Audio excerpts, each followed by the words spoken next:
GPS in it, so that when they actually scan the box that they're delivering, it actually records the latitude and longitude to tremendous numbers of digits, so that we can say, you know what? You did deliver it to the wrong place. It's tough when mailboxes are all together, I guess, but at least it's better than nothing. All right, peeps. After 5 o'clock on a Thursday afternoon, it's 3885, a.k.a. 85 Live, or Live 85. That's right, Live 85. So let's get this party jump-started. I won't have to pull out the cables.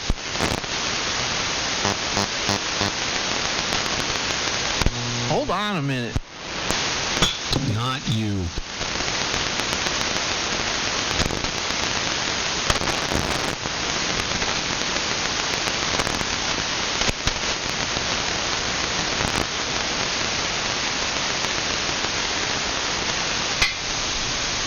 Was that 28.4 or was that 121.5? Too many scanners around here. I'm just listening to too much stuff.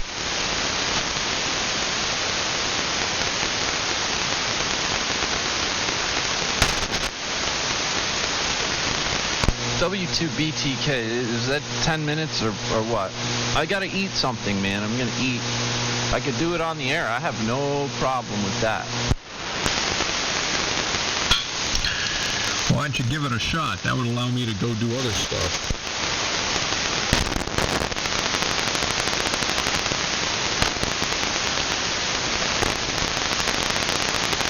And then the goings-ons on 3885 would be 100% your responsibility. Wouldn't that be fun?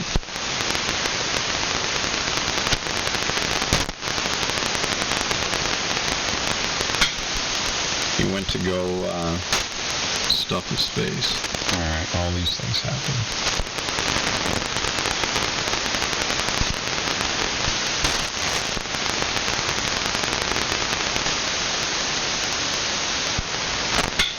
There's in QRZ News, there's a guy who started a new thread. This is under, I don't know what form it's under, but anyway, probably just amateur discussions. He said, so tell me then, just what makes a good amateur nowadays? Wow, if that isn't as open-ended as it can get. He says, I read here how Morse was nothing but a deterrent to amateur radio and outdated, how an op FT8 if a no-brainier. Okay, I'm reading this verbatim. How learning the test information versus memorizing answers does not matter, how every entry-level op should have complete HF privileges. No one ever seems to worry about on-air courtesy anymore. Old buzzarding, I threw that in. If you were to compare amateur radio trajectory, amateur radio's, when he's throwing me off, there's like no punctuation. If you were to compare amateur radio's trajectory to that of the horrible CB word, is it the same? So what does a good amateur op look like these days? Oh boy. Helping old ladies across BZ Highway, delivering Girl Scout cookies, helping the Titanic, or what? See, I don't get this. I know I should be doing this on QRZ, but let's start at the beginning here. I read here how Morse was nothing but a deterrent to amateur radio and outdated. Morse code was eliminated because it was eliminated all through the rest of the world, and they eliminated it there because it was no longer needed to be a breeding ground for Morse code operators for the military. So now it's voluntary. Okay.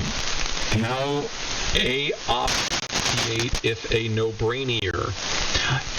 That I don't get at all. How a op FT8 if a no-brainier. Whatever. I'm going to cross that off because I just don't understand it. How learning the test information versus memorizing answers does not matter. Well, the argument there is that like open book tests, some people will say, well, open book tests are ridiculous because you just find the answer. But see, that's the thing. You're spending time learning it for that moment. I know that doesn't sound like good traditional learning, but I guess the idea is that they even an open book test makes you go find the information and then verify that that is the correct information. They consider that better than nothing. I'm not standing up for it. I'm just saying that that's the rationale for it. Okay, where was we? Every entry-level op should have complete HF privileges. I haven't heard that. I think there does need to be a hybrid there. I think that getting in as a tech and getting 2 meters, 440, and then 10-meter phone, yeah, great, at the bottom of the solar cycle. And then CW, which, remember, isn't even required. How do you like that for irony? You get all these CW privileges all over HF, but it's not even required. That's a big discussion on its own. I say that tech should get, oh, are you ready to light this frequency on fire?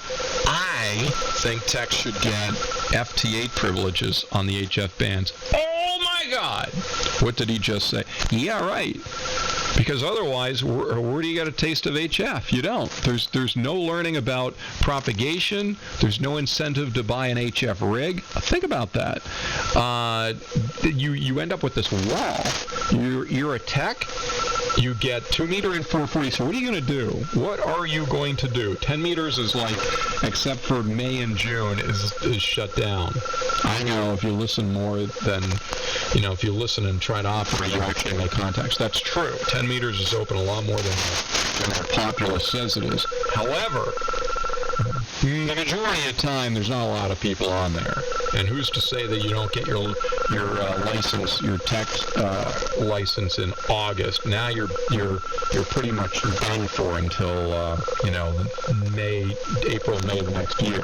It's not a lot of fun. So don't worry about 10 meters. So it's 2 meter and 440. That's not a great first experience in ham radio with the repeaters dead. Fabulous back in the 90s when you couldn't get a word in edgewise on those two bands. Now, please. Hey, I have a 20 channel scanner right now which is scanning all the local repeaters. Have you heard it chime up once? I haven't. All right. But you give tech privileges. This makes sense. You give FT8 privileges, or let's say digital portion privileges to techs. That encourages them to get an HF rig. So now they're experiencing HF. They learn about propagation. They learn about antennas. And if they want to actually talk on it instead of just use their computer to make contacts, well, guess what? Now you got to upgrade to general. So I believe in that. All right. I know you've got pitchforks and torches, unless you've already went to go get them. But anyway, just a reminder that you've got that option to get the weapons of hate out. Let's see. No one ever seems to... I'm continuing with the question here. What was the question? Yo, Steve, man. So tell me then. Thanks for the bits, bud. A good amateur. I'm just wolfing down some food. I just got home. What he was saying. Trying to get the stream going here. Thanks, man. Oh, no one ever seems to worry about. Oh my God, Steve. If you were to compare amateur radios, there should be an apostrophe in radios, but anyway, if you were to compare amateur radio's trajectory to that of the horrible CB word, he means world, is it the same? I think that doesn't make sense. But anyway, I'll skip that too. And if you guys want to do this, you can look up the forum and make your own comments. So what does a good amateur op look like these days? Really? Okay. Helping old ladies across a BZ highway. That's 2 letters, Bravo Zulu. BZ highway. Delivering Girl Scout cookies. Girl Scout's supposed to be capitalized. Helping the Titanic. How do you help the Titanic? Or what? There you go. He wants to know. What do you think?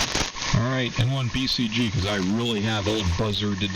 Oh no, we're getting rid of the term old buzzer. That's yesterday. Gas bagged. I have just now gas bagged on 3885. Now, your turn. N1 BCG. Good evening, W4IPC.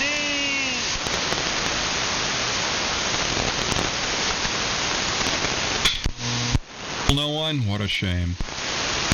No, Connor jumped in there. He said good evening. I guess you can't hear him. Oh, somebody's QRMing with some kind of really, it's either like digital or really fast CW or something. How you hearing me tonight, Clark?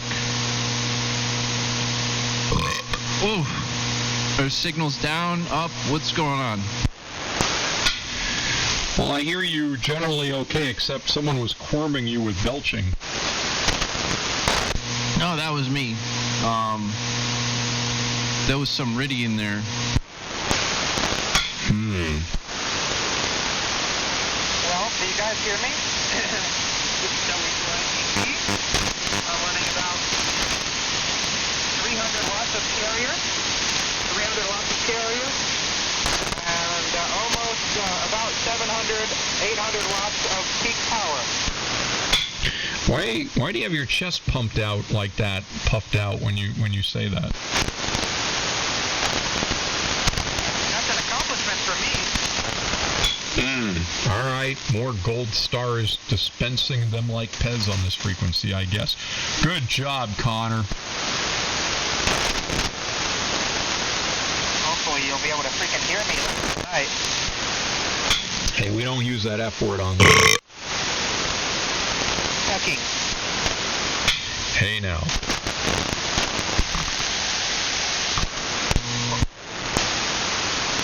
All right, well, I'm more or less ready to jump in and operate for a few hours here. I'm just gonna go in the other room and check on things, and once that's done, that'll be done. Good, then I'll hand the baton over to you and you can see what you can do as far as razzling up some activity here on 85. Well, Clark, what you said, you hit it right on the nail. In my opinion, kind of hit it right on the dot. The technician services really don't give them much incentive. You know, most of the techs I talk to, at least the youth techs, don't really know what the advantage of HF even is.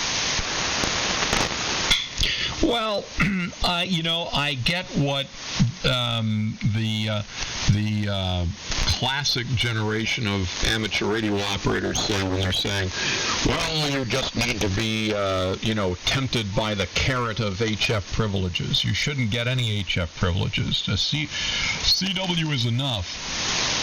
Yeah, but the problem is you have to look at the trend, which seems to be, I don't know, depending upon who you ask. Either they're saying, well, there's never been more ham radio operators ever in the entire history of radio than there are now. Really? Where are they all? Because then you talk to the old buzzards and they say, oh, back in the 60s and 70s, you couldn't, like this conversation we're having right now, you wouldn't have the room to do this unless you were on all day, because there'd just be no room on 75 meters, which, by the way, is a half a megahertz wide. So, yeah, it's definitely a lot less busy on HF now than it was in the past. And, to me, that sounds like a trend. It just, it doesn't make sense. And this is why what I was saying is you have, if you look at 1990, it was amazing to get on 2 meters and 440. You could get into ham radio with a tech license, and I think they had novice back then too. But you could get into tech, or be a tech, and have access to all this VHF stuff, and it was hopping. I mean, it was busy as hell. You'd be making contacts any time of the day and night that you want to. And so it's like, yeah, well, there you go. See, then the tech privileges make sense. But the tech privileges were designed to give you just enough, to give you just enough of a carrot to be like completely involved in communicating in ham radio, successful contacts. And then when you got bored with that, after a while, you'd settle in, you enjoy that, and then after a while you get bored, and now you want to go to the next step. It's when you get to the been there, done that point, then you say, all right, I've done my 2-meter 440. Now I want to do HF, and then you spring for the general ticket. But it's not 1990. It's 2020, and 2-meter and 440 has scant participation on it. So what kind of a carrot is that? That's where the problem is. So I'm saying that the FT8 HF frequencies are the new 2-meter 440 carrots for 2020. God, that's probably the most brilliant thing I've said in months. Well, Clark. How now, brown cow? Here, let me widen this out. I'm on a remote. Well, you see, Clark, you got it all right. The problem is, here, this'll get me negative points from OMs. The thing is that these buzzards get on here. Well, not really here. Well, sometimes here, but mostly not here. Mostly it's on 80 meters sideband. And they get on, and they get to talking, FT8 this, FT8's bad, how dare you have fun making contacts, how dare this, why would you ever want to use low power? And then, they say, you should be doing CW. And of course, Clark, these are the same people that, claim they're code extras or code generals, but I bet you if you asked them to go take the code test, they couldn't pass it. And they talk about CW should be enough. Most of them don't know CW. And I think FT8, if you go on 10-meter FT8 today, it is, when the band is open, it is chock full of technicians just having a blast. And, if you just gave them do what the UK does. Give them a 10-watt power limit. A 10-watt power limit. You know how much fun they could have on HF with just that? And they'd go, wow, I really need to get my tech, or my general or my extra so I can have 1,500 watts, and I can run my radio at full power. W4 IPC. Well, that's actually a very interesting point, and that is, okay, all right. So if you were to say, instead of saying you've got different band and frequency privileges, saying, okay, everyone's got access to all the frequencies. However, your license level restricts your output power level. That's an interesting point. That actually, if I didn't have a built-in hate club already, I would totally be posting that as a QRZ, what do you think about this thread? So there you go. You know what? Maybe I'll apply to be the CEO of the ARRL. I'll run the operation up there. I think... And when I said that, some guy on 28.4 just keyed up and said, oh my God, yeah. All right, never mind. I'm going to forget that idea. N1 BCG. You are the CEO of the ARRL.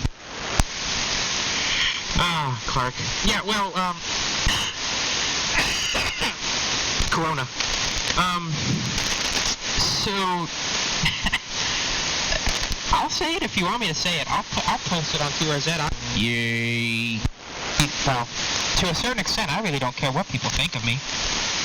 I mean, yeah. As long as my friends like me, I'm okay with that. As long as Billy and you still like me, I'll take it. But, yeah, that's what all the other countries do.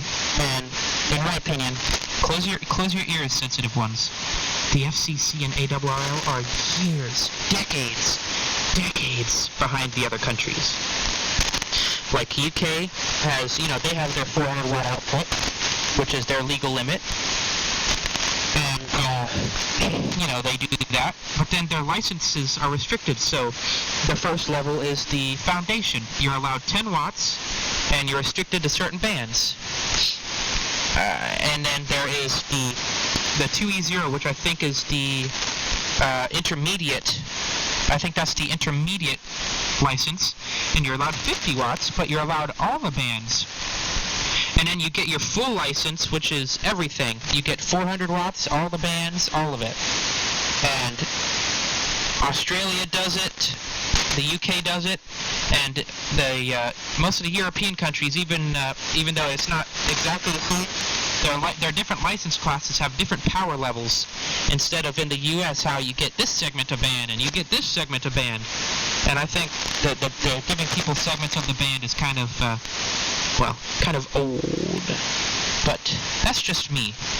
I think giving technicians a tickle with low power, 10 watts or so on HF, so they can do their FT8. If they're FCW, they can do that, or they can operate QRP SSB. I think that would get a lot more hams in the hobby to be, Clark, you made a good point.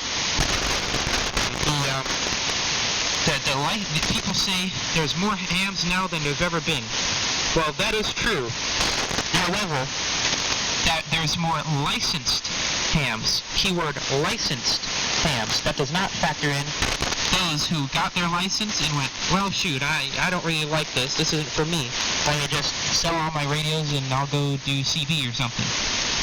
And that's a problem. We should be trying to fix that instead of just going, heck with them. W4IPC, that's probably been a buzzardly enough transmission. That's exactly what happened to me, Connor.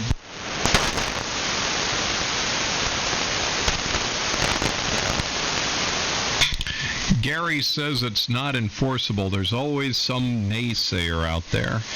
So, Gary, you're saying that the power limit thing is not enforceable? You damn right it's not enforceable. Look at it now. Legal limit? Who seems to be, who considers that to be the ceiling for power? What was it? One ham radio operator on QRZ referred it to a nanny state regulation. Really? Nanny state? That you're supposed to limit your PEP power on AM to 1,500 watts? Wow, this guy might as well just come right out in there and said he didn't give a flying wet rat's ass about the FCC rules. To me, that's how I read it. Whatever. So you're right. You're right, Gary. The saying that, to say, okay, everyone gets all frequency access, but your license level determines how much power you can run. You're right. It's unenforceable. It's very hard to distinguish between, wow, that guy's got a great signal because he's got a great antenna, or because propagation is good, not because he's a, technician and he's running, 1,500 watts. So you can't, it doesn't work. But saying, wow, here we are at, 3680, and I'm having a phone conversation with a technician. Hey, that's pretty bad. It's a lot more obvious that way. So I'm not saying that there are any easy answers here, but I do think some of the proposals are very interesting. But I'm going to go back to FT8 because that way FT8 is so specific, and my main thing behind FT8 is it accomplishes two things. Number one, it gets technicians on more HF than just saying, oh, by the way, you got to go learn Morse code, which I think is fine. I did. I had to do Morse code in order to get my license because I was when they dropped the code. But now I actually think it's great because I use it, and that's not everybody's cup of tea. I get that. But if you give technicians FT8 frequency privileges, or at least digital privileges, it totally gets them into HF, meaning now they have a reason to buy HF gear, but they get the gear, but their privileges using it are limited. That's the key. So that when they get tired of FT8 or running, I don't know if they want to run RTTY or whatever, but anyway, when they get tired of the digital modes, and by the way, CW, then they can say, fine, can I strap them? And guess what? They already own the equipment, so you don't have that hurdle. God, people need to start thinking about this in 2020 terms, not 1990 terms. Gosh, dang it. N1BCG. We've had this discussion at length, man. I totally agree. They should give techs more privileges, something on HF, because the same thing happens all the time. It's like new to the hobby, get on a repeater, check into some weird traffic net, listen to people on their commute talk about their ICOM 7300s, get bored and get a CB and don't look back. That's what I did for 10 years. I was licensed for 10 years. I didn't do squat with my license as a tech. I didn't start using radios like this until I got my general, because there was nothing for me. And there you have it. You see, Billy, that's the problem. And I think I did miss an identification time, because we do identify every 10 minutes. This is W4IPC, Virginia, ARRL, Virginia State Youth Coordinator. Yeah. W2BTK. And by the way, on the power thing, y'all run way too much power all the time. I got barely anything going on over here. In fact,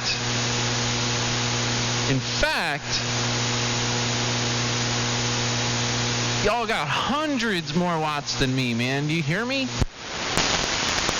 I'm sorry, who is the station there? Well, I'll increase my power if I need to, but you could hear me fine before. No need to get opulent. So no, everything's good. You're 10 over, Billy. You're just fine. You're 10 over. How's my audio? I'm on the Flex radio up in New York. The Flex in New York. But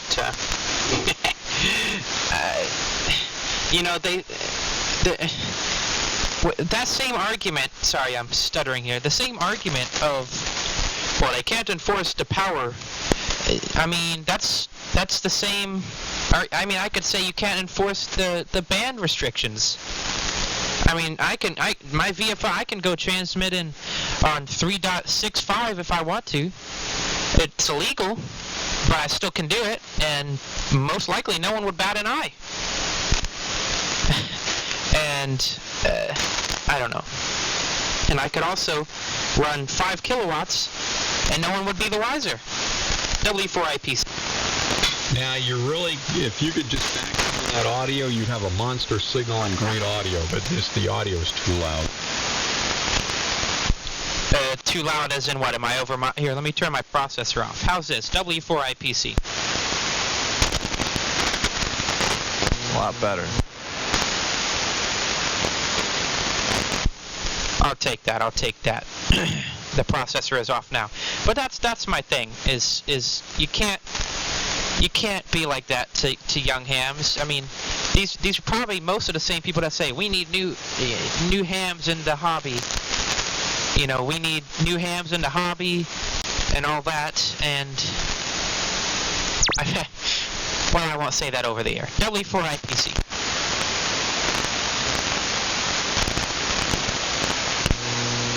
Yeah. My peak reading watt meter is not working, or I'm just not doing enough power for it to register anything. We need new hams in the hobby. Hey Dave, W2BTK. Hello, hi Connor. Hello.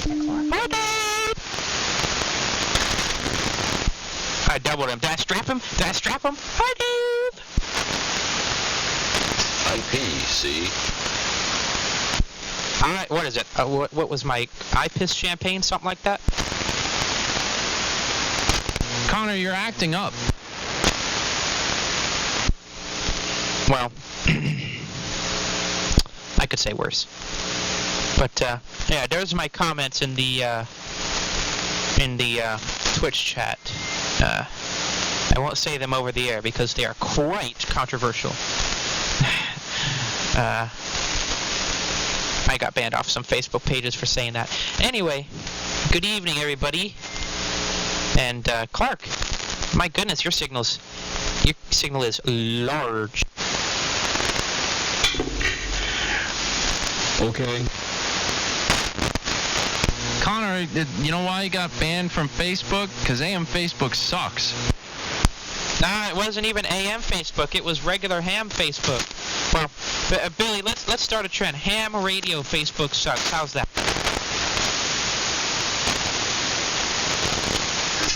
What'd you do? Tell the truth? Should I say it, Billy? Should I say it? Oops, I gotta unkey. Should I say it? Yeah, say it, but just say it a little bit nicer than you typed it. Okay, so basically what I said is to advance this hobby, to bring it forward, and by the way, this is W4IPC. My email is w4ipc@arrl.net. I am good on QRZ. Basically, to advance this hobby, we're going to have to wait for, let's say, we'll just say buzzards. We'll have to wait for buzzards to, how do I put this, go off to pasture. W4IPC. You didn't do that, did you?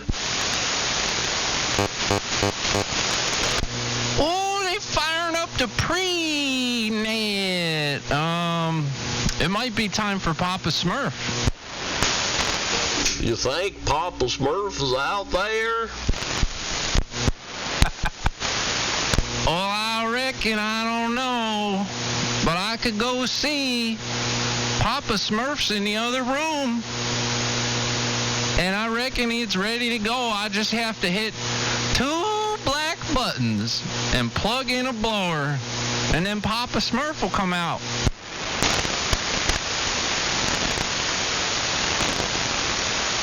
Well, W2 very weak. The only thing I can tell you, Connor, is that take people with a grain of salt. There's a lot of crabby people out there. But the ones that are online are way crabbier because their crap doesn't work when they get on the air.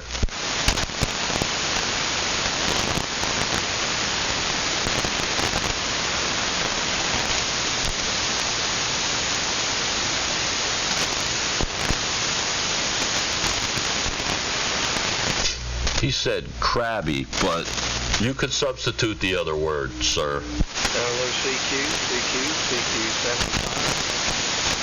WV8BSF. I think they're firing up the net down there.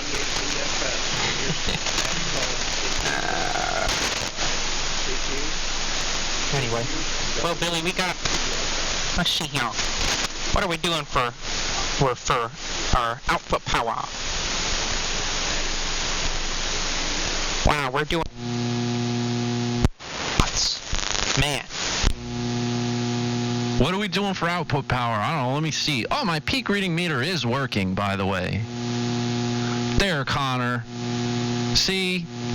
Hey, why that happens. And Billy is trapping me. Yes, he did. You just cut Connor off below the kneecap. Yeah, but Connor was doing that to everybody before. So I wrote down his name and I said, okay, I'm going to return the favor. So there you go. I should make that a, oh wait, I had that as a channel reward, but Clark guilted me into taking it down. Yeah, Clark killed the fuck. Clark's in charge of guilt. I dispense guilt like Pez.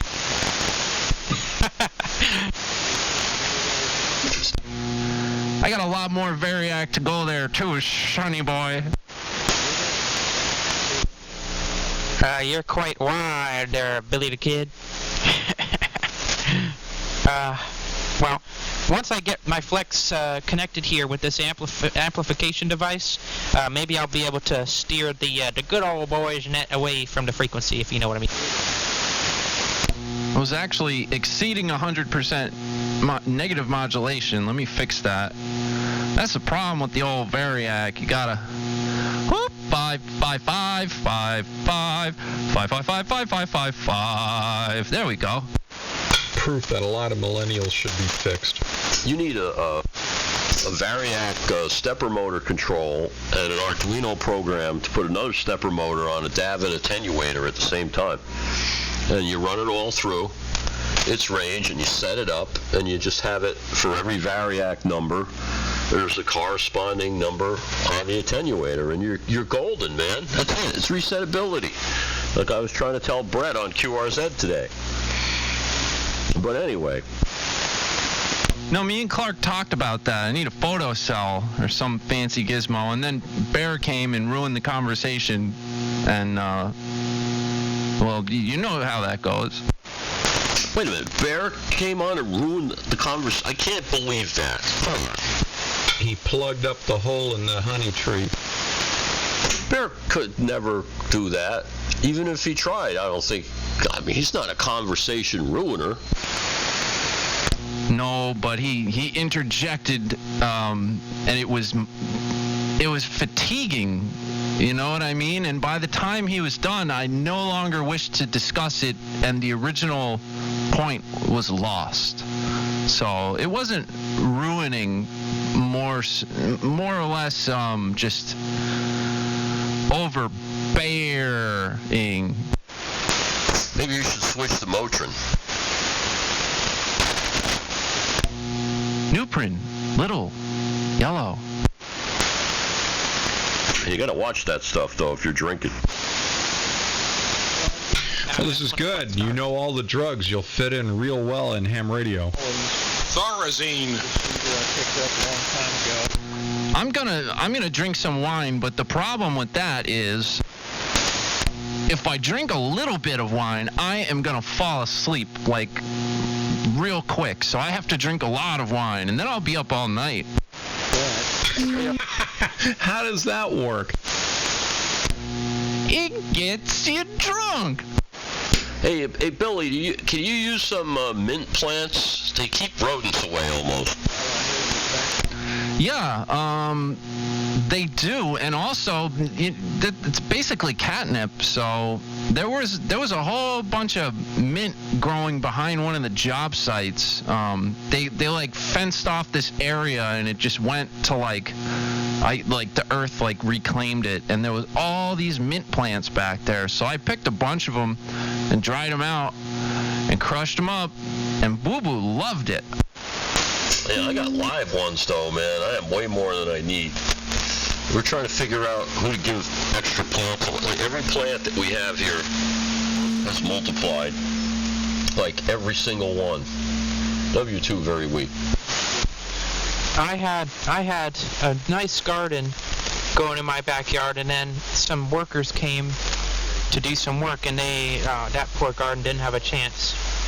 I used to have all that cool stuff growing. Billy, did you take any home and plant it? Give Boo Boo a heaven garden? No, I just I picked 2 or 3 like plants. Like I just pulled them out of the ground and let them bake in the sun for like a day, and they dried out real nice. And then I just crushed up the leaves. There were a bunch of flowers, like buds on them too, but those for the most part aren't as good. It's the leaves that have all the catnipy stuff in them. So I crushed those up, and that's Boo Boo's catnip. She loves it.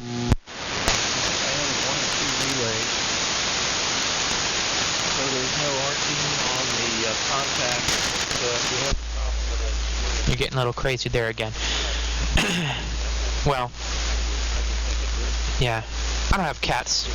I have dogs still. Got dogs still. Actually, my oldest dog's sister just died, so. Anyway, oh boy, Billy's showing his glass. Come on, Billy. You gotta have you gotta run a tap. Run a tap up, and chill it, then run it right off your microphone boom. W4IPC. Hey, you could grow grapes there. Bob, give me a second here. Does this sound funny? Hey everybody, I got a new audio processor from Clark. Oh my God, Billy, you sound just like the guy that's running the net. I kid you not. Well, everybody taking check-ins now. Dang old pre-net. Jesus Christ. Now that sounds more like the Collins net there. Oh yeah, I got confused with Collins net. Hold on. Well, I reckon we're at 3885. It don't matter none what if somebody's talking on there. We'll just have our net anyway. We had our net every day for the last 100 years. It's on the internet. We got a published schedule. That makes it important. It's on the net directory. We got 2 leaders there. Where'd Clark go? Did we scare Clark away? I'm sorry, Clark. Clark's not, he's trying really hard not to say monotooth net. Because people get mad when Clark says monotooth net. People get mad over anything. Uh-oh, here goes Billy. All right, things are going to get interesting. Shit. Cheers there, fellas. W2BTK for promotional purposes only. Yeah. How many pounds did you lose this week? Someone sounds like they're trying to QRM there, but they need a signal. This is Virginia Section Youth Coordinator, W4IPC on 3885. I didn't lose any. I'm starting to get like a little mini gut. Like everything else stayed super skinny, but I got this like little tiny mini gut now. Is that from eating pizza before you go to bed? He was just, Yup, and the drinking. I caught all that. Well, you know what? Eventually I think that'll probably go away. If not, you'll adjust for it. Yeah. Well, we're in competition with some family for who can do more exercise. So... Hey, Billy. I hear that traffic net down there. Tell us about that amplifier, that interstage amplifier you got for the thingy, the vector signal generator. I'm kind of interested. It came as a kit, I'm assuming? It does Single LDMOS. I'm not even going to use that little Chinesium because I think if you, with no attenuator, if you drive that BLF 188XR with like half a watt, it makes legal limit. So I'm going to drive it with 30 milliwatts and try to get, like 400 watts PEP. It may or may not do it, but I'm going to try it with no interstage amp and just see what the hell it does, Hopefully I don't pop it. Yeah, well, Billy, in Maine, at our main station, all ours have BLF 188XRs, and usually with 5 watts, we can drive it to 1500 easy with an attenuator in the front end. So, I think that'll be easily enough to drive the amp. How many dBs attenuator you got? So, I got my finger. Someone's still in their QRM, and I got myself some 10 decibel. Here, it was either 10 dB? Yeah, I'm gonna try it with no attenuator, and I'm gonna start at like minus 100 dBm and just bring it up in like 10 dBm steps. Go minus 100, minus 90, minus 80. See where it starts to make power. It might make power with a minus 100 dBm, who knows? But I can go all the way up to plus 15, which is, what is that, like 30 milliwatts or something? Yeah, and I'm assuming it'll be clean since it's a signal generator. Inherently they are clean. So that'll be cool. I can't wait till you get that on the air, Billy. I really can't. a ham radio kilowatt dummy. Yeah, that'd be pretty fun. Is that? There's hum on my receive for sure, but I think it's just my receiver. You hearing hum? Yeah, it's hardly noticeable. Don't worry about it. It's only when you go and you don't talk is when you hear it, but it's not near as loud as it is in your receiver. It's fine.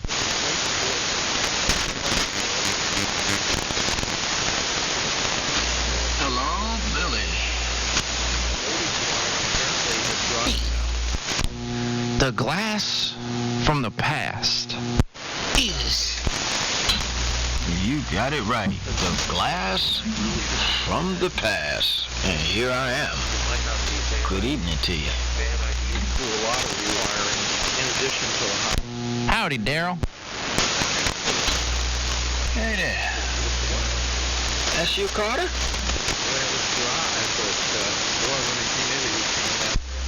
Sorry, I was typing into QR Zanzibar. Yes, that would be me. Well, I hear that. Boy, sounding bodacious. Never heard you. Well, I heard you loud like that yesterday. Are you remote? You must be remote. Oh yeah. If I weren't remote, I'd just be a little ant in your ear there, a little fly on the window. Yeah, I'm running a 100 watts carrier, but we're running a huge antenna. Yeah, you're sounding mighty fine too. You're almost as loud as Billy there, and you know he's got a signal. Okay, well, doing good, even though I got static crash, but you cutting right through it. I heard Billy out there. All right, let me get off this thing and warm up. I just turned it on about maybe 5. So let me let it warm up just a little bit more. And check out my peaks on this thing.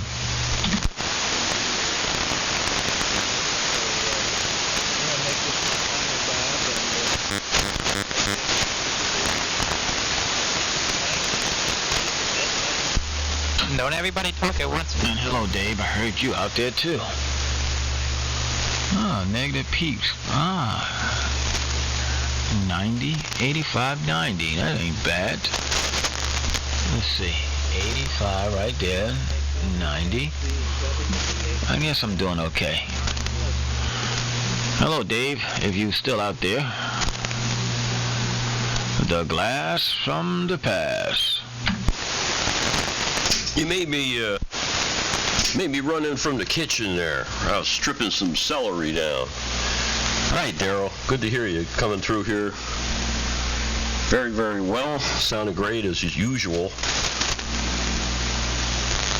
Especially since you got that battleship grade thing back on the air there.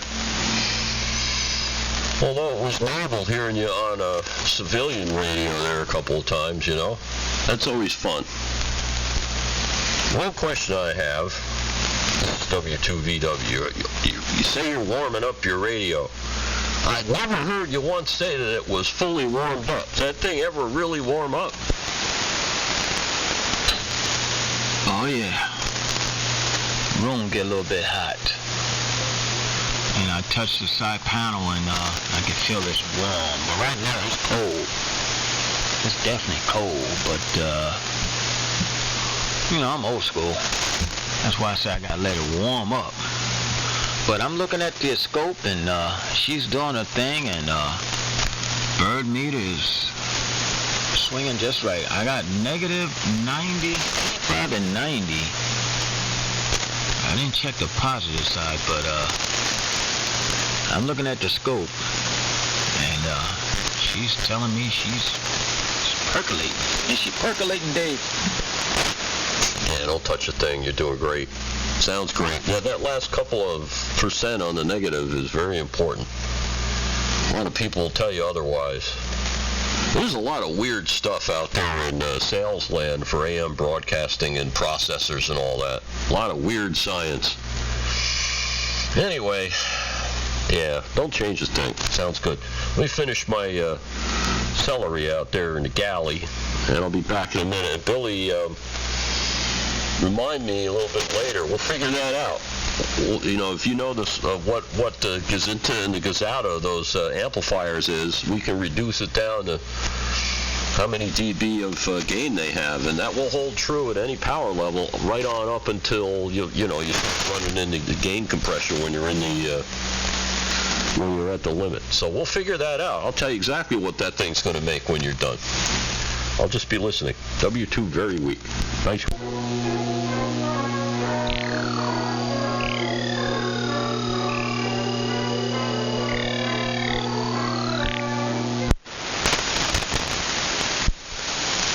was freaking cool. Hey, when you come back, I'd like if you're allowed to, or if you feel like it, tell me what you're running when you come back, because I'm curious, because you sound nice. Go cut yourself. Into action fast. It's a highly mobile radio station and may be set up almost anywhere in battle or invasion activity.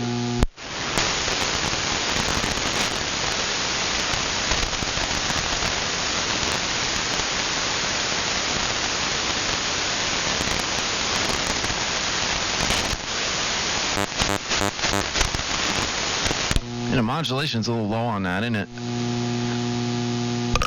Yeah, the DI in between. I don't have the right adapters to make that work right.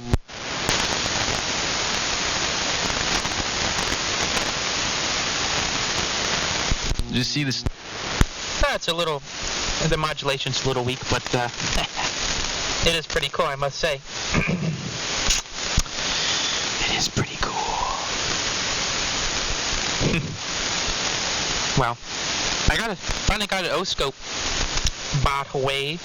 Got an O-scope. It's a digital one, so it won't look as pretty, but hey.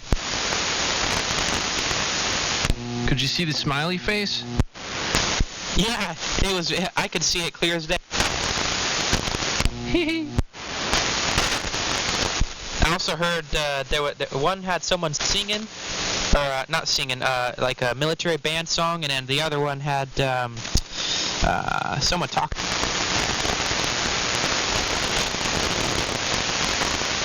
Let me make a new one.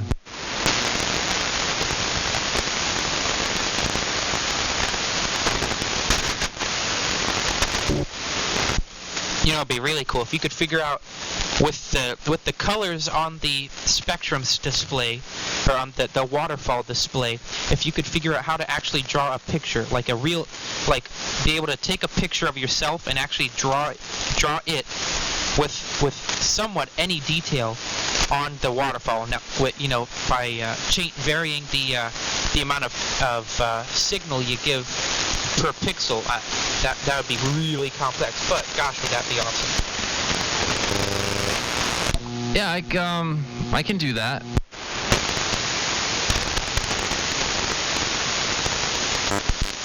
I know I did it once with the Flex, and it didn't really come out right. But it did work, but it didn't come out very nice.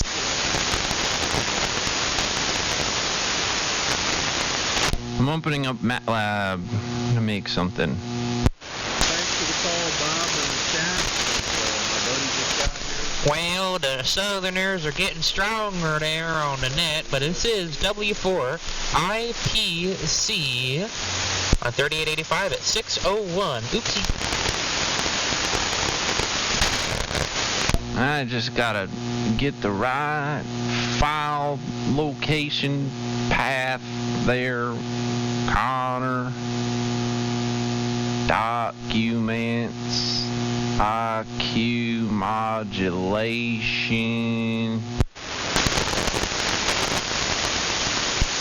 IQ? That's smart people stuff there. That there's an alias for the guy with the snake in his logo. Celery all cut up.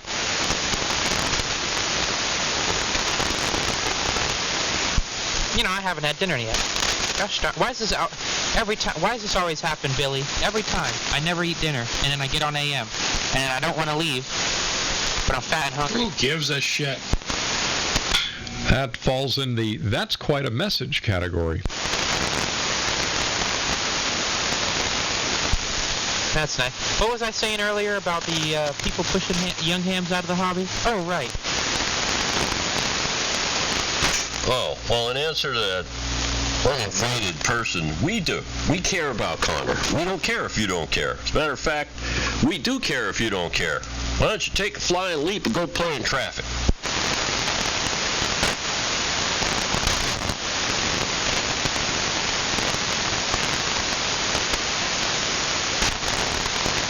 I'm making myself an audio file. What you making for dinner? I had some like Indian food, but I'm gonna order a pizza later. Oh, I meant Connor. I know what you're having. I already know you're having a pizza. I don't know what I'm going to have, Dave. I think we just got a new grill, so I think I might go downstairs maybe at 6:10 or something and grill some chicken.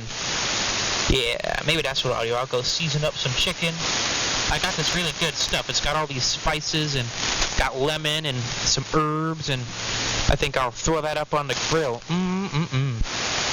If there's one thing I know about Foreland, that's a dangerous place to be a chicken. I think it's a dangerous place to be any type of meat, except for fish. If you're a fish, you're quite a bit safe, but still not out of the park. Boy, Connor, I thought you were going to say lamb. What?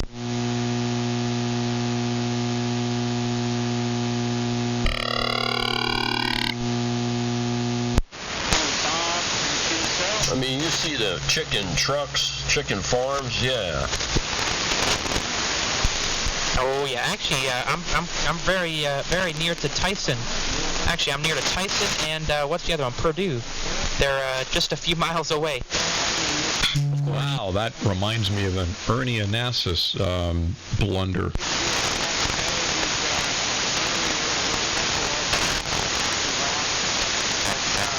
Did you see that one, Connor? Yeah, I did. Wow, look at your modulation. I think that was a static crash, not your modulation. Yeah, I saw that one. It's mirrored, so you're not using the vector generator. But yeah, W2BTK, I saw that up on the scope. That's some fun stuff. Stuff I'm interested in. I like that stuff. Well, that audio file I just made, you could play into any AM transmitter, and you'll get the same thing, just a mirrored image on both sides. So,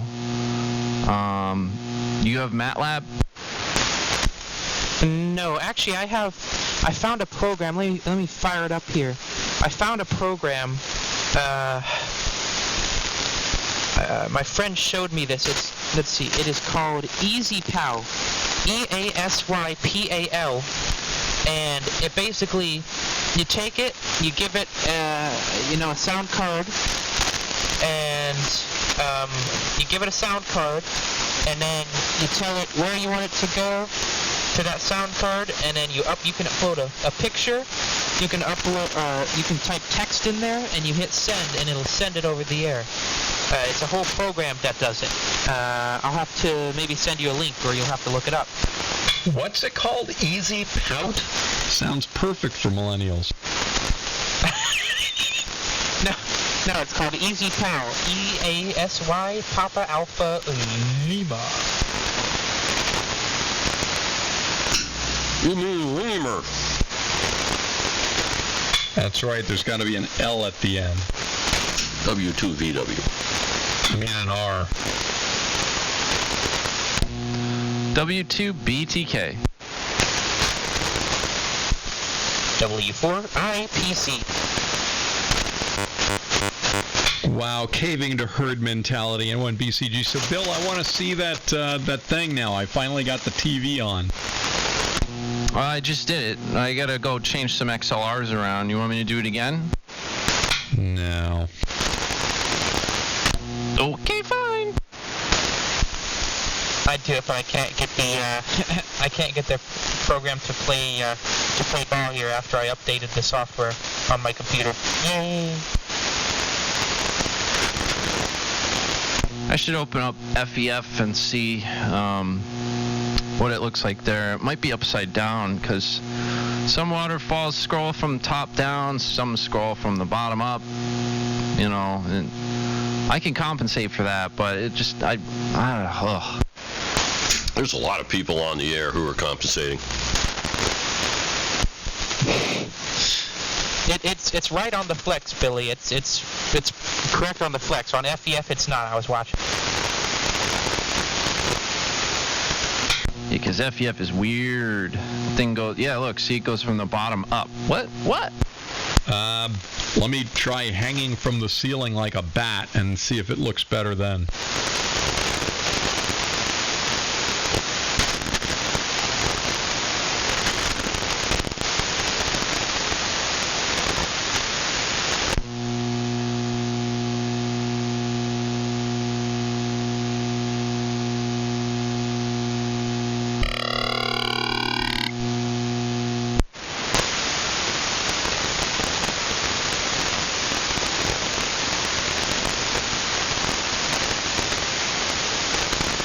Just sounds like some guy gargling his throat or something. Well, that's how Billy made it, you know. Billy is actually well versed and fluent in waterfall text. Who was it who said that people could decode FT8 by ear? What's up with that? Why, you can't do that? Wow, FT8 by ear. I can't do FT8 by ear. I can't do FT8 by ear. I can do RTTY.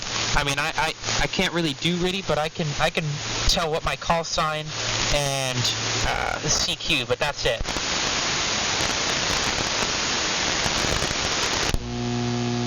Hey, I gotta go take care of something. I'll be back.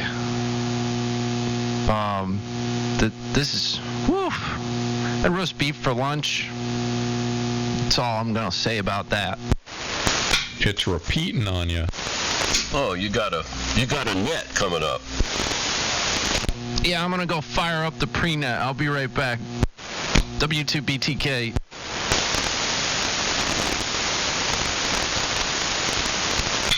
Wow, and Gary reports just 9 minutes ago that the signals are fading.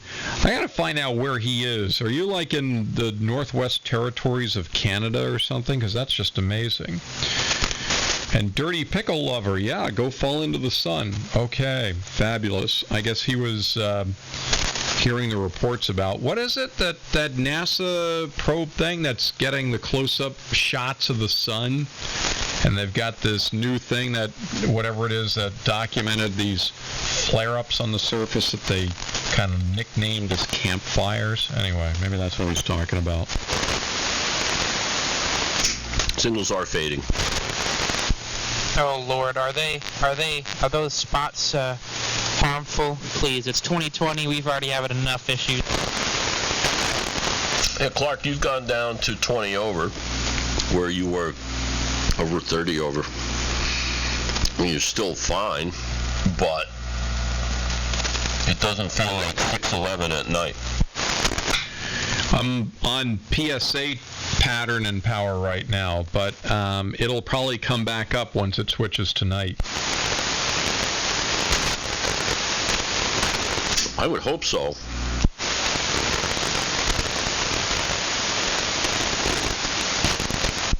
Yeah, well, I haven't seen signals go down too much here, but I am seeing the static crashes come up, so something is happening. Yeah, that also, the static crashes have increased, but the signals are not as solid as they were. It'll come back. Give it 15 minutes. What do they have a saying about Florida? You don't like the weather? Come back in 10 minutes? Something like that.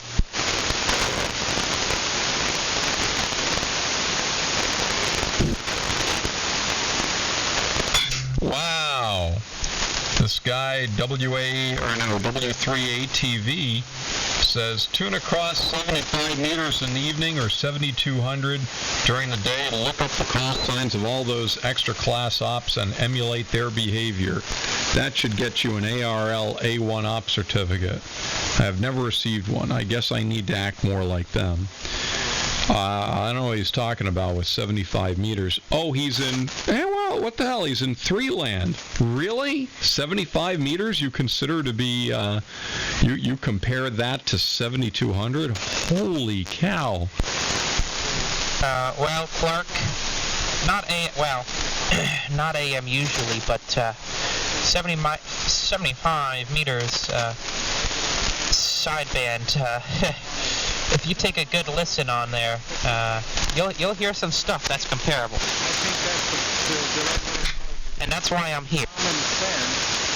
They just use. Ah, that's right. I forgot about sideband. Yeah, W3ATV is active. He gets on the air. I've heard him on 10 meters. He used to talk with some guys that are about 20 miles from me. He's an okay guy. And he's been around long enough to know what he speaks of, I think, in my opinion. But that's just my opinion. We don't have to worry about that. We're 80 meters social distancing at 80 meters distance. What's this guy saying? Good. So, Bob, you get to... He said there's a lot of dopes on sideband. No, well, there's another conversation also happening on this frequency. I was curious about it. On the old broadcast transmitter as well, with knock on something. Wow, and QRZ's most famous cantankerous old bastard says that an ideal op, no CW, no FT8, no wind kink, not a know-it-all from 2-land or 6-land. Wow. Wow. Yeah, there's a guy. I'll bet you he's got a chair that's so old that there's an upholstery thumbtack sticking right up and he's sitting on it. You know what sounds that way? Where the heck are you reading these comments? Man, I'd love to see some of these. There's a thread on QRZ called something about ideal ops. It's in ham radio discussions, I think. But it's getting some frequent posts, so it should be bobbing around somewhere near the surface. Man, I'd love to meet the guy that's qualified for that.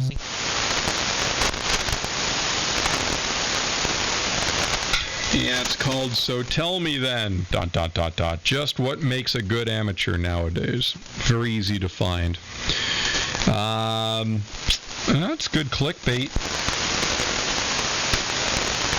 W2VW, because you have to do that every 10 minutes to be a good operator. Somebody in the chat wants to purchase 3885.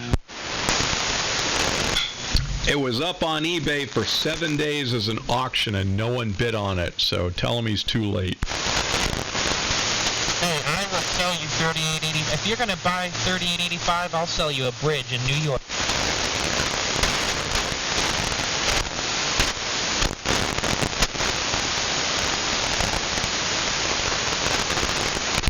What? Speaking of trying to sell stuff, the other day some guy posted our city hall for sale on eBay. No, it wasn't me. Anyway. Hey, Billy. Billy. I got some good stuff at that estate sale, I must say. Some old man paid me $300 for a bird meter. I bought it for $75, sold it for $300 to some dude in Maryland.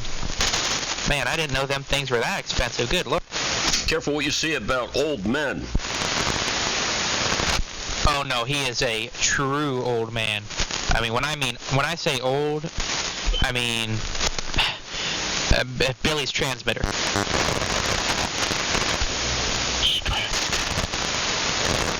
Hey, I sold a Ranger 5 years ago for $340-something and it just sold for $550. Talking about getting 5 years worth of use out of a Ranger and then making $200 on it. Someone's an expert marketer, and there's my phone. I'll be back. I've been monitoring for fuel. Hey, Timmy. I gotta ask, what's the call sign of that W3? ATV, like all-terrain vehicle.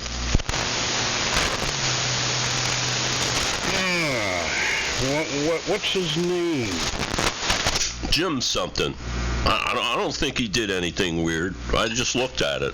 I kind of agree with him. Well, I'll tell you a little story about Jim. You see, he is good friends with Nasty Ronnie. And somehow early 2000s. Well, I had an ICOM 735, and I zapped it with static electricity accidentally, and it went bonkers. And I didn't know how to fix it. He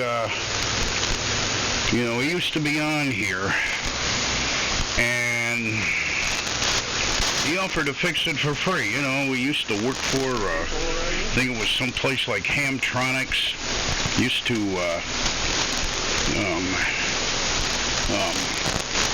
or was one of these places that was an official ICOM repair station. He said he'd fix it up for free. So I packed it up, shipped it down, and,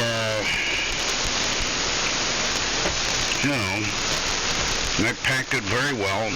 He got it.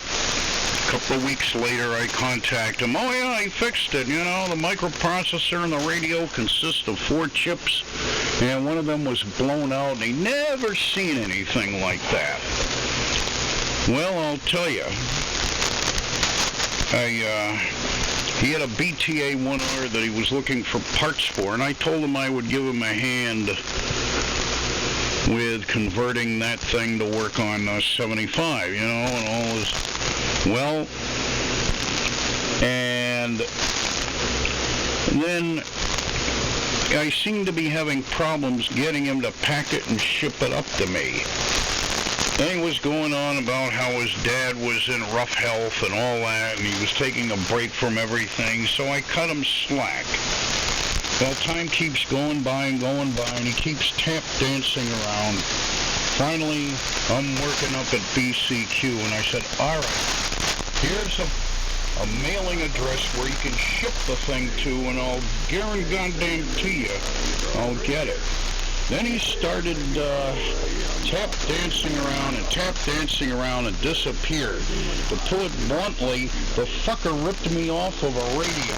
It cost me $500, so that's why I will not ever spend money on a piece of ham radio equipment that I can't fix this because of that douchebag. Well, that's nice. That'll make a nice YouTube video. It'll be up there for people to refer to. I thought he used to hang around here, but I wasn't sure. Very interesting.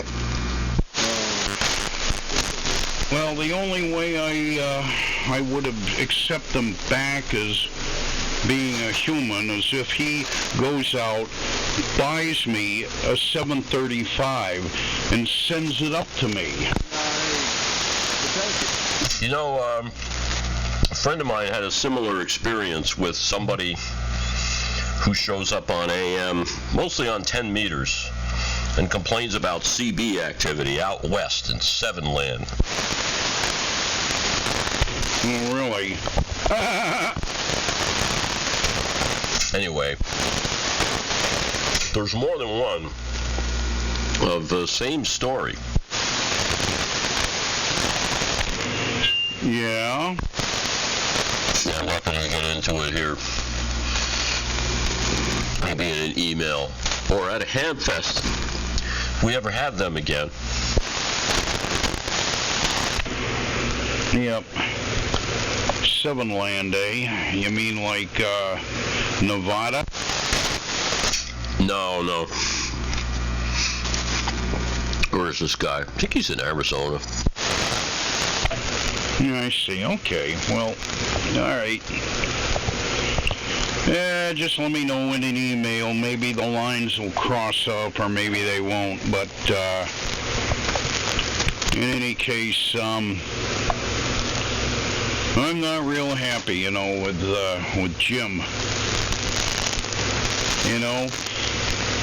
And from talking with Nasty Ron, he said, yeah, that's like him. He probably fixed it up, turned around, and sold it, and pocketed the difference. Nice.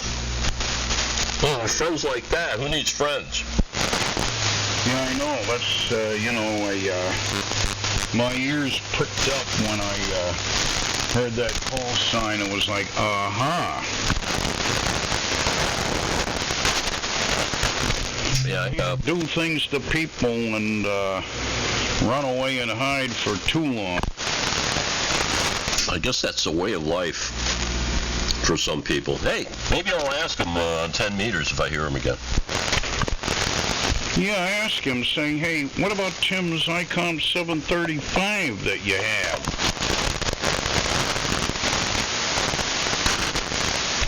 Well, that thing was all tricked out. I de-hellified both the receiver and the transmitter. That was a very good-sounding little rice box when I got done with it. But I'm just no whiz-bang person when it comes to working on that digital crap.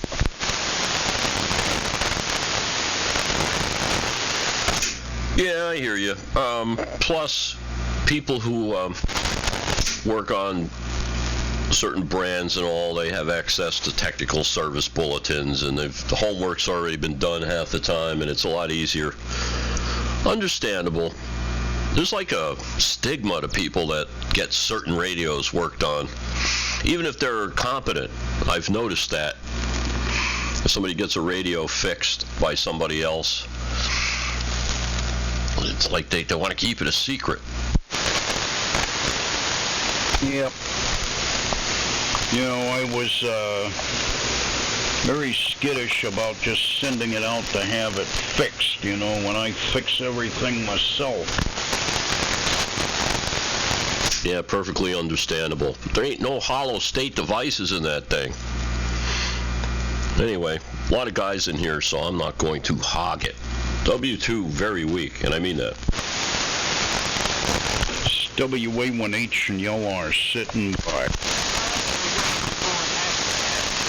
And the group that is growing, and the band's getting a little better. Here's K3JWI Harrison, Tennessee. Very good. This is W4IPC with the traffic net in the southeastern corner. Now, this is W4IPC for station identification, because the FCC, who does a very good job, says you should do it. W2BTK, get a big-ass heat sink in the mail today. How you doing there, Billy? Oh, I'm good, Timmy. I'm really tired. Been a long week. Busted my butt. I figured I'd get on the radio and try to stay awake. Yeah, I know that feeling. Yeah, I was doing all right, but geez, I've been dragging ass all day. Yeah, we do like 4 10-hour days and then Friday, Saturday, Sunday off. It's all 6 a.m. start, you know, about an hour away from the house, so I'm up real early, and then I get about 3 hours upon getting home to like hang out before I gotta go to bed, and it's just a long week like that, you know, but you get that extra day off. Yeah, so you do 5 days a week like that? No, 4 days right now, but the 5-day, 6-day, 7-day weeks are coming. I've been assured of that, and that's gonna be something. Oh, God. It's one thing to have a trade and be gainfully employed, but, man, I don't know for how long I could deal with doing a job that's that intense. I've done them before when I worked at the transmitter shop. You know, we have a big project going on, and I'd be full on for about 2 weeks straight, but when it was over and it went out the door, I'd screw off for a while. Man, I'm just hoping to get a job here. 18-year-old, electronics experience, and no one's freaking hiring. No, especially right now. So until then, I'm, well, I'm on the radio. Oh, you'll, And then you, hopefully, land a gig. Too bad there's no money in being an ARRL cover girl. Clark, you think I look good or something? Well, I'm talking to a I'm talking to a local broadcast engineer and trying to talk him into taking me under and, let me do this and that for him. And, well, we'll have to see how that goes. He's a contractor, so he's got, he's got like 20 stations around the area that he does. So I'm hoping he can, take me under and give me, crap to do that he doesn't want to do. Broadcast engineer, you don't want to deal with those people. That's worse than my job, Connor. And Timmy, yeah, I'm gainfully employed a few months out of the year, and for those few months, they just grind you down, the overtime and this and that, and then you sit on your butt for 6 months, and you go work your balls off, and then it's really a weird way to live. Yeah, after a while, it's not a way to live, Living comes with enjoying life as well as working at something that you like doing. Yeah, well, you don't get any time to enjoy life while you're working, but luckily you're not working much. So I have the best part-time job that you could ever hope for. It's called an all-the-time job, eh? No, I literally work 4 or 5 months out of the year, but 60, 70 hours a week for those 4 or 5 months. Well, that's a whole lot easier to deal with because you always see a light at the end of the tunnel. This broadcast engineer, Billy, is an extra ham, and I'm hoping I can get some, maybe a transmitter from him eventually, because I'm already friends with him, so we'll see. Anyway, I'm going to go start some chicken on the grill. This is W4. I prefer Carrier. Boo Boo loves chicken. Foreland is a dangerous place for a chicken. See you later, Connor.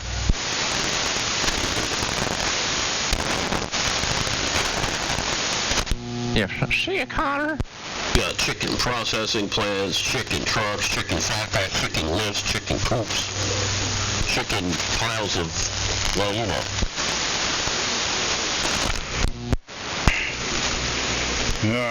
Not good being a chicken in that state. Well, most any state. They got chicken pluckers, too. Yeah, that's a skilled job. I said pluck because you're not allowed to say I know. Only some amateurs can say that. Timmy earned his stripes, man. Hey.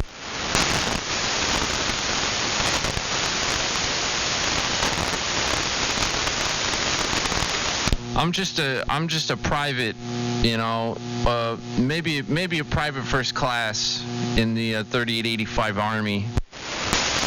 Hey, every time I say fine business, OM, I'm dropping the F-bomb. Hey, Clark. Hey, Dave. That first thing that you read that said something about 6 land and 2 land is gone. It's not there. Really? So the FCC, the forum control cop, came in and took it out, huh? Forum control cop. I have to go back and look. Now I don't even remember what I was reading. Ooh, Connor got moderated on QRZ today. He's all ticked off about it, but he didn't follow the rules of the for sale. And I think that's a good rule, that you have to have your call sign in the picture somewhere, because what's to stop somebody from just Googling a picture of an expensive amp and then being like, yeah, it's for sale, taking the money, and then, just taking the money. That's what Photoshop is for. You can't Photoshop it. They'll know if you did. That's against the rules too. That's a target for a lot of scammers, and you gotta go by their rules. They're there for a reason. It's based on experience. It's not arbitrary, stupid rules like AM Facebook has. Oh, what, no CBs unless you're certain people? No CBs unless you're certain people. Boy, this AM Sit on My Facebook thing has really stirred up a lot of people. Oh, Timmy, well, I mean, AM Facebook sucks. Have you heard? Nah, I'm not a member of Sit on My Facebook, so, you know, hear no evil, see no evil, you know. I enjoy Facebook. I don't have my real name. I don't have any information about myself. I don't have any pictures on there that are, you know, less than 10 years old. And that's how I do Facebook. Ah, clever, clever. Yeah, I got a different name online. It's Philip Needlinger. Oh, P-Lips Needledinger? That's my name online everywhere. You know, Dave, that post is still there. Please repeat that, Clark. You got static. Right. That the post that I read is still there. That's very interesting. It mentions 2 land and 6 land? Yeah, it was posted 21 minutes ago, and it's the second to last post in that thread. It's still there. Yeah, it was posted by the Angry Cat in 5 land. Oh, okay. I know why I don't see that. He's one of 3 people on that site after 20 years that I have on Ignore. Yes, that guy is on Ignore. Yes, he is particularly pissy, isn't he? It's a waste of time.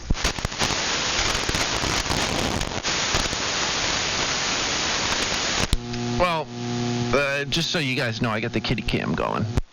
I see that. It looks kind of dark. It's not. I mean, you see but you can't tell what end is it which. At least it's not maximized on my screen here. So maybe it's me, W2VW.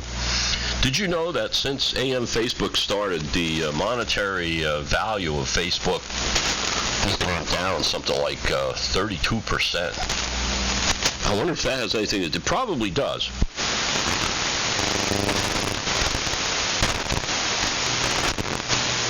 Boy, you guys have something about that group.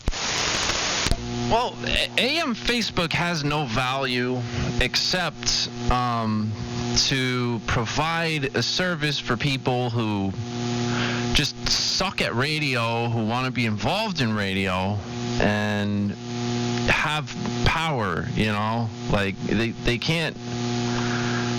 it's for those who can't do... So they do Facebook. But you realize talking about it all this much gives them a lot of radio advertising time. Well, that's fine. I will go ahead and say AM Facebook sucks. Like, a lot. Because it does, you know. I speak the truth.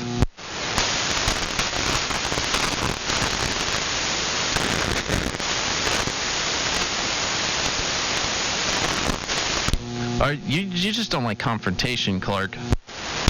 No, I look at it as, okay, look at it from like a third party standpoint. So someone tunes in, they're listening to this, and you say that, and they really have no idea what you're talking about.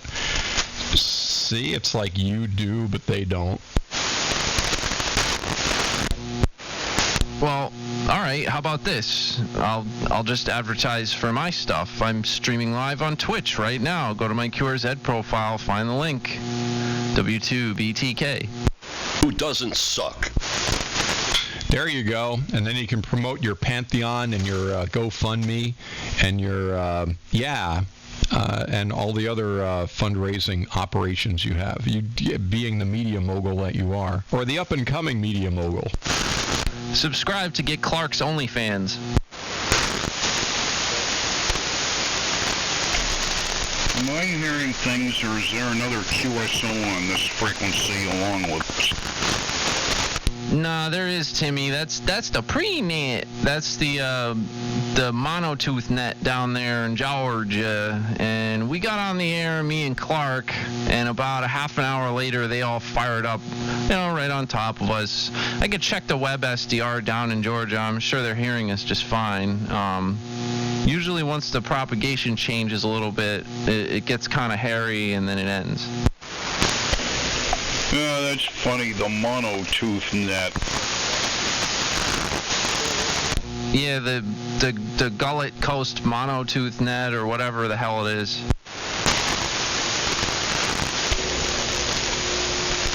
Yeah, I don't know why so many people have to plop nets down on a frequency that just sees a lot of use. What's wrong with 3880 or 3875 or 3890 or someplace like that? Go up on 90 and say hi to RXW. Well, he needs to have AM activity in his backyard. Right? I wonder if he's still around, or is he worm food finally?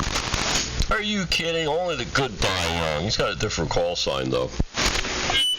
Yeah, I think he's W8NB, W8 no balls or no brain. Yep, everything is, it's tough, man. When you're rotten, you just go on forever. Yeah, I guess. Yeah, I don't know. I think, I know I discussed this before, but there's a recording somewhere that Ken W2DTC has on his website, and I don't know if I was listening, but maybe I listened to it, but I think he was on, he heard NB on there, on 90. So Ken gave him a call. Ken is of an extremely stable signal that doesn't drift, and a big signal, so they got to conversating, and NB had no idea that DTC was on the AM. And after a while, Ken DTC tells Ken RXW, or NB, that he's on AM, and RXW had a meltdown. Yeah, they're in there with that Riley Hollingsworth. Riley don't prosecute none of them AM guys. It's a conspiracy. And they voted for George McGovern for president. Really?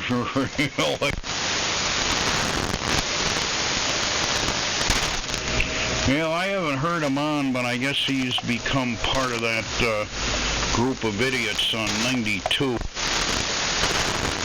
Yeah, I think they move around a little bit. They're not always there. Yeah, I worked one of the regulars there. I worked a guy on 10 meters one time on Slop Bucket. When I don't know what it was. E-skip. It was a while back, and we were talking for a while. He was a real nice guy. And I recognized his call. I'm like, yeah, I remember this guy. Anyway, take them away from their fearless leader there. I think he's like one guy that stirs up all the trouble. And if he's not around, people can be normal. Yeah, at least with the 92 group, there's only a couple of them that dirty signals that are fairly obnoxious, and the rest of them are kind of piss weak and benign. Yeah, well, you can see that. You get people that they like to stir the you-know-what. Anyway, you get that everywhere, and like a wise man said, strap and ignore. I try my best, but once in a while these discussions come up, No, they do. It's unavoidable.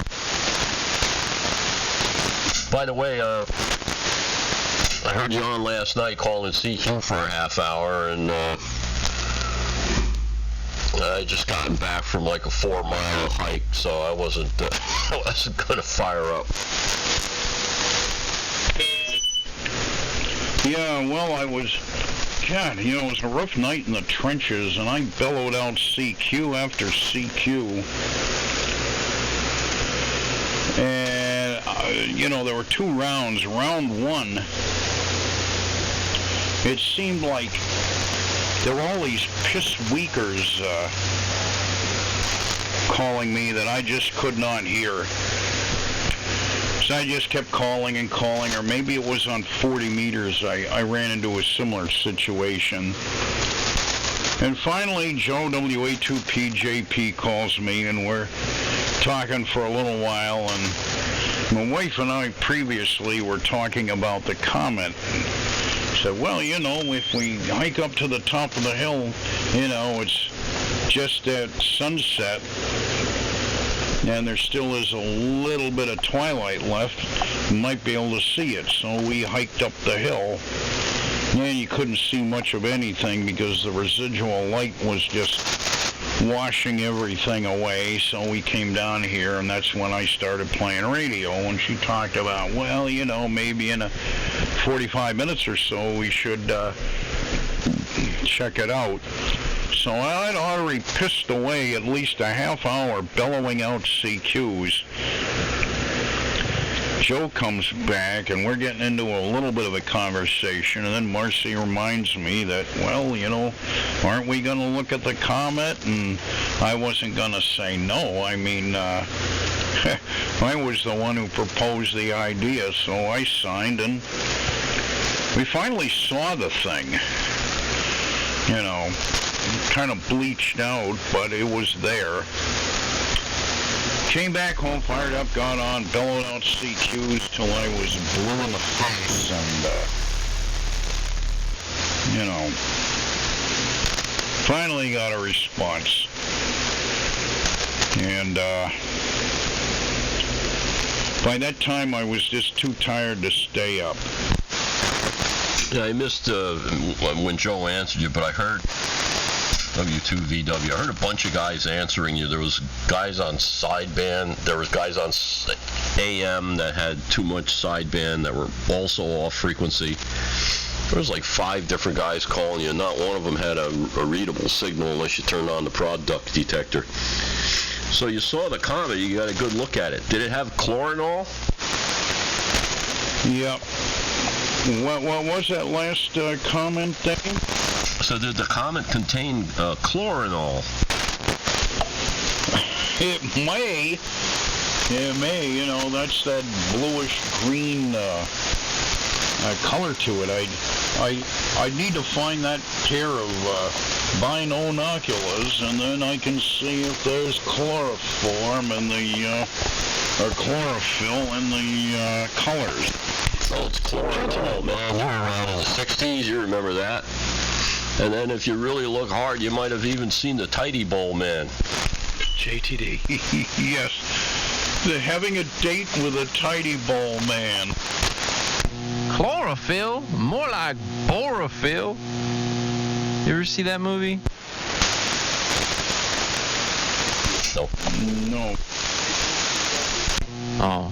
It's called Billy Madison. It's funny. Hello, JTD. I saw Soylent Green once, W2J today, scarred for life. Hi, Paul. Hi, Dave. Hey, Paul, I can just about hear you in there right now. Hi, Tim. I hear you fine. I apologize. I'm the little 100-watt guy. Well, I'm hearing you now. Conditions will improve. Well, good. You're still sucking air. Dave's still sucking air. I'm still sucking air. Ha! It's a good day. Hey, up, dear. I got double with you, Timmy. Stowy A1H and y'all are. I remember hearing a couple old-timers on 10 meters one time when the band had started to work again. I guess it was dead for 5 or 6 years. And the one guy asked the other guy, "Hey, you still above ground?" Hey, Shunny, I'm not worm food yet. I don't know, man. Every day's another day, but you wake up in the morning and you open your eyes and you say, what am I doing here? I know it's beginning to get that way sometime. Yeah, I mean, there's stuff on the agenda and all, but it's been a while, you know. How many mornings have we woken up and opened our eyes and like, but at least I don't have to go to school. That's the cool thing about being old. Well, if you're not sure what your purpose is, you should get in your car, go on the parkway, and see how many people you can cut off, because right now we have a shortage of New York drivers down here. I went to Atlantic County today, and well, you know what? You're right. It wasn't the Bennies. It was the Shoebies, because they were going slow in the left lane. Oh, God, there was a New York plate doing that today on the way back from work, and it was just like a line of cars. The typical truck in the middle lane trying to pass the truck in the right lane. Doesn't have enough scrote to do it. They're going 60. And then the yellow plate is in the left lane going 63. And everybody's just bumper to bumper behind, waiting to pass somebody. There's laws in New Jersey. Keep right except to pass. I wish they would enforce that. I mean, maybe I should be careful what I wish for, but it seems like it would be a good thing. More enforcement Well, it's that way here in Maine, dear, and I think eventually they do enforce it. It's all going to be GPS linked and everything else, so, robotics and whatnot. You're not going to have a choice. But on the other side is you can kick back and read Kurt Vonnegut novels from the 1950s. Always a good read. W2JTD. Or it could be like Sweden, where they just have cameras, and you just get tickets, and that's that. That's all of Europe. Well, that's mighty efficient, I gotta say, All the little discrepancies they have in their borders, a lot of wrinkles over there. I guess, blame the Alps. It was weird driving in Sweden. Where was that? This is like if you speed at all, you just get your picture taken and sent a ticket. It happens. And I was on a bus. I rode a bus from the airport to where I was going, and we got pulled over randomly for an alcohol check or something like that. They can just do that. Decide, oh yeah, we're gonna pull this guy over and check all his stuff. No reason. Sounds like the 1970s to me. I was given a ticket a year later. I wasn't around in the 70s. I was around in the 70s. They were the best of times, and they were the best of times. Yeah, they were asbestos times. Asbestos couldn't hurt you. Yeah, drink water from a garden hose. Used to siphon gasoline. What else did we do? Ride our bicycles behind the fogger that sprayed DDT to kill the mosquitoes. Without a helmet. With a little bit of paraquat. According to a lot of these general contractors, asbestos doesn't hurt you in the year 2020 either. Oh, just get in there. We'll find a Mexican. Wait, did I just say that? We'll find someone who will. Yeah, there's danger in the table. You know how to tell if something is made out of asbestos, Billy? When you hit it with the hammer, it breaks up and makes very fine particulate that gives you cancer. Scratch and sniff. Oh, just take out a lighter and hold it right over the tip of the flame. Asbestos won't even change unless you did something to make the flames burn. Makeup change, by snuffing it partially, but you can't light a fire to asbestos. It's the quickest way to check it in the field. It's like element 115, only crunchy. You know, they have like asbestos in a lot of these places that we renovate and stuff, and they have asbestos abatement come in, and like they come and chisel it up with jackhammers, and they put up like a piece of plastic around the area, and it's like all in the air. They're just like, whatever. They're following all the rules that they need to follow, but it's like everyone breathes that crap. They sure did when the World Trade Towers came down. I saw the dust cloud, and I looked at that dust cloud, and I said, I lived and worked in that place. I know what's in it, and it's not good. Well, Billy and I know what may have been the last guy out of the building. Dave, I remember leaning out the window and looking at some wrinkled crap and realizing that that's where an airplane hit the Empire State Building. I'll never forget that. That and my daughter almost throwing up. Another person that I helped cure of fear of heights. Happy to help. Yeah, you cured me, but she's still talking about it. That World Trade Center demo job made a lot of financial sense. That's all I'm going to say about it. Was that when Reagan started raping Social Security for corporate rebates? What? All right. Let's don't get political. For crap's sake, everybody's cool tonight. Oh no, I want to start an argument. It's been like, I'm keeping track here. It's been 12 minutes since I complained about something. And there's a guy out there who listens to everything I say, who tells me I complain a lot. I really don't want to let him down. Hey, okay. Sound like Gunther Tootie's wife on Car 54, Where Are You?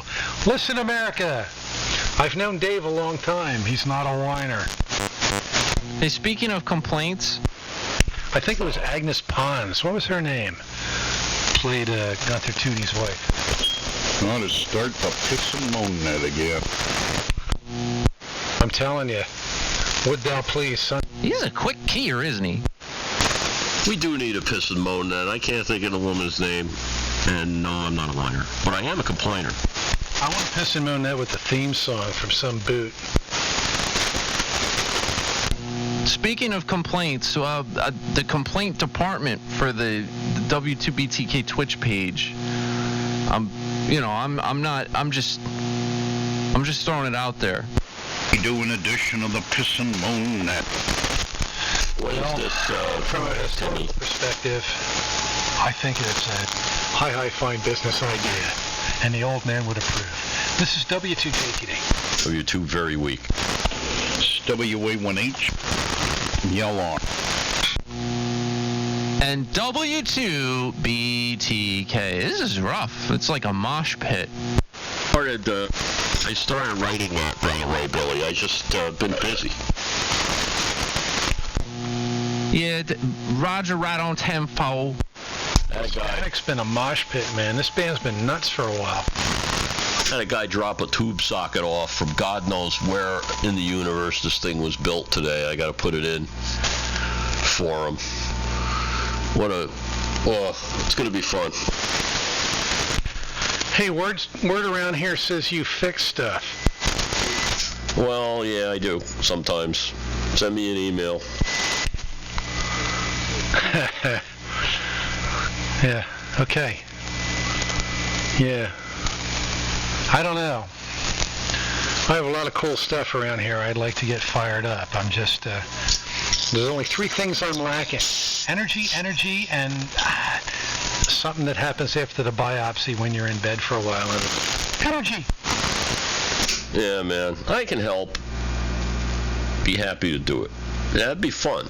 You know, the fun thing about helping somebody out with their station is when they get on the air, and you get to listen to it,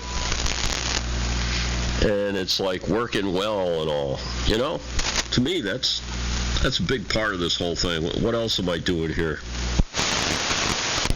I'm gonna go dip the exciter into the amp and see what happens. Yeah, it's good when stuff's running. I got this K7DYY, and I joined a group, and I've been in therapy, and I've been educated, and this, that, and the other thing. And no matter what I do, it trips on a protection fault. I'm one of the K7DYY victims. What, you got a K7 II transmitter? Yeah, and I'm on the verge of having it work.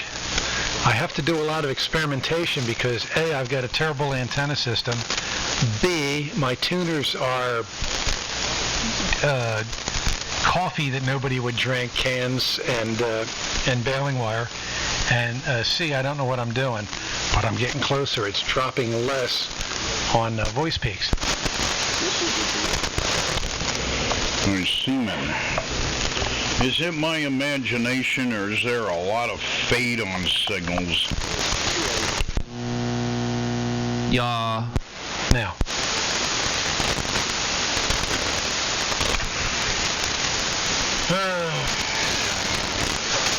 I got a lot of work to do on my station to make it better. We all do. Good to hear you, man. How's Marcy? Yeah, she's doing all right. I don't know. Both of us seem to get on by the allergens in the air. You know, sometimes every day we feel dumb and scroteless. There's good days and there's bad days. That's where we are at this point in the calendar. I'm doing the same thing. I just call it a damn day. Meg says, what, are you going to lay in bed and watch Three Stooges all day? Yeah, it's a down day, man. Oh, cool. Yeah, we give each other down days. It just happens. Yeah, it's like a lot of the time for me, it's a real push to get out there and do something useful. I'd rather just sit on my ass. Well, if you're going to do that, you have to learn two things. One, you have to learn how to whittle. And two, you have to learn how to spit. So you can whittle and spit. Oh, I can spit all right. I hawk up lungies and launch them at a trajectory that clears the path and lands them in the driveway. Listen, if you want to set it up with the Canadian Olympics, I'm right behind you. I'll back you up. I'll be a character witness. All right. I can see it, I bet you. And now, we're bypassing coverage of the luge for the lugie. Yes, the loogie shot. Sweet. Yeah, it'd come back to us in like metric and we wouldn't understand it, but it sure would be fun. Oh, man. Anyway, W2JTD. Let me step back and let the rest of you mugs do stuff. All right, well, my wifey poo brought me a little bit of late supper. So I did one course, and the other is going to be penis butter enriched crackers.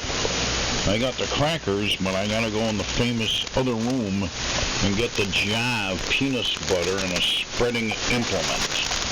I'll be back. This is WE1H in Yelp Park. Timmy, is that something that you can learn how to do? Like the loogie, like, bink? From the Indian grocery store that I risked life and limb to go up to today. I wore gloves. I even wore 2 pair of underwear. I don't trust anybody. I got 4 sacks of rice and a bunch of curry and spices and turmeric and tamarind and all the kind of stuff that when you were in chemistry class in high school, the guy put on the basket said, be careful. That's my diet. WA1HLR 73. Best of the misses from W2JTD. All right, I'll see you later. Say hi to Maggie for us. Yeah, good to hear you on here, Pop. Not on here all the time, but it's more fun when you show up. Well, I said it before, I'll say it again. I've got no filter. It's one of my recriminations. It's a way of life. Yes, it is. It's like toe jam or athlete's foot. Or, I had a tick bite and it wasn't getting better. And it was all pustulant and it kind of swelled up. You ever watch House when they're like drilling on stuff and the audio animatronics guy says, oh, I'll inflate this piece of chicken liver and really drive everybody to sickness. Well, that's kind of what it looked like on my ankle. But when I went to the dermatologist, he said, oh, that's cool. Things below the knee heal slowly after you're 65. Don't worry about it. Everything's fine, looks great. And you're going to wind up with a little tumor called a dermafibromatosa. So I learned a new word this week. Wow. See that? You need to be more patient when you get older because stuff doesn't heal. Eventually it stops healing altogether. I sat on one of my balls before, and it still hurts. That was like 45 minutes ago. Wait, don't joke about that, because I got a story about Colorado Springs and getting 6,000 units of, I don't know, what was it, sodium pentothal in each cheek. You better get some better fitting undergarments or something, or turn on the air conditioner, man. Who, me? Oh, Billy. Oh, Billy. Billy's got troubles. He's not even 40 yet. Wait, what? My air conditioning works awesome. I had to fix it twice. And it's been good. Air conditioners are not a complicated beast. It's like a heat pump backwards. It's complicated when the HVAC supply store closes in 20 minutes. You just got home from work. The house is 93 degrees. And you got to troubleshoot and then make it there to buy whatever parts. That's where it becomes complicated. I'm going to make your life bearable. You ready? Yeah. The capacitor, the starter motor capacitor. Look at what's in there. You can have 4 of them on Amazon for like $25. Replace one and you'll have one in the spare. It's always the starter motor capacitor. Except when it's the motor. It was the motor. I ripped that thing out in about 5 minutes, did about 90 down to the store, bought a new motor, put it in, and got cold air. I made it there with they were locking the doors. I was like, wait! Could have taken the air handler off the top of your amp and put it on there for a night. It would have worked. I've done that. I actually did that at Big Al's house once. You're kidding me. It was the capacitor? It was the motor and not the capacitor? Yeah, it was the actual motor. That well, I won't say it never happens, but do yourself a favor and buy a couple of capacitors anyway. Just put them on the shelf. It'll be like a talisman against future failure. It works. It's worked for me going on 2 years. W2JTD and the air conditioning maintenance net. And you can use antenna rotor. That worked on the outdoor unit. That just needed a new flux capacitor, but I had a spare capacitor, and I threw it in there, and I tried to get the air handler to work, and it just wouldn't turn over. And I kicked it with my hand, and it still wouldn't turn over. And I was like, dang, man, this thing is about 200 degrees. It's been trying to start for only 5 minutes. It's got to be the motor. I went and got one just barely, threw it in there, cold air ever since. You're too very weak. What you need to do is frown and threaten it with, chants from the darkness of long ago and beyond understanding. W2JTD. Refrigeration. It's not complicated, but it gets expensive. Yeah, if you get some dude to come fix it. It was, in all fairness, that motor was going, and for a couple days, I'd kick the AC on, and there was no air a-blowing, so I would climb up there and take the side off the air handler and give it a good fling with my hand. I would reach in there and grab the fin and just give it a little kick in the ass, and then that was enough to get it to start. And then I came home one day, and that trick didn't work. Well, you must have known that it was ready to go. Yeah. It was bad. The whole AC system here is like 20, 25 years old, so I don't know. It's the indoor air handler has a new motor now, so it should be another 20 years. You hope. I'm knocking on wood, man.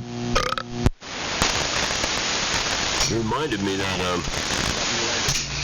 I have the switching sensing unit for my outdoor floodlight that's never worked right since week 2 after I installed it probably 15 years ago in the back of the house. Let the dog out in the yard at night, and this thing only goes on when it feels like it.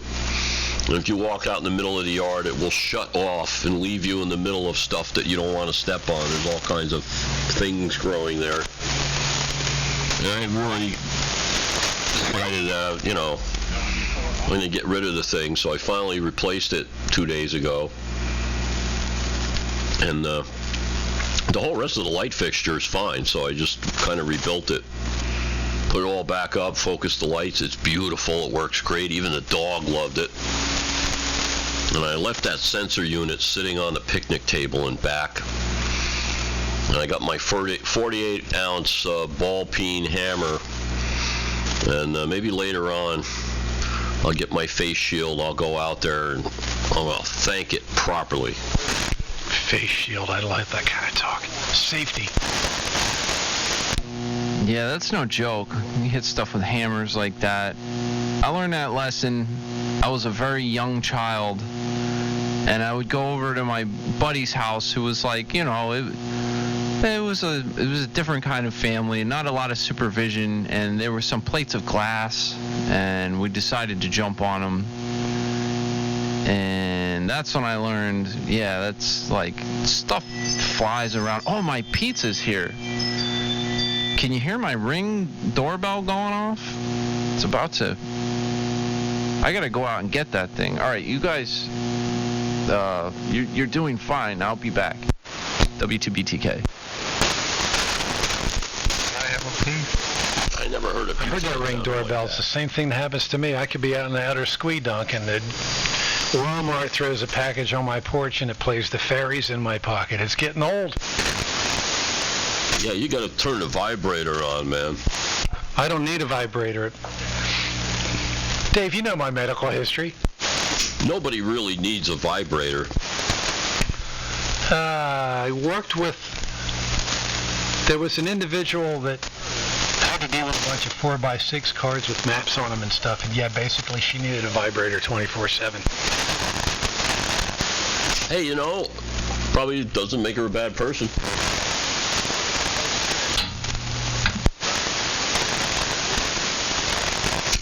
Say again, Dave, I lost you in a fade.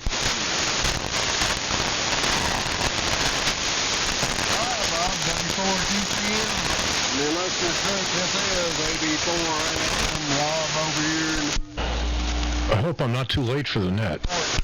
I don't know. We're starting to rub shoulders with the South.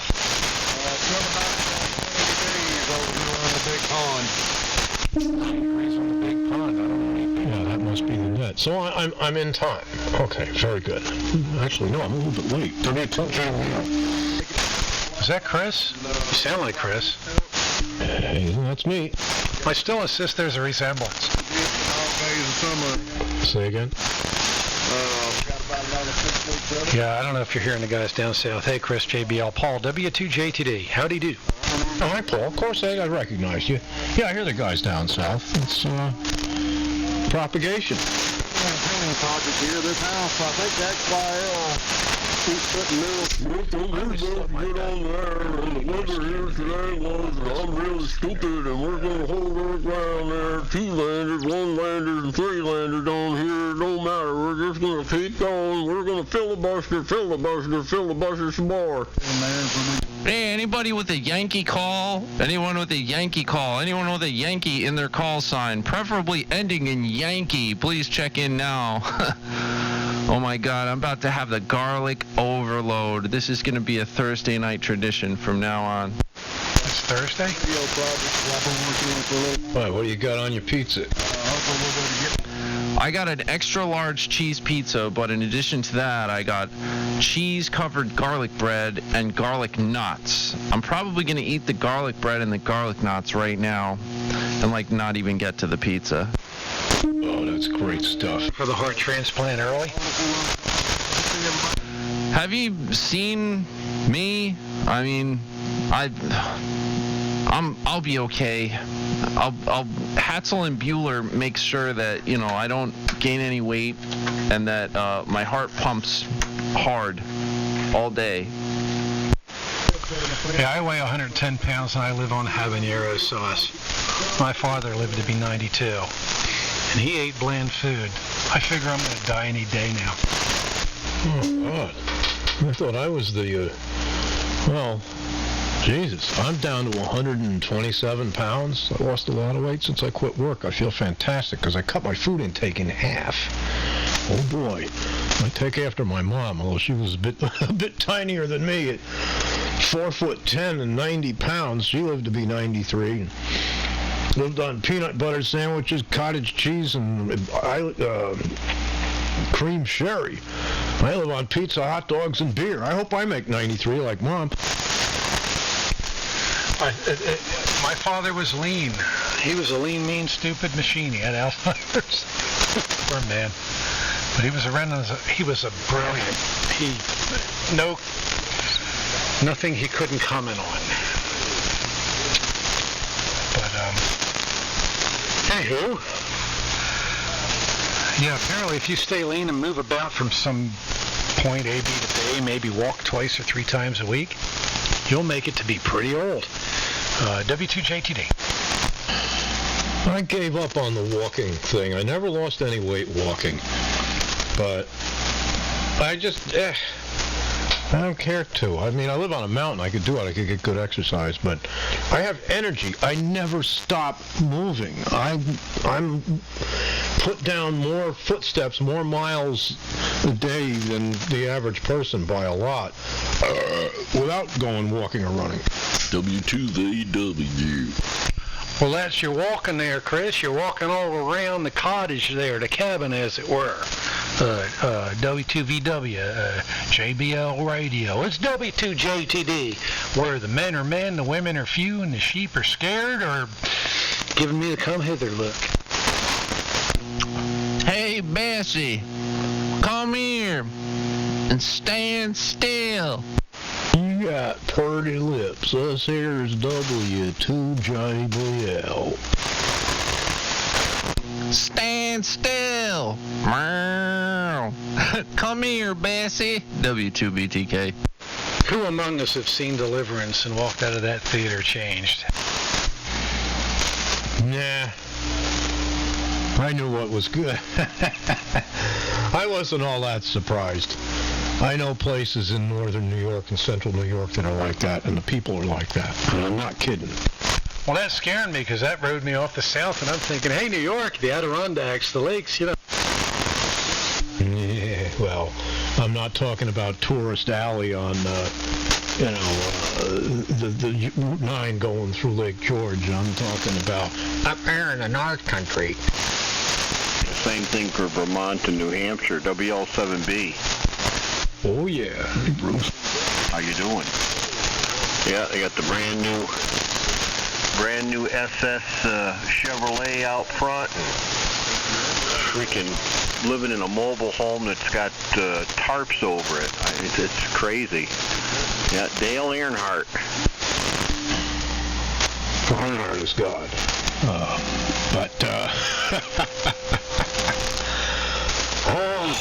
Some 20 years ago, I wandered into the Toll Inn in Old Forge, New York one night. Met a particularly accommodating young lady. Looked okay, a little industrial strength. She looked pretty good. She was willing, buying each other's drinks and this and that. And determined I was too drunk to drive home, so she drove me home. And I woke up on a couch the next morning, a strange couch the next morning, to the smell of rancid food being cooked. And I looked around, and I'm in a trailer. And as as I came to find out later, the trailer had no roof and there was a tarp over it. And the young lady was making me breakfast. She did drive me back to Old Forge. That was mighty nice of her. And I never saw her again. There are people in the hamlet of Hawkinsville, New York, minus teeth in trailers with no roof and a tarp. As Bruce said, with this brand new Chevy SS out front. When we got stories like that, we have to get together and put it together into a book. That's money. Well, and actually, you're better off if she doesn't have any teeth. I found that out. But WL7B, good evening, everybody that's here.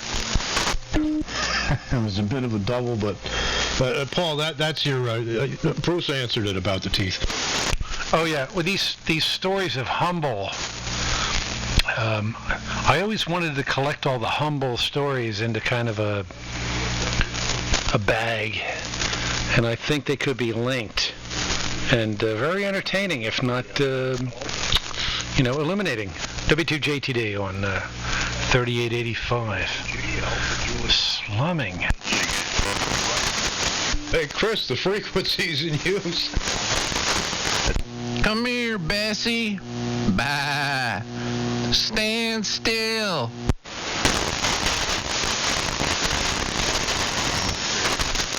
Anywho, in this great America, there are many stories. Some of them are brilliant. Some of them are awesome. Some of them are sordid. It's category 3 I'd like to know about.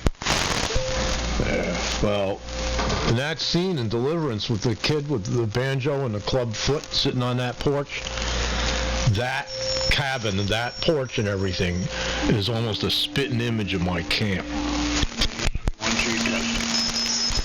That scene is more prominent even than Ned Beatty going to squeal like a piggy. I kind of blocked it, I had to go to gym class for 4 years in high school, 5 years because I cut a lot of classes. But, yeah, that kid, when he smiled, I just about croaked. Yeah, welcome to the real world. Yeah, well, we got them down here in Cape May County, too. We call them Dennisville Rednecks. Well, then I've heard about the Pineys. No, I'm a Piney. We're left-wing Democrats compared to the Dennisville Rednecks.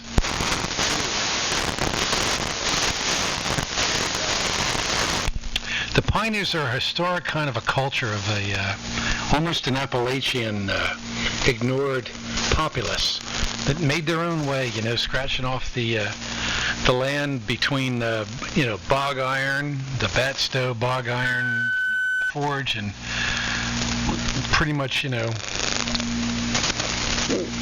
burning cedar trees for charcoal. They made a hard scrabble living. Oh yeah, I know. In fact, I have a friend that is descended from them. Actually owned a restaurant in Old Forge. He's a cool guy. What's the name of the restaurant? Lancia Pizza. It's long gone. He's still around. Oh, that's cool. Well, you know what? The older we get, the more we appreciate those of us who have arrived at this particular point in time, pretty much beating the dickens out of stuff with ball-peen hammers all the way. Yes, and as Billy pointed out, don't forget your safety glasses.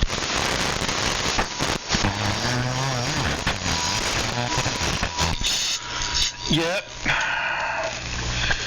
Another protective wear if you're chainsawing trees like I've been doing the last couple of days. We've had a couple of winds come through.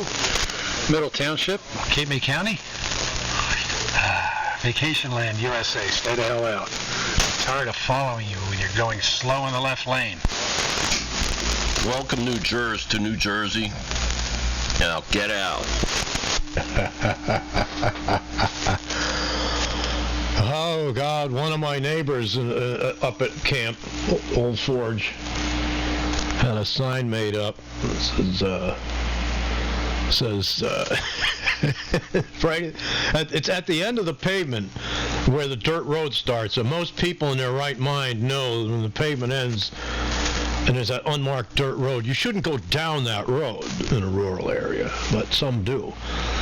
So my neighbor puts up this sign. Linda's Linda's driveway. Private. No trespassing. Turn around and go back to New Jersey. Hey, wait, is that a slur on Jersey? No, it's about tourists.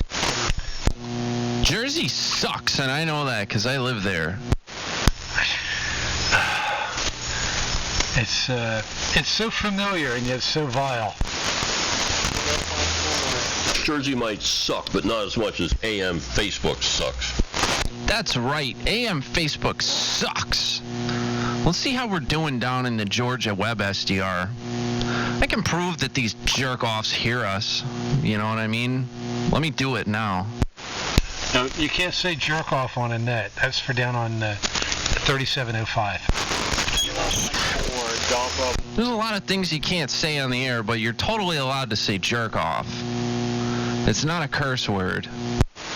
No, it's a middle name. As a matter of fact, check my birth certificate. Paul, the middle name, you know the rest from QRZ. Look it up. It's probably there. If it's not, I'm going to hook it up. It's also a job title. I'd say it was for my boss, but I had a cool boss. You know?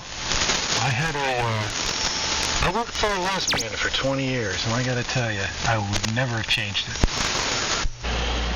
Well, my boss, who I don't miss, was a spoiled little brat, little girl. And he could never screw on a set of balls big enough to fire somebody, no matter how bad they effed up. Always made somebody else do it. Big man. What about truck nuts? Did you ever think of just like buying him some truck nuts? You know, $14 on Amazon. Gift wrap it. Leave it on his desk anonymously. Yeah, I should have hung him right on the. Would have had to hung him off the roof rack of his SUV. He didn't have a trailer hitch. You guys ready for the Georgia 4-lane signal report? Chris, you're doing pretty well. I'm pretty much just as strong as this idiot talking right now, who's like really actually pretty strong here from what I see.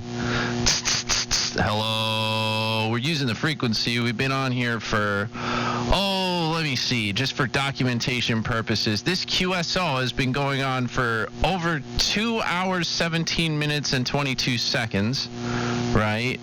So, Chris, you're doing pretty well down in Georgia, and I can tell that easily because you're a little bit off frequency, as am I.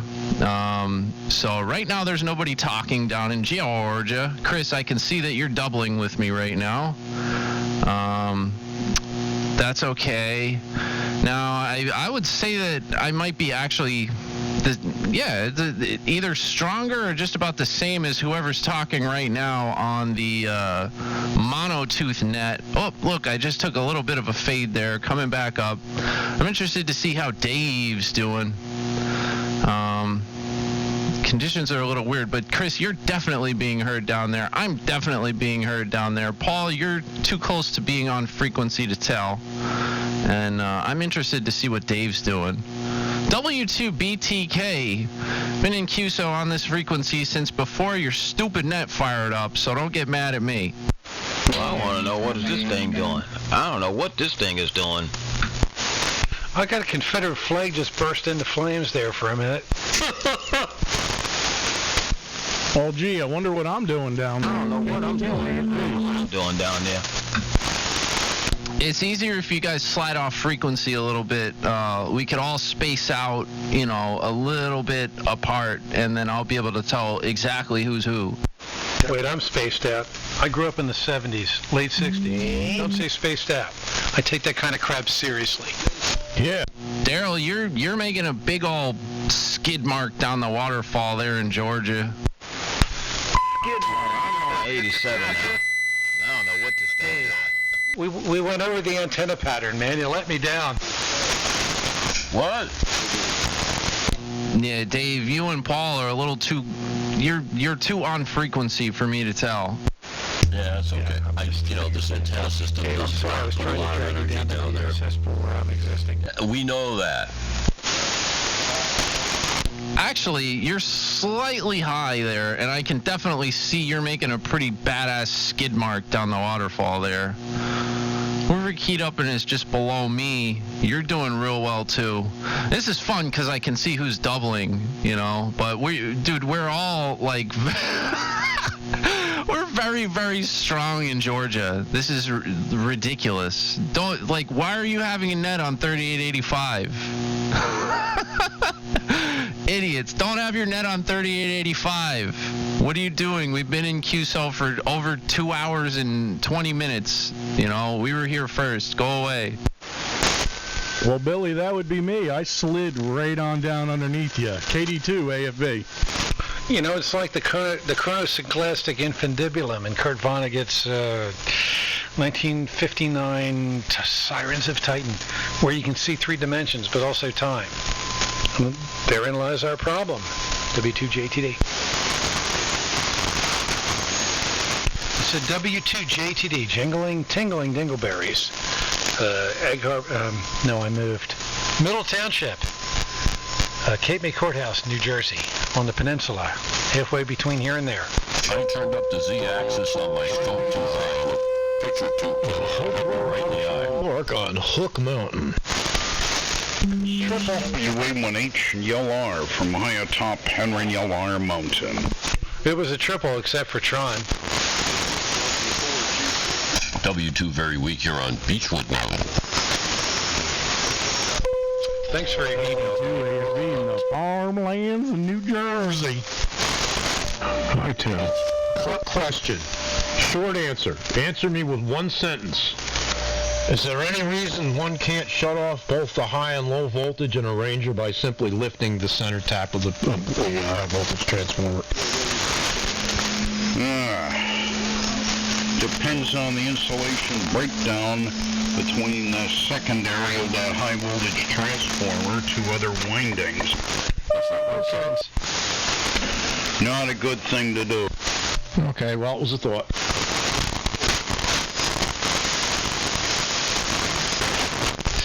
WA1QIX from Mirror Lake, New Hampshire. Hey, Steve, W2JTD. Well, quite a group in here. I don't even hear the guys in Georgia up here at Mirror Lake. I just can't even tell they're there. We can tell you're there, and we're not in Georgia. Paul in wherever the hell I am. Paul in? I think they're starting to get the picture. I liked it better when I was in Bargaintown. It was like I had a sense. It wasn't a township. Paul, what was your original call sign? I can't remember. KB2AIX, and then I went to N2JTD, and then the vanity stuff, and the guy crapped out, Voloslav, Auschwitz, gave up the call. I became W2JTD. I got a W. I liked it. And the cool thing is INR was about a week behind me. Oh, I thought you went back before the KB2 era. I thought you were, well, I'll put it another way. When you were first licensed, and for some reason I associate you with some other call from the old days of AM and Threeland. That's because I had QSTs going back to the 1910s, I was old buzzard when I was an N2. I kind of walked into this thing late. For some reason I thought I remembered you from, the late 60s, early 70s on here. Well, it was the same headspace, hanging with Uncle Willie and Timmy and the PNM net and this, that, and the other thing. It's Dave, K3ZRF. We were all kind of hanging together. We just didn't necessarily know it at the time. Yeah, okay. Somehow I thought you came on the scene earlier. But, no problem. Now I know. And I wish I did know. And anytime anybody hits me with any psychic crap, I say, pick a lottery number. That'll prove it. I'll be rich and you'll be famous. And another one along the old times, Jesus. Something I was going to ask Dave. God, it sucks losing your brain. I'm getting old. Now, you know what sucks? AM Facebook sucks.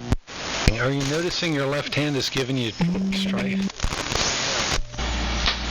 Oh, my friggin' phone. Yes, Paul, I have to warm up carefully before I play nowadays, or I can injure myself. Bitch, man, it used to, like, the most stupid stuff used to come so easy, and now it's like, reboot. All right, just checking. We're comparing notes along the timeline here. Anyway, it's good to know everybody else is suffering as well, I guess. You know, it's like a solitude and solitude together. Crazy. It's camaraderie, WL7B. Yeah, Bruce, I have to be careful. I can't do the pyrotechnics right out of the box anymore. I warm up gently on an acoustic with medium gauge strings for about 15 minutes, 20 minutes.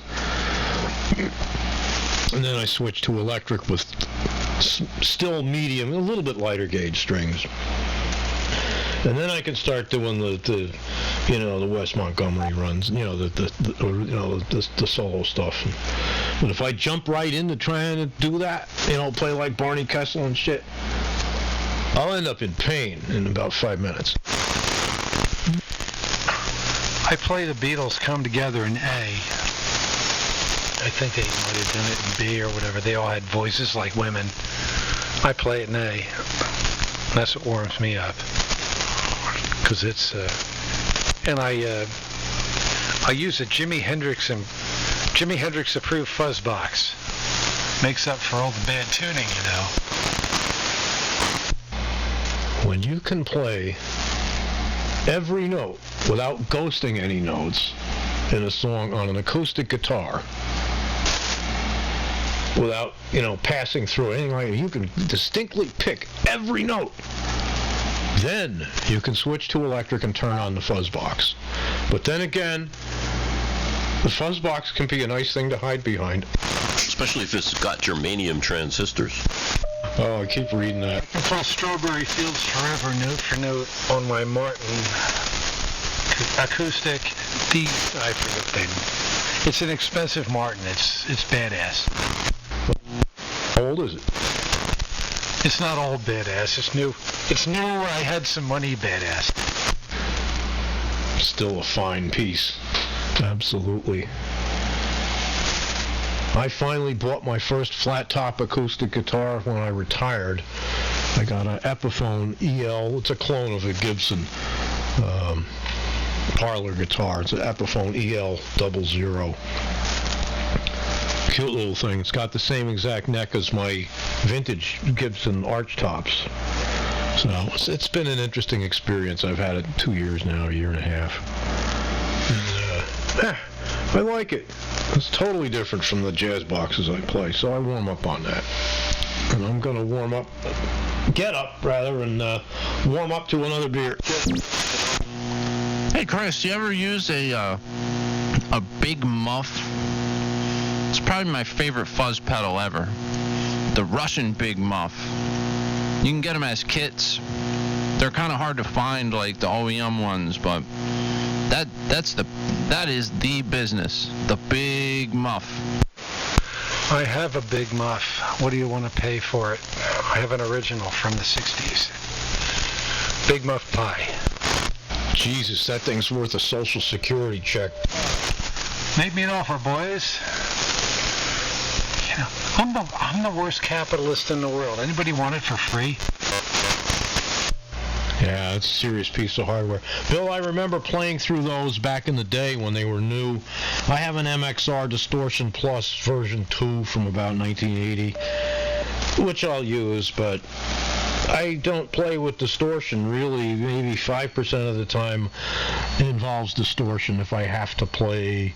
And I don't play rock and roll. If I do play Chicago blues, at which point I will crank in a little bit of distortion. But my preference is to overdrive the amp without the fuzz. They work the best on bass guitars, man. I love me some big muffed bass guitar.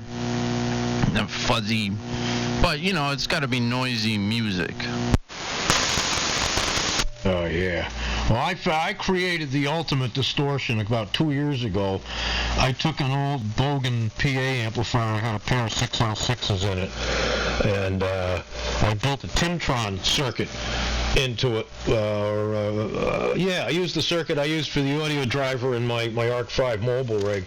I'm driving the 6L6s, transformer coupled, in AB2 with regulated bias, and I'm driving them with a 6V6. Oh boy, I can drive that amp into Class C, grid current. You should hear the distortion I get out of that. It's really into Class C. Oh boy. Oh boy. Yeah, man. Yeah, what you do next is you put a little variac on the plate supply, and you know, you drive it to the point of the distortion you want, but if the level is too loud, then you bring down the plate voltage. Yeah, I thought about stuff like that, or attenuators, but you know what? That's the amplifier I use at camp. And if my neighbor, and of course you know the walls are thin there, but I just go for it when I'm up there. Nobody's ever complained. In fact, it turns out a lot of people like to hear it. Yeah, I was just thinking of, man, if I had taken to playing the git fiddle at an early age, where I got to be really, really good, and knowing what I know, I could just see some of the amplifier creations I could have come up with. Well, there's something I did back in the late 60s. I had a pair of 811s, about 700 volts on them, and I used a power transformer to match into speakers. And I was playing around with the adjustable plate voltage, and you use just an ordinary old PA amplifier through an ass-backwards audio transformer to drive the grids, and by adjusting the plate voltage you would adjust the point of where the thing would click. Yeah, that's cool. Yeah. Timmy, you're very strapping. Camp, and that's at my camp, and you know, and I'm going to get loud up there, so yeah, what the hell. And I have we've talked about this before. I have a number of amplifier projects in mind. I can't quite get around to getting to them. You know, I finished that thing up at camp 2 years ago. What was the next one I did was the amp you gave me. But I still want to do another one in AB2. In fact, I'm thinking Class B and high mute triodes maybe for the next project. What was it going to be? And I have the parts. I just have to get off my ass and build it. It's low power. 4.6 SN7s in push-pull parallel in Class B. It'll be a 2 JBL. W2 very weak. W2 BTK. KD2 AFB. And 2 MIN. And we'll... Oh, God. Hey, what happened to Clark? There's W4OLJ and WA1QIX from Mirror Lake. Is that Steve? Yeah, from Mirror Lake, though. Not Townsend anymore, Mirror Lake. Well, Steve, hello, WTJTD. Good to hear your radio. I'm surprised you can hear. I'm running pretty low power, and I have a pretty low antenna, but, you know, I guess I'm getting out. WA1QX remote control. I'm in my truck here, driving home from Walmart. There's still 40 over. What do you guys think? Anybody here to QAX mobile in Walmart? Walmart. Dirty over in Connecticut, Norway 1, Radio Whiskey Papa. Coming home from Wally World. So how are all the smelly Walmart people like me tonight up there? Any good plumbers crack tattoos?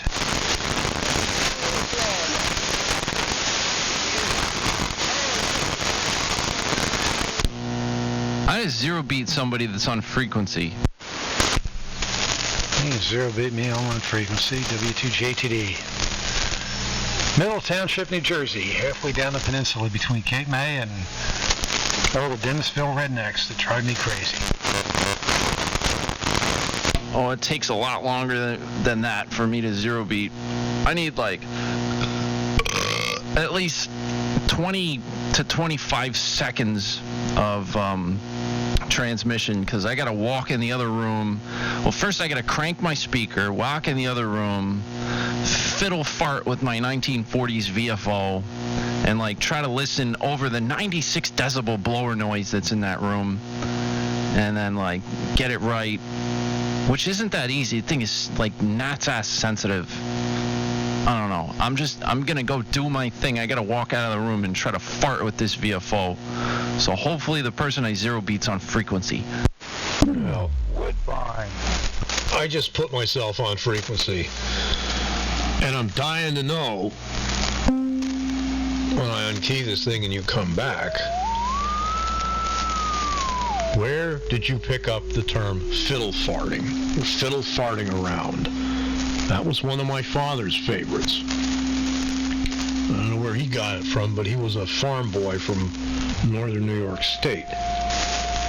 But that was a big one in his vocabulary. Fiddle farting around, and also lollygagging was another one. What the hell else? He had a few more, but that fiddle farting always reminds me of him. He used it a lot. I use zero beat. Shenanigans is a word that comes to my mind, and if we're going to stretch the carrier, shenanigans. It's Irish. If you have to ask, you best be prepared for a punch in the nose. Chris, you're almost too strapping for me to zero beat. It was hard to hear my little VFO against that large strapping signal, but I think I got it. I feel like I'm on frequency. I look like I'm on frequency. I've got the paint adapter waterfall plus extra IF information, and yeah, it looks good. I think I got it. That wasn't easy. I'm sweating now. W2BTK. Yes, fiddle fartling around. You're 10 hertz low. Oh, crap. Beat with my icons. Oh, crap. I just realized something. I got this thing in RTTY mode to drive the rig, and it's offset. I'm not on 3885. Don't I get cred for using the word shenanigans in context? What? All right. I got to get back to my archaic dictionary. I'm going to leave you guys in the dust, and you're not even going to know it because you're not going to know what I'm saying. What? That's what I said. Yes, fiddle fartling around. I've heard that term plenty of times. Oh, I take that back. I am on 3885. I just hadn't did the calibrator thing with the R398. Close enough. No.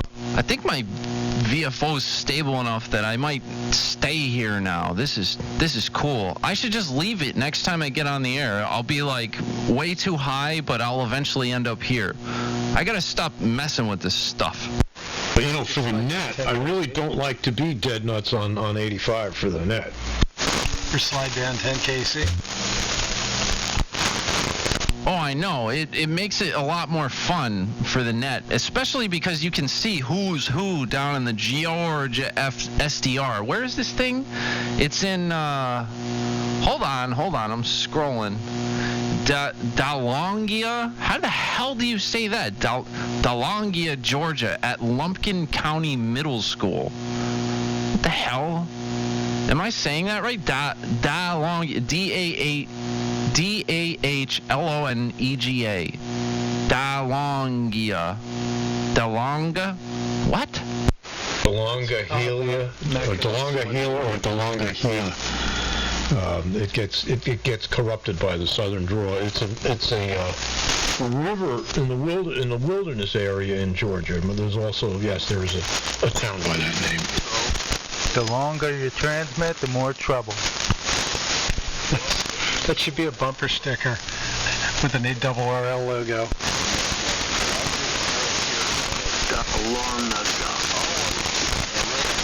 All right, I'm at a weird point of the night. Oh, am I keying on? I love it. Happens to me about 14 times a day. So I'm at a weird point in the night where I drank enough wine to make me sleepy. So you can either go to sleep or open another bottle of wine, and that will keep me awake. But it's like either this is not a good point to be. I got to drink more if I'm going to stay awake. Are you going to work in the morning? No, that's the thing. I'm off Friday, Saturday, Sunday on this schedule. Then QTF. That's a no-brainer. Yeah. All right, I'm going for it. This one's got a cork, though. I bought a bottle with a screw-off cap for the last bottle. I got to uncork this next biatch. It's not in the box. You're good. Yeah, time to have some red stuff, Sonny. He'll regret it tomorrow, but right now it'll be really cool. Yeah, yes, it's like back in the day when I was down to Piss and Moan Net. I have a friggin' bottle of red stuff through the duration of the net. And sometimes I'd get up the next day and my head'd be in a paper scoop sack. Well, you know, that's something that really used to piss the sidebanders and a few AMers off when you were doing the net preamble and the call up and said, stand by, I'm gonna open up, gonna bust a hymen on a bottle of red stuff. Change right to bird. What kind of a problem did I have with that? They were the best of times, and they were the best of times.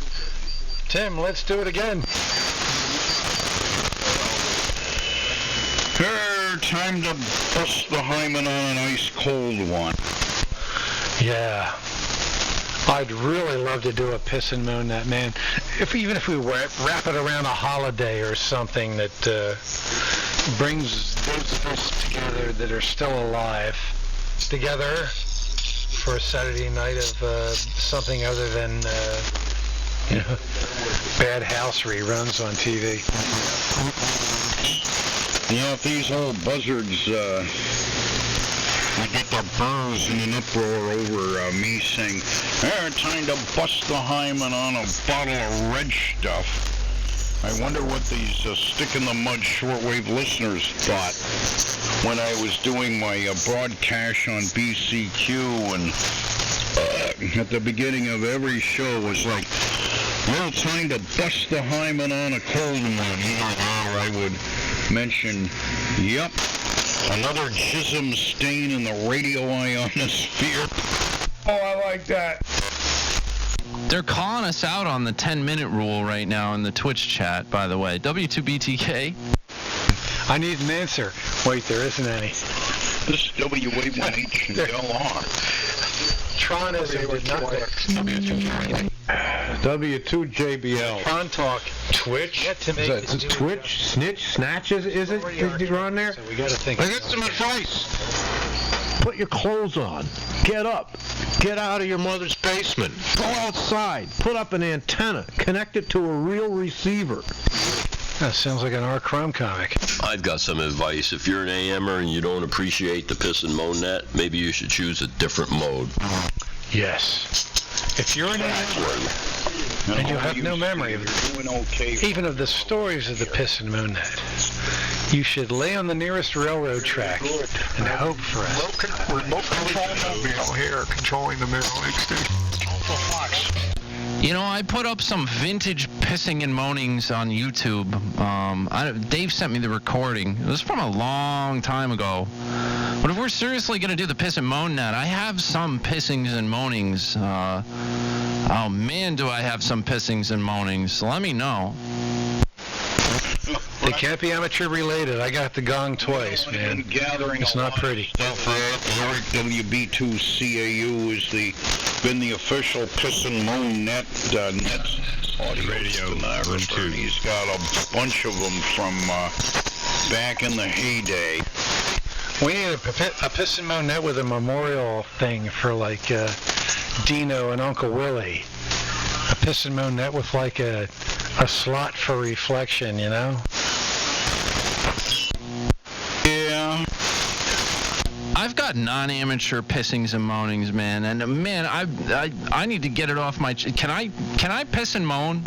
Not now. It's not Sunday. And like Dave's ZRF. Yeah, we need like a Ralph. He's not dead yet, but we don't know where. We don't know what happened to him. Was strictly verboten. Well, the reason for the piss and moan net is to get it off your chest, upload it. We piss and moan about ham radio items all the time. This is not about ham radio items. This is about real life. And it's not Sunday, so. Oh, I've got some real life pissings and moanings. You and my brother. And I only have a sister. But yeah, no, we're not satisfied. And Sap is on there, and I guess his wife and went down on him, and he's telling everybody on the Piss and Moan net. That was something. Oh, God. I don't remember that. I'm wondering if Eric has that in installment. And I wish to thank all of those. It's recording right now. Probably. You guys may want to tap into Bert JYU. Bert listens. Oh, I have his CD, the titled one, AM in the beginning, which is fantastic for me. Oh, it's fantastic anyway, but it has on it this very QSO that I heard in 1998, the day I discovered Uncle Willie and the goings-on 3870. I couldn't believe that. And I have the unedited one that he sent me about 3 years ago that's, it's unedited. It's just, a stream. Yeah, between JYU and Paul VJB, those gentlemen are the archivists of a period in time that to be experienced was joy, and to not be experienced was envy. This QSO is being very, very well documented, not just audio recording, but, pan adapter plus waterfall plus extra IF information plus an overlaid web SDR from down south, just to see how well they hear us down there at the same time that they're having this stupid net. Just so y'all know. Oh, God, if I'm being that documented, I hope I'm not over-modulating or splattering or doing anything bad. Well, if you are, everyone's going to know. Leftover from Harry Truman. I'm just trying to think of who's going. I'm thinking Texas and Mississippi, but I'm going to leave that up to you guys in the QRM land. W2JTD in the Middle Atlantic. Everybody down south, man, you're just like annoying. And by the way, there's 17 people watching on Twitch.tv right now. Listening to this, our QSO. Twitch TV, is that gay? Yes.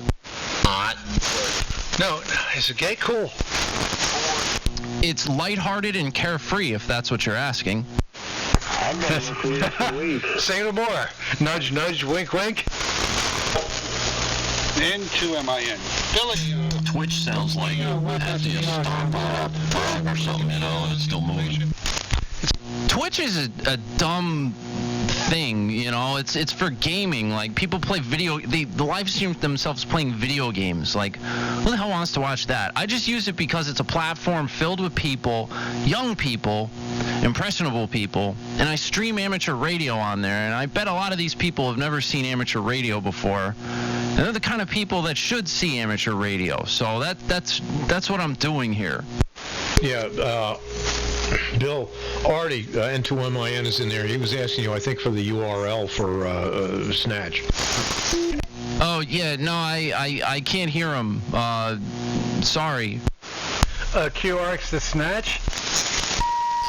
Or Twitch. He's looking. Artie, you're looking to tune in the stream on Twitch. I think it's what the hell is it? Artie's trying to tune up. Oh, hold on. Let me throw a carrier. Just zero beat me. I'm on frequency now. Oh, listen to that hum too.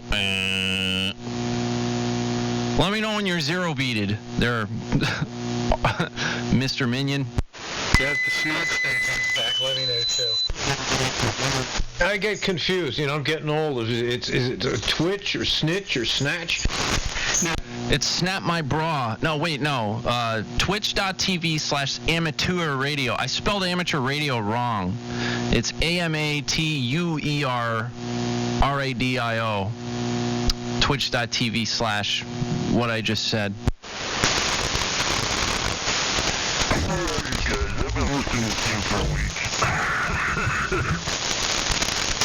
Bill, can you give me some information on the WebSDR down south? No. Oh, thank you. What is it? Dalongahela Middle School.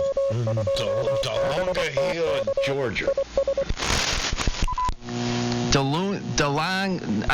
Nobody can pronounce that crap. It's made up. Trust me. It's not a real thing.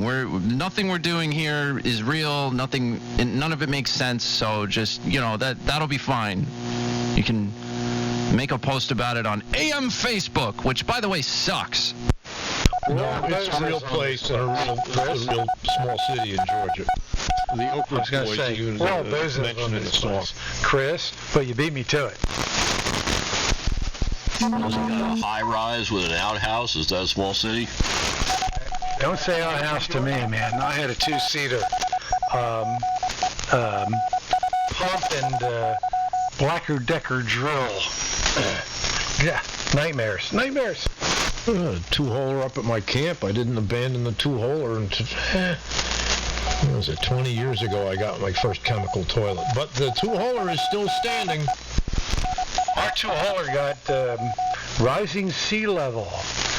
Put a kibosh on the christening of the SS Turtlet. I had myself a three-holer once. Man, she was fun. Three-holer? All right, I'll bite. Well, that's what Howard Stern used to refer to as the third input. She asked for it.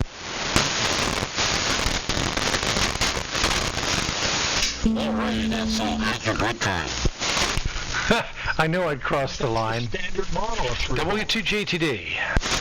Clark was crushed the night I told him on here that we had the same girlfriend 10 years apart. He had her when he was younger. I had her when she was more experienced. And the night I told Clark that the third input was open, he was crushed. Wait, you got Clark's sloppy seconds? Yeah, by 10 years, and it wasn't so sloppy. It's bizarre. It's not racist. It's not. That's juiciest. You guys are juiciest. Making fun of previous muck pilings. Juiciest. There has to be a term for that. Oh, it was juicy. Think Mamie Van Doren. Oh, with the torpedo bra. So I guess you came around the corner too fast, you could have an ocular injury. Oh, yeah. I knew a girl once with torpedo tits. Well, that's what we're alluding to and trying to keep our license. You can say tits on the air. What the hell? Why can't you say that? It's not a curse. It's just it's slang for a body part, It's not like the F word or the S word, which are things that, you shouldn't say, but tits? Come on. It's one of George Carlin's Heavy 7 that he got busted for broadcasting it over WBAI. Aren't they mammary glands? Yeah, exactly. Mammary glands, a.k.a. tits. The bullet bra. Well, spelled backwards. What was that on BAI? You remember George Carlin? He got He got nailed. There was a complaint filed after he did a concert on WBAI in New York City when they were still on East 62nd Street in the old church. I was there many times. He had a comedy routine, the 7 words you can't say on radio and television, and it was, 7 of those words, and tits was one of them. And BAI got fined, and they came down on him, and he got banned from TV for a while. And it was a big deal, but he sold 1 million copies of the album. Oh, yeah, I have that bit. 7 words you can't say on TV. I played it on BCQ. Tits, the avian variety. How do you know I'm not talking about birds? WWCO. Or the Timtron Institute of Technology. That's right, the Timtron Institute of Technology. Yes, that's at the tip. Sorry, I named my direct at the tip. What? The tits. Timtron Institute of Technology. Tim and I once talked about a website, and the portal into the Timtron Institute of Technology was not only beyond my means and capability at the time as a web designer, but it would have taken pornography and flipped it into the 4th dimension. Imagine the portals into the Timtron Institute of Technology. That was Tim's vision. My response was, yeah, I'm retired. Screw it. I'm not doing it. W2JT. They have that now. It's called VR Chat. VR Chat? Yeah. Yeah. Man. You get to the point where you get old enough, it's like, you want to play radio for a little bit, and after that, it's like, yeah, man, I hope the phone doesn't ring, There's a lot more solitude seeking or something. Well, get on and talk to your old friends while they're still alive. We're still alive? Damn. What, you think this is purgatory? You're not religious. I was that's a whole other, probably better for an email.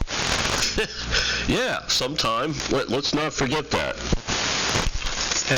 In the meantime, in between time, here we are, happy landings on a chocolate bar. This thing hurts, that thing hurts, this thing shouldn't hurt, but and yet the Sports Illustrated batik,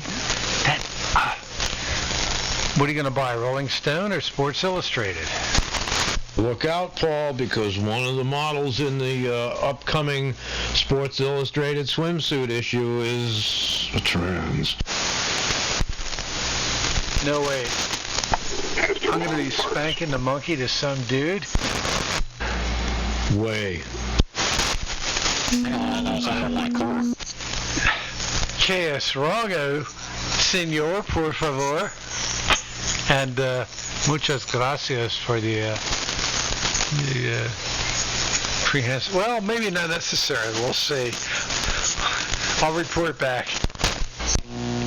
On the CBS 880 AM broadcast news the other morning, models in the upcoming swimsuit issue is from Brazil and is a trans. That just goes to show you they're canceling all the wrong stuff. All I know is I'm 66, I'm retired, and all my wife's friends look like Jabba the goddamn Hutt. So if I can smell a twist somewhere in the time-space continuum, I'm not exactly going to hold my nose up and going to say, ew, too much pepper. Well, if all your neighbors look like that and all your wife's friends look like that, Paul, that's what the strip club is for.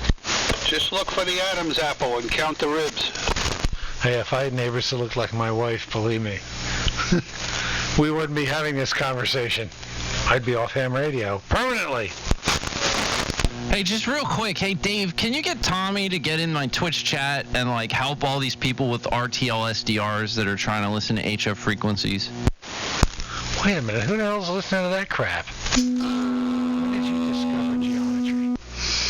If he weren't busy, he'd probably already be involved. So, I mean, I could send him a text, but, you know. RTL SDR.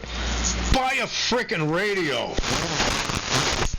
Yes, with tubage. Yeah, buy a receiver. You plug one of these things in, and you have an HF receiver. And it's 2020, folks. Yeah, you sound good anyway. Go ahead. Oh my God. A lot of these people are like non-licensed or have their tech or like just passed their tech in general and don't have stuff like that yet. They've got these TV dongles and they're trying to listen to us. There's 20 people watching on Twitch. This QSO, they're interested in this stuff and they want to hear us via RF. And they've never done any of this crap before. And, you know, I think it's cool. They need help. Okay, well, if all right, well, the SDR is fine if that's what they have. Not my preference, but if that's what they have, hey, that stuff works. It's not the rate. You got to put up an antenna. You know, you got to get a decent piece of something outside for an antenna. Then the RTL SDR will take off and work really good. You also need to have taken the Orange Barrels back in 1972 after reading a book by Tom Wolfe about Ken Kesey and the Merry Pranksters. If you get that basic foundation, you're in like Flint. And when I say Flint, I don't mean Dean Martin in the bad movie. Oh wait, that wasn't Dean Martin. The other guy. Coburn. It was James Coburn. I really enjoyed that. In Lake Flint. W2JTD. Oh yeah, when he's rounding the chicks up and he's deprogramming them. I wouldn't have. He's there, he's like, that's a traitor to manhood, telling these chicks, you are not a pleasure unit. Repeat after me, I am not a pleasure unit. He was so abrupt and so cool, man. All the other stuff you had to wait for. Coburn, like, went right for the action. Yeah. That was a great movie. And it's all about the phone company in the end. I loved it. Yeah. Well, a catharsis. That ended up being an important part of my life. My job for 30 years was battling the phone company over what the broadcast guys call an STL, studio to transmitter link. We call them radio tie lines to, you know, police, public safety, base stations and repeaters. That was my station in life, was fighting the phone company. So it comes natural. You didn't have to get a tattoo. That weird thing on your ankle just kind of evolved into a bell. Yeah, I'm still trying to figure out how to sleep with my feet on one chair and my head on another and no support in between. I spent 35 years with the natural gas utility, and once they inducted me into management, they called it a, quote, promotion, unquote, and I read it for what it was. I slept very lightly, especially in the wintertime. Oh, God, I went through that with the GE, with the New York State Police contract for 12 years. Oh, God. No life. Had no life. Because I got called out 4 nights a week, 5 nights a week. Anyway, I got to call out to the outhouse. We'll be back. Probably W2JBL. WA1H, y'all are. Probably it'll be time for my port heels to be wondering here. Around 9 o'clock is 160 Fahrenheit. So I may be doing that.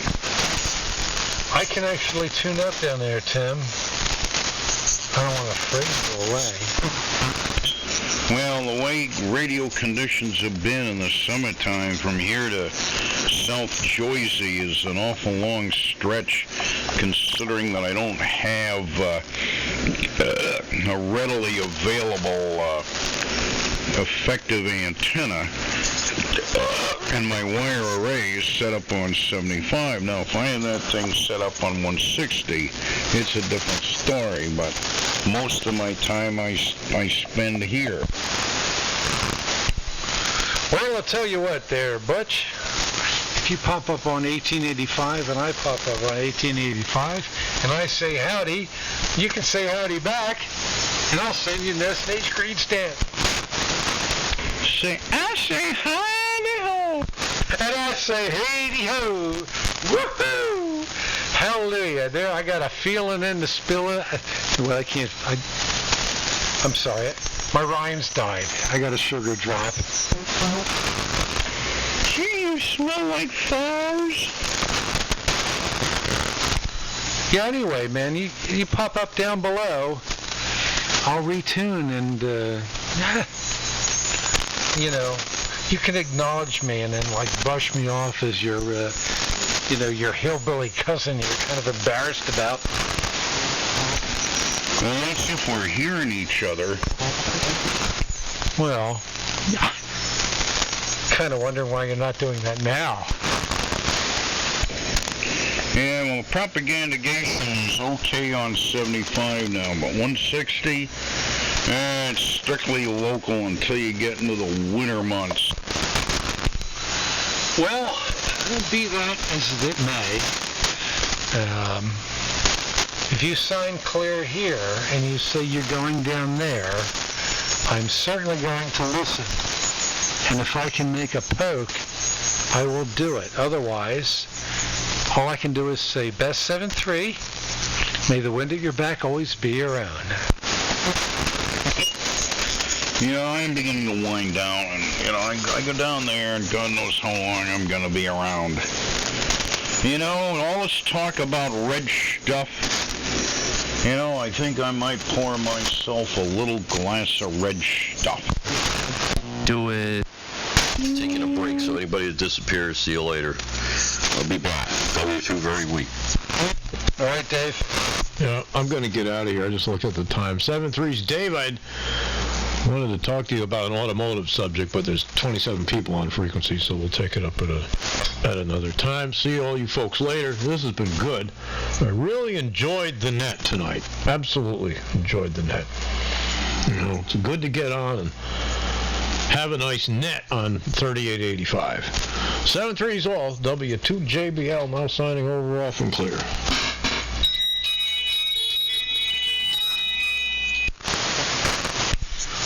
Smell you later. Alright, yeah, I'm gonna make myself scarce, make like a fetus and head out. Well, seeing you guys later. It's been an interesting evening. And now I'm sparked up thinking about,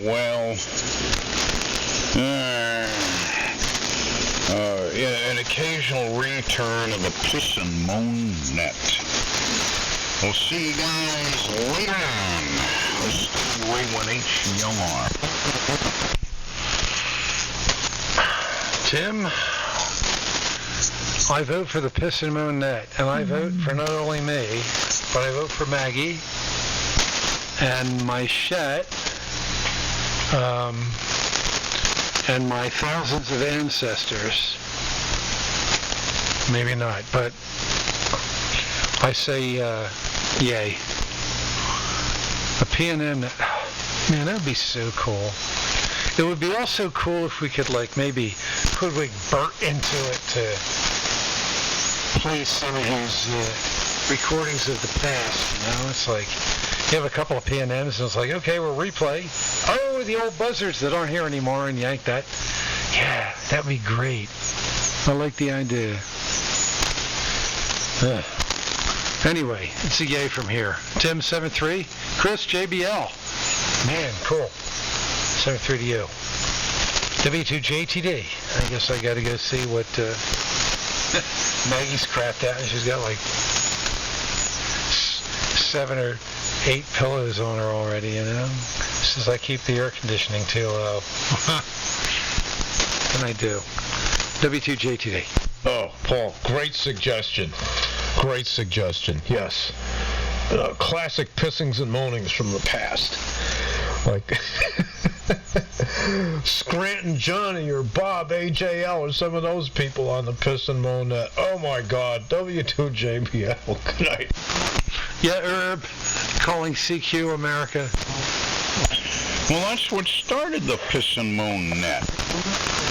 Well, you know what? It's like making a big funnel, like a welcome, like you have a business and you have a narrow driveway, but you're going to get more business if you have a big, like, open welcome. Yeah, really. Well, it all started on a hot August afternoon, and I used to love on a summer afternoon, I'd been outdoors and the body was grungy, and I'd fill up the tub and lay back and be reading a radio rag or something, and I'd have the receiver in the ham shack cranked up, or one of the operating positions. And it'd be the Bob and Herb show, and they'd be pissing and moaning at each other. And I'm used to hearing that, and then after a while, I'm saying to myself, these guys are talking at each other rather than to each other, and they're just pissing and moaning. Every time I hear them on, they're always pissing and moaning. And at the same score, the phone band had been moved down to 3850. So 3885 here was like land ho, and you had all these idiots on their friggin' traffic nets trying to plop them on here. And I'd have to put the 41000 rig on, and they'd start their friggin' net up trying to drive us off, and it just didn't work. So it's like I'm laying there in the tub, and I say to myself, I should start a net. I should start a net to legitimize it in these idiots' eyes. That if there already is a net there, then they can't start their net on top of my net rather than just my QSO, even though CC law states first come, first serves, nets do not have precedence. So I was like, Christ, what'll I call it? And then I thought about hearing Bob and Herb. I know, I'll call it the Piss and Moan net. Nah, it'll never fly. And then the next weekend, they were on there pissing and moaning. So I think I may have fired up the 811 rig, and I broke in and I said, it's time to start up the Piss and Moan net. And I turned them in, and they went away. I just hope somebody's running tape. What now? Every Sunday. That was the best origin story. Tim. On my maps, I should have run tape. That was the best origin story. It'll be on YouTube. Yep. Yes, the Piss and Moan net will be a multimedia net. It already is, isn't it? In our hearts and minds, man. You have no idea. There's a reason people come up to you at Hamfest. It's not to borrow money. They just want to say, Tim, thank you. Yep. Well, geez, it'd be good to have a Hamfester or two again soon, but it ain't gonna happen with the way things are, dear. That's right, the weakest station in the nation. Just checking in here. KC2 CWM. Well, you're not that weak. This is W2JTD, Cape May Courthouse. Well, you're strong enough to be heard when the Piss and Moan net fires up. All right, Sunday or what? Well, Sunday is a traditional day, usually late afternoon or early evening, depending on propagation, depending on what people are doing. And the Piss and Moan net doesn't stake out a particular frequency anyway. You see, what the policy of the net is you find a clear frequency within the AM window or just outside it, wherever it's clear, and you make some noise and you start the net up. Either that or you're already in QSO and you ask people, are you all up for the Piss and Moan net? Do you mind if I do the Piss and Moan net? And 9 times out of 10, everybody will say, yeah, let's do the Piss and Moan net. And that's how business is done. Right on, man. It's kind of the reason we're all here. What? Yes. And then there was the, that part was for the Bismuth 14. Sounds like fun. Yes, there's nothing like the Piss and Moan net, but do not piss and moan about amateur radio. I was gone twice, and I still have the physical scars. Well, I think it's human nature to piss and moan about something. But not about ham radio. I'm telling you, you don't want to know. It's as if the stitches weren't even taken out. They're so new. It's like when you come home from work and the wife is pissing and moaning about something. It's almost the same thing, ain't it? I bought you a new vacuum cleaner, a new toaster. What's your problem? Well, that's like the one. Well, right? You gotta be her sympathetic ear, so that when she has something to piss and moan to you about, you gotta listen, and you gotta calm her down. 'Cause she's got all night with a knife, and you gotta fall asleep sometime. Oh, I'm sorry. I'm just talking about that from my side. You guys go ahead. And then again, there's that blues song, I Got a Piss and Moan Woman. I got a piss and moan woman. I got a piss and moan woman. Piss and moan all night long. I'm sorry. All I'm getting out of that is Slum Goddess of the Lower East Side, and don't tell Maggie. She really does like that song, but I don't want to start trouble. Oh, Thule Kupferberg, where are you? We need you here now in 2020. WA1HLR, W2J, TD. Okay, Paul, you seriously got to get out of here. In KC2CWM. Good to hear you in there, man. Gotta go. This is WA1H and yell on. KC2CWM. That's right. Come with money. I'm surprised Tim's here. I must be doing good tonight. Well, the band is good.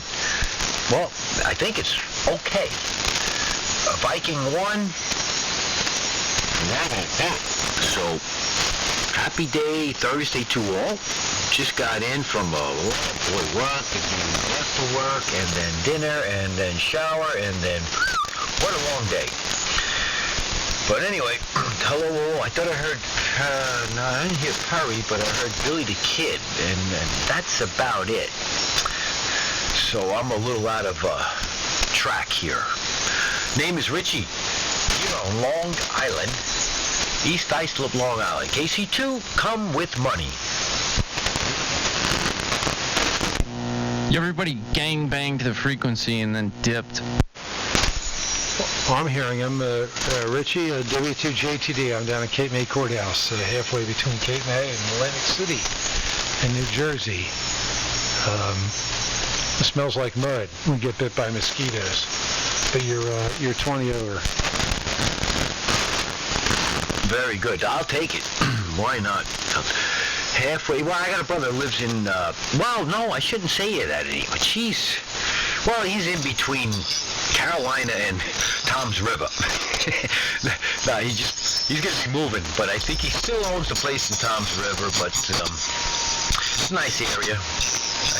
I mean, the farthest south is, down in Jersey. I think, Seaside Heights, maybe. But that's about it for me, Jersey, I got Long Island Shore here, and I got a boat, so I don't need to go over here. It's like old Jersey people go over here, and all the Long Islanders go over there. It's kind of silly. I don't believe it's segregation. You Long Islanders are fully welcome down to Cape May anytime, and I'll buy around. Yeah, well, I heard a lot of stories. I think my parents used to go camping there, or at least spend a weekend somehow, and maybe a rental place or something. They used to do that years ago, but it's very nice, but I have not been there. There's another station asked me a question, and I just didn't catch the question. KC2 CWM, go ahead, other station. That was me, Bob, down here in Connecticut. Norway 1, Radio Whiskey Pop. I said you're 25 over here. Wow, well, I'll take it. 70 watts. I think 70 watts, but, it's... Cambodia River it was. Station, maybe 150, 160. I might be a little loud, actually. It might be up a little bit. Still experimenting, but thank you for the report. Don't want to hog it. Yeah, that was normal. Yeah. Very interesting to me. I love listening to that guy. I love his voice, too. I like a JBL speaker. Chris. And then, Kimmy left, and so why don't we put it to the Billy the Kid? He's always interesting, too, for a young fella. My JBL speakers burned out, and I had to rebuild them. But anyway, go ahead, Chris. Wait, hold on, but that's good, because you know what? You can rebuild them. Well, some of the kits for some of their speakers are hard to get, but I have always heard that, for the most part, you can get, the parts you need. And there's no reason why you can't do it yourself, like it sounds like you may have. You read the directions, use your shims correctly, a little bit of experience, and off you go. Yeah, a couple of magazines. Don't mind me, I'm just adjusting my receiver because there's like a lot of splash coming down, or I should say up, from 3873. Imagine that. Simple experience. I blew mine on a particular loud version of a Capriccio Italienne by Tchaikovsky. There was a great low note, and all of a sudden it looked like there was black snow. That was my speakers exploding. Well, if you're running in range for wattage, that shouldn't happen. But what age? But you know what? The new stuff that you put in there it is better. Because they use different enamel for the voice coil wiring. Like a different coating. I think now, and so overall they're a little more rugged than original. I guess I'm doing all right so far, though. My MO is like, run it to the max, and if it burns out, that didn't work. It's all about experimentation. So, well, goodness, look at the time. I got a screw.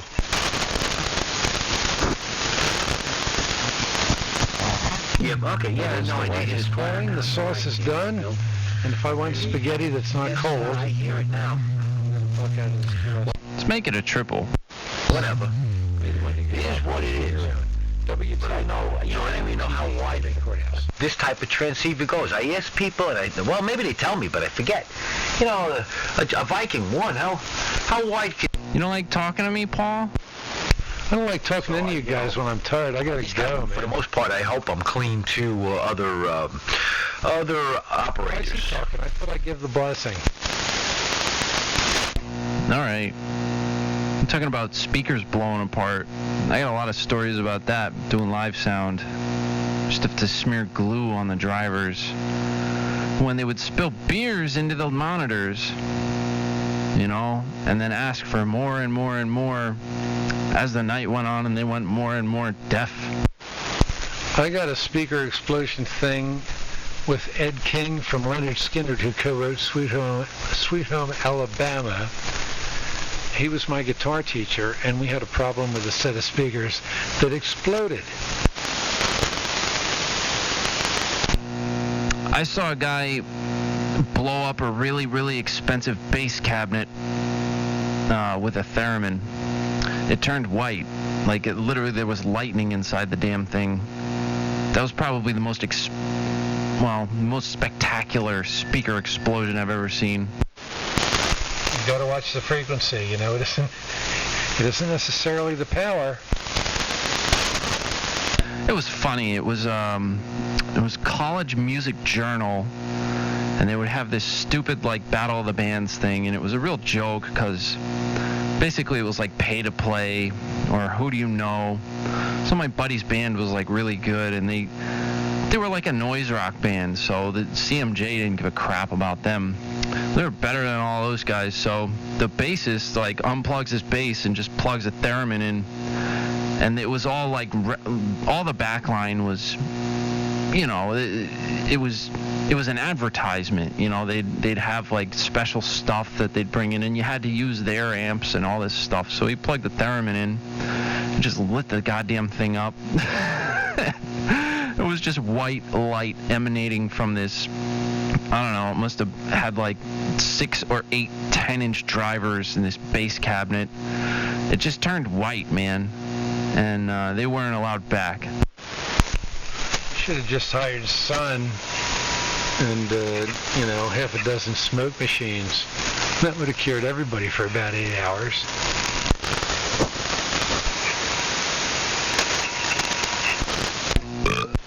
Being the doom metal kind of... You guys know what Sun is, right? Yeah, with 2 ends.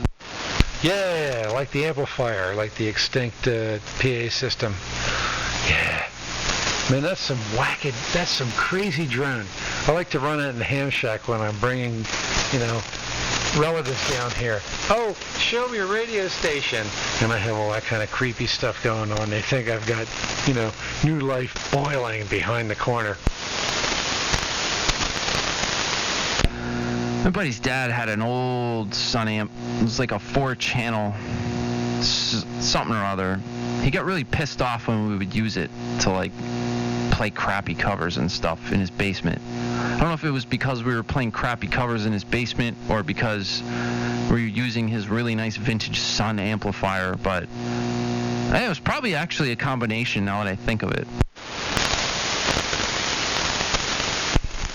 Well, if you still have it, polish it up, evaluate it, and you could make a couple of bucks. That's not the things with the pleated vinyl on it.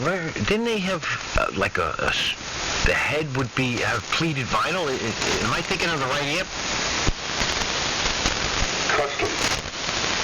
Yeah, that pillowcase stuff, man, that's custom. His Sun was like slick, like Fender and Gibson. What do you want padding in there for? Custom. Custom was an amplifier that looked like it got hit by a bunch of wasps. Custom with a K? Oh yeah, that's high end.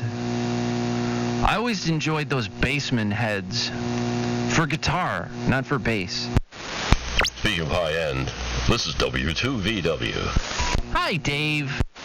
And the Bassman with the bottom. And it was a black face, which was in the early years. And, I just wanted, I don't know. Al Jolson. He's like really into it, so I get his leftovers. Sometimes we do little trades now and then. I'm just like a hacker, I call myself. But, yeah, that Bassman was good. It was loud. I tell you what, it was loud. It was a good 6L6 amp. Real too clean though, so that's why we wound up with it. Then he sold it. I hope I'm not doubling, but anyway, yeah. I'm into that stuff. No, the Bassman. See, the thing about the Bassman. Fender. It was too clean. That's the thing. You have to turn it up all the way. The gains, the volume, max it out. And it wasn't loud. That's the magic part. It was a quiet little thing.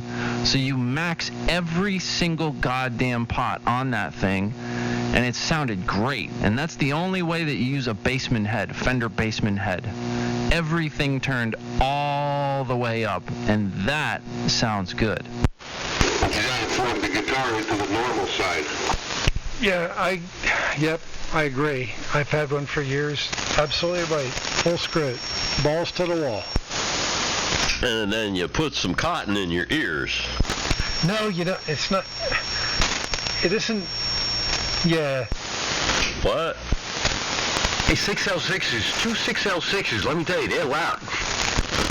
You make sure you don't have a lot of china on it.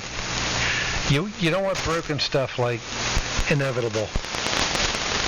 Yeah, they were a 50-watt head, or you had the 100-watt head.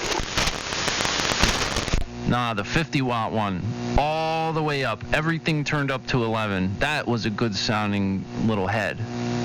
Definitely. I used that for like metal stuff. It's only 1 letter away from mental. And that was a nice one, too.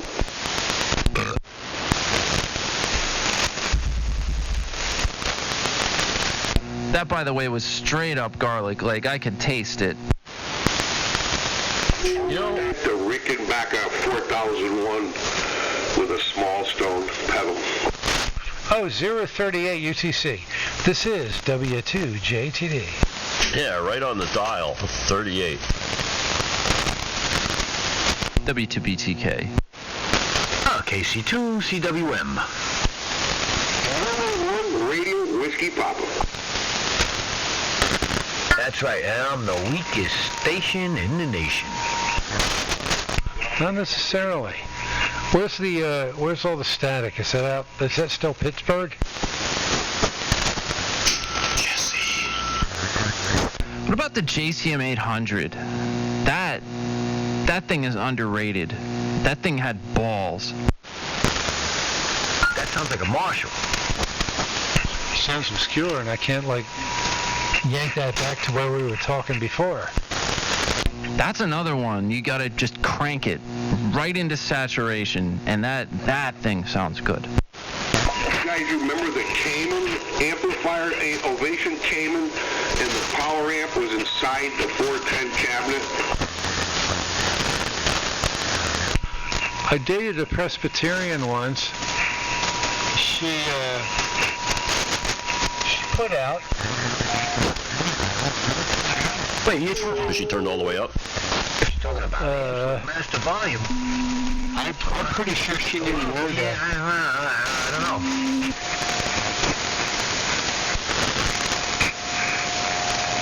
She knew more yoga than I did.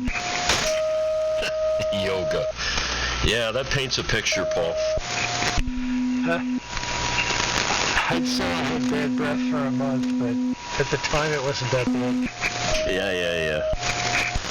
Just so you guys know, I got a text from Clark. He said, frequency got super boring, went out for errands. So if you were wondering. Who's Clark? Who's this Clark that everybody's worried about? They chant his name in my chat over here. They just chant his name over and over, and they want Clark. He's not that whiny dude with the AM radio voice that's usually on here, is he? That's him.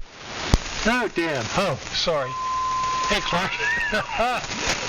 Hope everything's well, all right? All right, fine business? Yeah. They're doing it right now. They're chanting Clark, but they spelled his name wrong. They spelled it C-L-A-R-K. That's not how it's spelled. It's K-L-A-R-Q. Right, it's Clark from Planet Snark. Clark. Hey, it's Clark. It's the Clark Show. Hold on, let me turn on my phase rotator. I'm really gonna do it. Hold on. Does my audio sound all screwed up now? It looks stupid on the scope. Like not as good as it was before. Let me turn that damn thing off. I think you should have like 2 or 3 of those at once. That way we won't know who you are. Oh, it's very Fireball XL5 here. Yeah. I don't have a whole ton of negative modulation today. Looks like about 95%. That's not much. I need to get closer to the 0 volt experience here. Hold on. Let me increase the audio on the carrier. 5555555. Yeah, that's a little better. Just let me turn my volume all the way up like we do on the guitar amp. See what happens. Oh, somebody's trying so hard. Look at that. It's cute. You know, I'm thinking about going up to the Pentecostal church in Keensburg with talking about big speakers. I got some big JBLs. You've seen them, Billy. And I want to go up there with my box truck on a Sunday morning when all the parishioners are coming out of the church there. I don't know if they're having services again at the Pentecostal church in Keensburg. But I want to play a recording that I have of a certain person on the air here on 75 meters. I've envisioned going up there with my 800 watts per channel Yamaha Super Club system and beaming Metallica. I've got an 800 watts per channel Crown audio amplifier that I'm using as a modulator right now with my Johnson Viking 2. How about that? Dave, I know your thing's more subtle. Go ahead. I'm gross. I'm just like blasting, but I know you have a mission. Oh, I always have a mission, yes.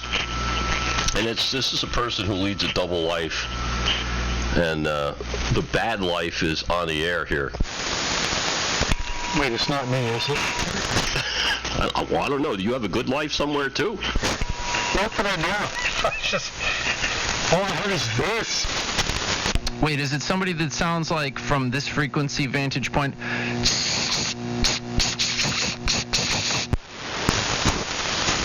Every now and then Maggie walks by and smiles at me. I mean, that's it. You know, please, can I have a drop? Well, that's great. That's good. That's a relationship. W2JTD, yes, it is. You know, to be locked down with your best friend, I want to tell you, I'm not suffering. Many people are suffering, but down here we're just we're as happy as a Cape May goodie. Oh, that's great. Good for you, man. Doesn't get any better than that. W2VW, who only has 2 W's in his call sign. By the way, if you have more than 2 W's in your call sign, you could be a complete idiot. By the way, I just want to say that. Wait, I'm happy, but I still have scrot cancer. Do I get to... Can I whine about this for a while? No, I can't, because I'm not going. Well, you could if you want to. You know, people who say that hams shouldn't talk about their health on the air, or a bunch of old guys talk. Your health is your most important thing you have. And comparing notes with other people is very, very important. So anybody who says that somebody talking about their cancer or their this, that, or the other, oh, we don't have time for that. Let's talk about the new crap that we bought this week. You know, it's silly. Ding. Wait, ding her. That's kind of a weird repeater ID. Anyway, Dave, yeah. Thanks for the email too. You know, good stuff, Shunny. Yes, indeed. Onward, upward, forward. You know, onward through the fog. Yeah, man. Well, like I said before, it's a good thing that it's 2020. You know. Yeah, I'm sure I'm going to be dealing with all that stuff someday myself, because I'm surrounded by it, as I mentioned. So, anyway, best of luck, and I'm sure you got good people on the job, and that's important. Man, I changed healthcare providers a couple of years ago, and what a difference. Not from this area either, because This is like God's waiting room. Yeah, what's this frequency going to be like in, well, it's 2020 now, but like 2038, what will happen? It's going to be Connor. That's it. No, it's going to be us schmucks complaining about our problems. It's just like now, it's just, we're going to be weaker. It'll be a giant power home because everybody will be dead and gone and left the radio on. It's called Same Shit, Different Day. But yes,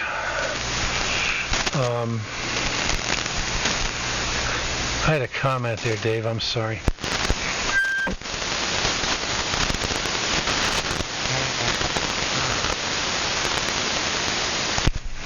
Anyway, life goes on, and it's a cycle.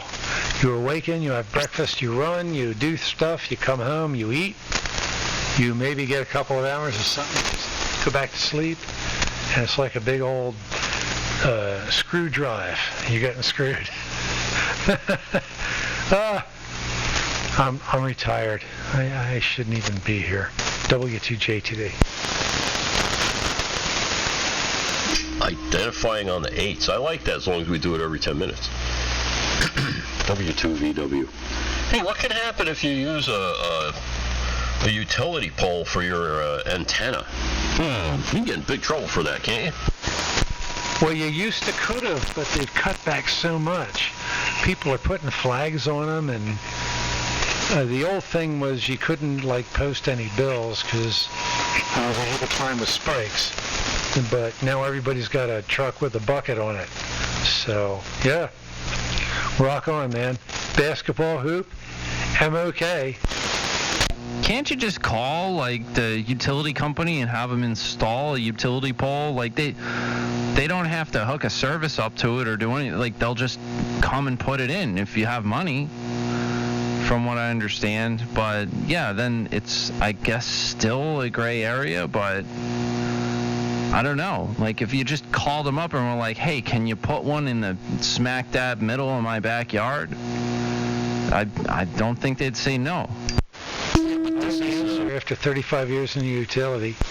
This is an existing pole that's been in use and is in use for power and for fiber and for phone and cable and all kinds of other stuff. I don't know, man. If somebody were to get that like pole number and report it, that would be really bad. But I have the answer after having spent 35 years in a natural gas public utility. I do have the answer. And that answer is... What was the question again? I guess, yeah, somebody should report that. It doesn't sound like a good thing. What if they're actually interfering with a bunch of crap? Like knocking stuff out? How many W's can you legally have in your call sign? Wait, this is natural gas. We were back earlier. We're getting into electromagnetic interference. That's the electric company. That was my dad. My dad worked for IBM, and he taught me how to use computers as soon as I could read. My dad worked for Atlantic Electric, and he told me, go ahead, take that safety pin and stick it in the plug and see what happens. I had to do that on my own. Nah, my dad was cool, man. All our dads were cool. You know? Man, here we are. We're the dads. Here we are, coating the earth with dads. I don't really feel like a dad any more than the rest of you guys. W2JTD. I ain't a dad. Well, good for you, man. Good choice. And, what saran wrap? Well, the key is to use ham radios, and then girls don't want anything to do with you. But my younger brother had a beautiful, healthy baby boy last night around 10 o'clock in the evening. Cooper, welcome to the world. Well, congrats to the new JN. Yeah, but the way you said it, you said your brother had. Well, yeah, we get that, but I mean, what are those inbred cats there on It's Always Sunny in Philadelphia? It's still his, like he played a major role in that whole process. I guess it was his wife that had the baby, but he had, her? What? There's a cousin in here somewhere. Oh, damn it, I should have gone to bed earlier. Just flip over to lower sideband and you can embrace that a little more on this band a lot. What happened to the monotooth net? Maybe they got too many static crashes. Who knows? Who cares?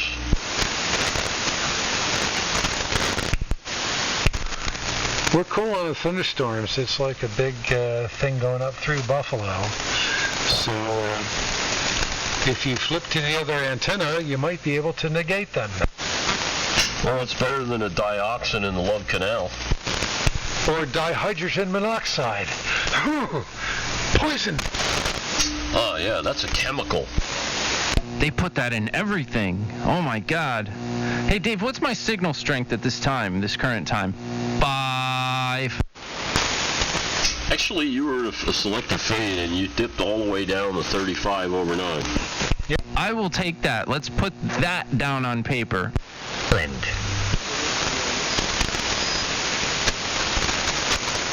You want to put that on paper? Yeah, tell everyone I'm only 35. What, litmus paper? Do you want it to be base prejudice or acid prejudice? Oh, highly acidic. All right, highly acidic. So we're gonna err towards the acidic. I like that. Is that acidic or acerbic? Well, they're close enough as far as I'm concerned. If you only had one rubber band. I got an A+ in biology. Every time I took biology, I don't know what the hell. Oh, wait, that's not biology. That's chemistry. I don't think I did as well in chemistry. Oh, chemistry was a blast, man. It all made sense. It was gazintas and gazatas. It was like electronics. I had a bad teacher. Oh, the covalent bond of hydrogen and oxygen. Fellas, please. Yeah, chemistry was awesome. Chemistry and history. And geography. And the rest of that stuff, they could have stuck up their keister and, waved it at the west wind at the solstice.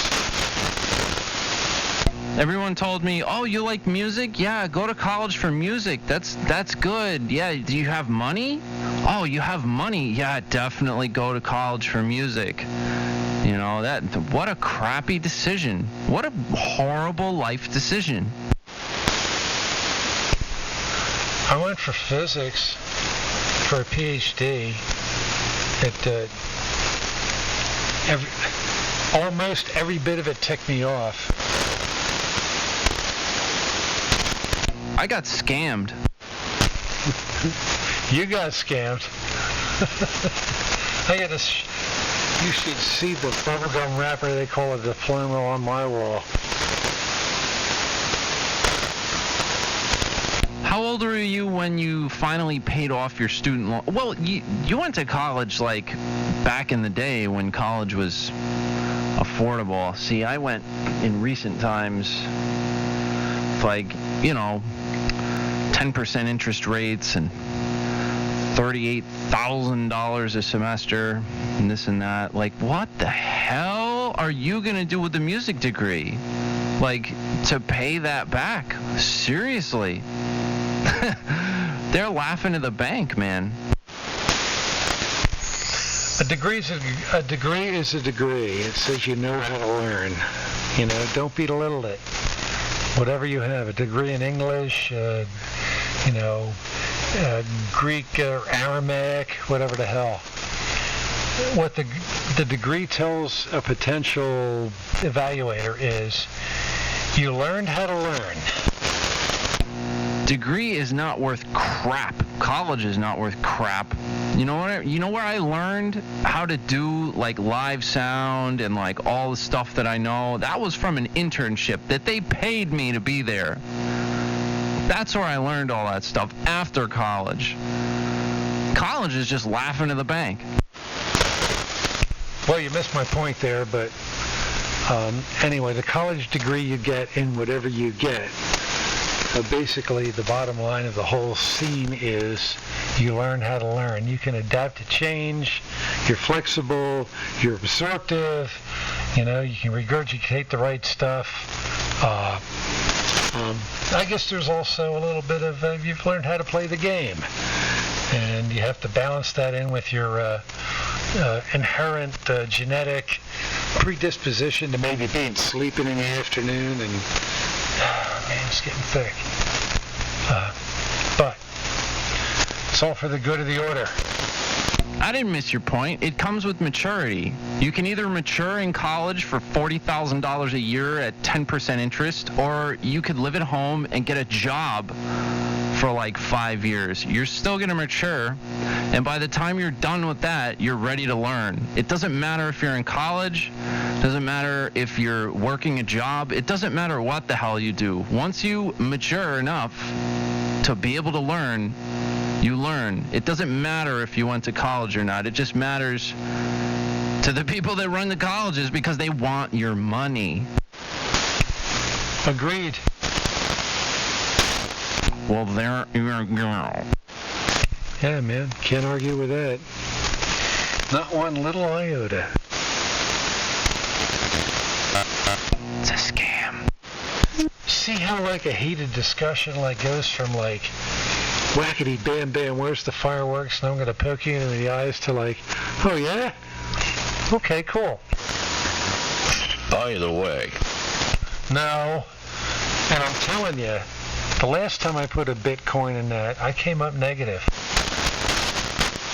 I'm sending you, Paul, the links to the Twitch and the YouTube where this conversation is live right now, along with a band scope and a chat room, and it'll also be archived on YouTube. So when you have nothing to do and you have your wireless headset and you're outside waxing the car or whatever, you can listen to this whole QSO again when you haven't had anything to drink. When I haven't. Hang on, I got to get the calendar. Oh, wait. Yeah, I got to get the calendar. Twitch.tv/amateur. Ugh, couldn't make it all in one burp. Amateur radio. YouTube is, how do you find that? It's actually youtube.com/c/amateur radio. But the name of the channel is 631NJ, because that was my CB handle. Yes, Fleep, my CB handle. I remember that.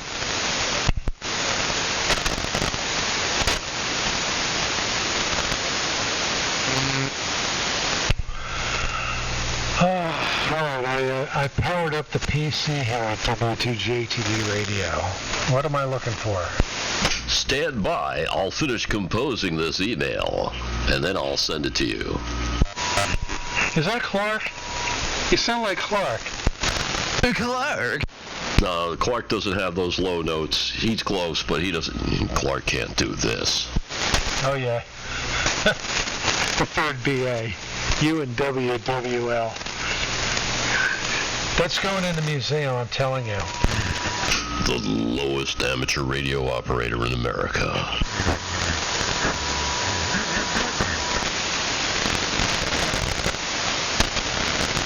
Yeah, Twitch. You know, like a nervous twitch.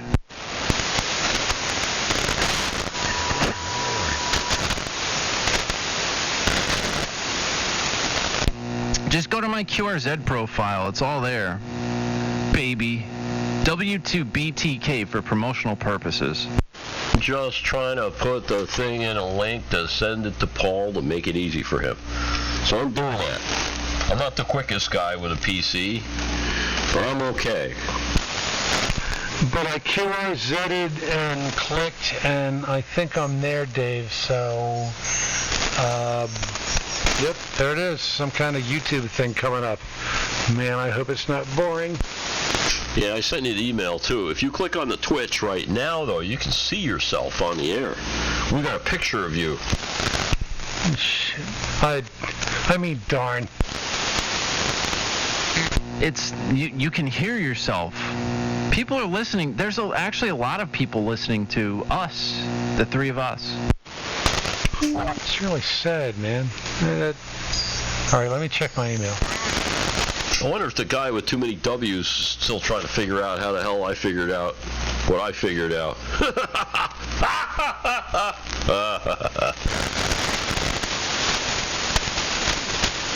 Somebody just told me to do the limbo, and I told them I can't. I've been running 4-inch conduit. My back hurts. I'm looking at some guy with like a black hat. Mustache and a black cap. Just took it off. Does he look like a gas station attendant? No, he's way uglier. Oh, well, a Canadian gas station attendant. Perhaps, eh? Eh? Will it be regular? Fill it up, man. Yeah, this thing's working. Pretty cool. Yeah. Anybody else out there in ham radio land want to send Paul a message in the chat? He's on here, man. Yeah, you could be immortalized forever on YouTube, man.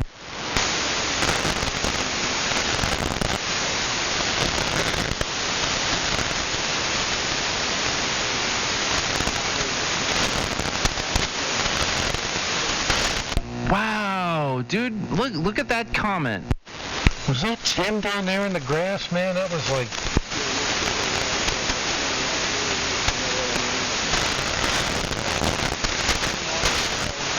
That might be leftovers from the monotooth net. Oh, yes, the long delayed echo. Did you hear a comment? I missed it. Ooh. Before I missed it, I didn't even hear it. Timmy's down on 160. He said it's 160 time, which is cool because like my antenna system, ever since I shortened my feed line, likes to arc over real bad if I run any more than about 800 watts peak. So like I even have trouble with the Viking.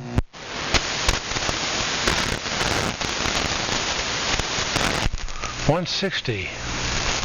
Yeah, I threatened to get down there and bug him a little bit. I'm going to QSY, fellas. 7-3. Nice hooking up with your radios this evening. Chin up, cheerio, and may the wind at your back always be your own. W2JTD.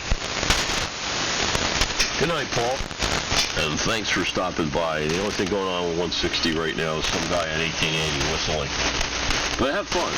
Talk to you next time. Max. Rock. Bye-bye. See you later, Paul. I've got to do the same myself. KC2 CWM, I'm going to resign. Off to another work day tomorrow. Have a great day, guys. Evening. When you come with money, do you also go with money? Oh, yeah, because, you know, I work, let me see, $1 a day and 99 cents for my wife and a penny for me. Damn. When I come with money, I usually don't go with money. There are no pockets in a shroud. Check. Take care. Take care. 7-3. Yeah, there's no roof rack on a hearse. Yup. Somebody else is going to be getting rid of your stuff for a lot less than you paid for it.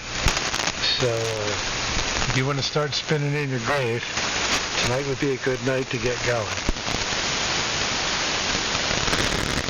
Yeah, bump, bump, click, click, as they say on Channel 6. That's the Super Bowl. When was the last time you actually had a QSO on Channel 6? I never talked on Channel 6, man. There might be like a handful of times that I ever hung out on 27.025. It just wasn't my scene, man. Like, it was stupid. Like, I didn't find any enjoyment in that. Even though, like, I could do just fine. I'd roll out in my Suburban with the 4 alternators and all that crap. You know what was going on. I'd get out there and people would call my name, and I'd just be like, this sucks. Like, I'd go back to Channel 19 and talk to the truckers. Yeah, man, they could tell you about health tips. I guess it must have been okay before all the politicking, before everybody got on the internet and cell phones and stuff. And, you know, now they have a coordinated effort to only talk with certain people and all that, and, you know, the pretentious crap. Kind of like other pretentious people that we don't care for. Anyway, I guess it's socially, you know, it's right there on the same level. Yeah, it's like, I guess they kind of like pioneered, like, you know how AM Facebook is, they kind of pioneered that stuff on Channel 6. Like, I hate to say it, but they were doing that stuff years ago on a service called Pal Talk, right? And you could basically live stream audio to this thing and turn your beam so that the guy who you wanted to pretend was piss weak was in a null, and like your buddy was right in the laser beam, and they would just upload those audio files and be like, yeah, look, like so-and-so can't talk. And you know, there would be like 20 people in there saying, oh yeah, we couldn't hear so-and-so. But, like, you know, none of those people had an actual receiver plugged in. It's just like AM Facebook. W2VW. There's a guy not far from me. He's only like a couple miles away who gets on Channel 6. I hear him all the time. And he's always on Pal Talk and all that. Same deal. And you can tell when he gets on that he's got a prearranged sked. But most of the time they can't hear him anyway. I know he doesn't have much of a station. But he's all into that weird stuff, you know. You don't just get on and whoever really has the biggest signal wins. It's, well, we got to conspire. We're smarter than that. There's something going on. Good evening. What? I said, good evening. Connor, you never used a CB before, man. What do you know about Channel 6, the Super Bowl? I know that I have been told many times to stay away from it. I've never used a CB. I know that it's... From watching, I do watch some YouTube videos like those made by BBI, just because it's interesting watching, making amplifiers. What do I know? I know that it's kind of a cesspool. Sorry if you still there, that's just my opinion. Oh, you know BBI? He just, he copies stuff. He's really good solder jockey. Does real nice work.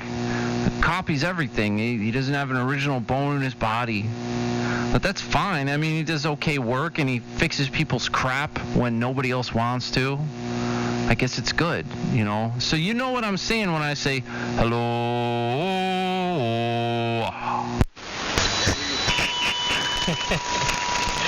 Drives me nuts when he does that, but quite a bit of, putting stuff down on. I feel like I can learn something. But, yeah, it drives me nuts when he goes,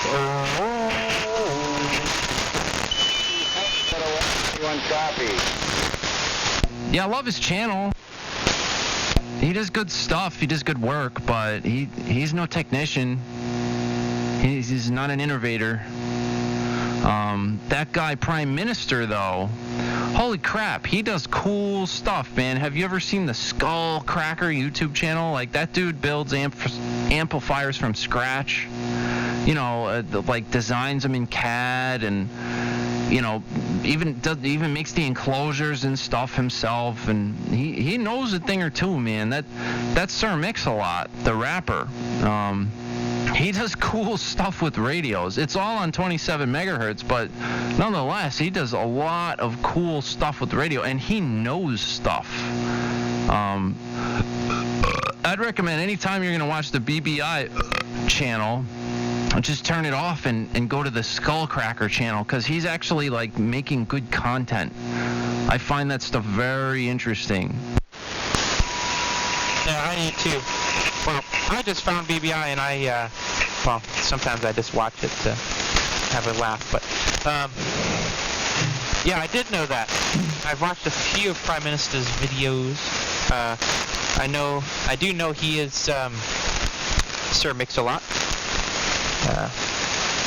Explains quite a bit. But I like watching YouTube videos and just learning stuff. Like, I'd love if you could, you know, take videos of doing your 811 rig if you ever do it. Wink, wink. And that video of Timmy at not BCQ, BC1T at AWL. Oh, I've watched that freaking video so many times, because that, I mean, you can sit there and learn so much from that video. Hey, there's a lot of 811 videos, man. You got to go back, way back, and it's way crappier production. I mean, most of it was filmed with an iPhone, but there's hours of content on that 811 rig, which I had running, making big carriers and stuff, and then one day I modulated it and I blew a bunch of crap up, and well, kind of sits there now. It needs a couple parts. I threw like some really janky stuff in there that's not the right values, and I just kind of like haven't revisited it very much. I've been doing other things. It's been so long you can't remember the tube number. That's right. 810. Is that your handle number? There's a big difference between an 810 and an 811, like over 100 watts of plate dissipation. It's definitely push-pull 810 rig, but you know. Well, what? They got too many numbers. Why can't they just say what it is? Let's see. There's an 810. There's an 811. An 8. I hear a lot about 813. Don't know what it is, but I hear a lot about. You know, the sad thing is that this live stream killed that 810 rig, because anytime I'd have to spend on that, like, you know, hours and hours to mess with that, I've just been live streaming. Well, Billy, turn a camera onto it and live stream fixing it. I bet you'd get a hell of a lot of viewers. That's not true, but I could do that. Hey, I'd watch it.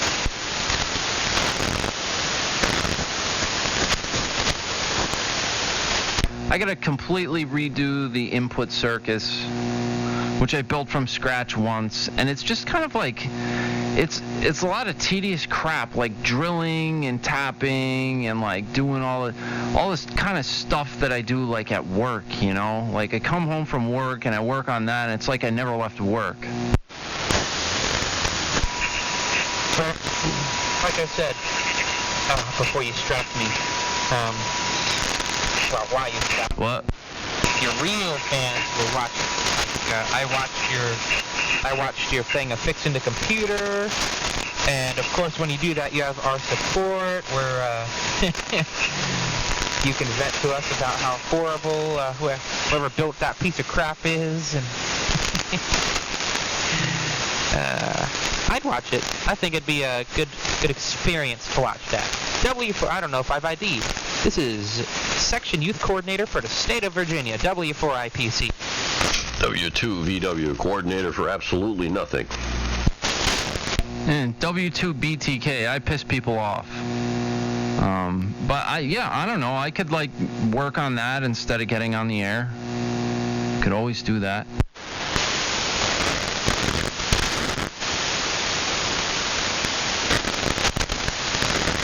But people want Clark.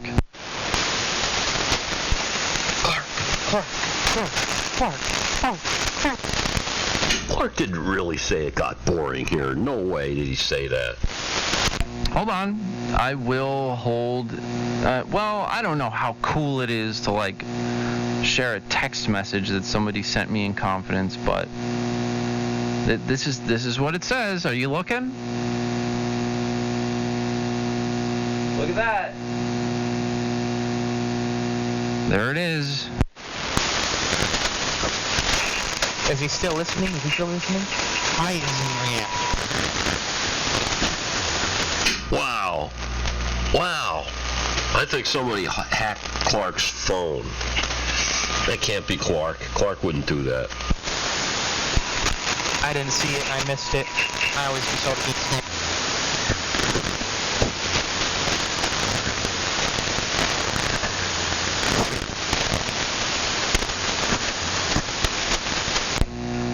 See that?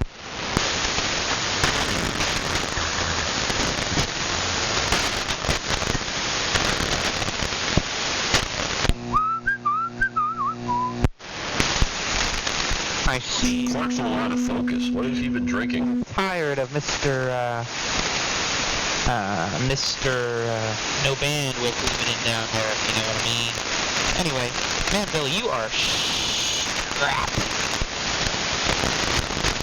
I'm only 35 over S9. That's what we wrote down. We'll go with that.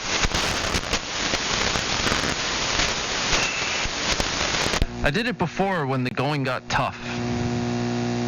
You know, I got going, but whatever. 350 watts carrier is not a lot of power there, Connor. No, I'm telling you. Let me make sure I'm not doubling with somebody. I'm telling you. We got to get Timmy to be the CEO of the ARRL, okay? Get Timtron, the CEO of ARRL. And then once we have that, we can petition Timmy, well, Timmy will probably do it on his own, to petition the FCC to bring us back to 1 kW of carrier power, like specific rules for AM, that AMers are allowed a kilowatt of carrier. I mean, how cool would that be? The sidebanders would be happy. Well, they're never happy, but, you know, we wouldn't care what they have to say, and then, you know, we'd have our kilowatt back. I think they should lower the power. I think they should give us less power. Everybody has, like, you know, it would separate the men from the boys.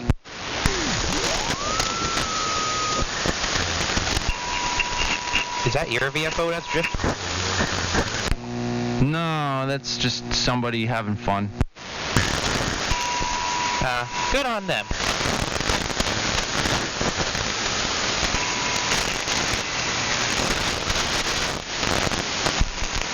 They need a signal.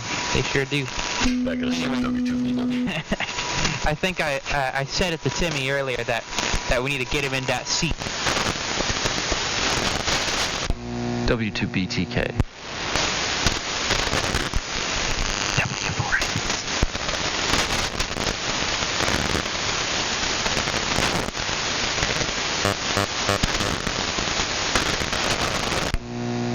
Yeah. Where is Clark? He should be back. He's not coming back, is he?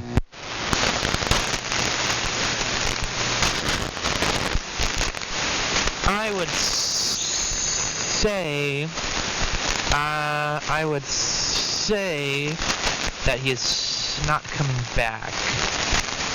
I would say he's not coming back. I should have stayed. But God, was that chicken good, man. Oh my, Billy, that was the best chicken I've ever made. Listen, I'm sure the chicken was good. My cat loves chicken. I like chicken, but if I could change the topic real quick, Connor, have you ever seen the Brave Little Toaster? I'm afraid no. Oh my God. Oh boy, am I missing something, or is something missing? Dave, have you ever seen the Brave Little Toaster?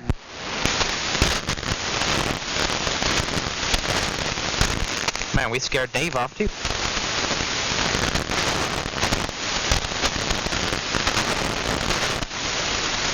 Jesus.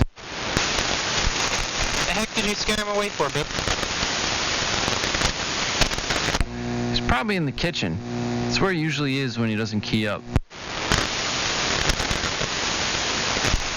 He needs one of them wireless lapel mics.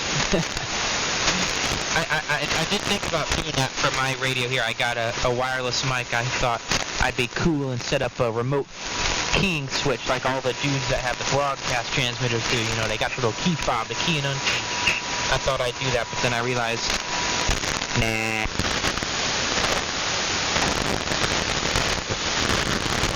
Connor, do yourself a favor. Watch the Brave Little Toaster. YouTube?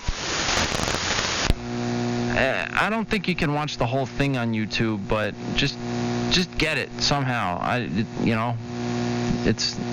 You need to see it. Is it on Netflix or anything, or is it, do I have to use other methods? Like, go on Amazon and order the DVD.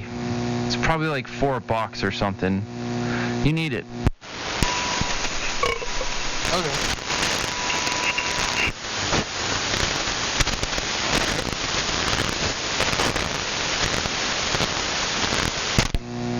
I guess Dave slipped out.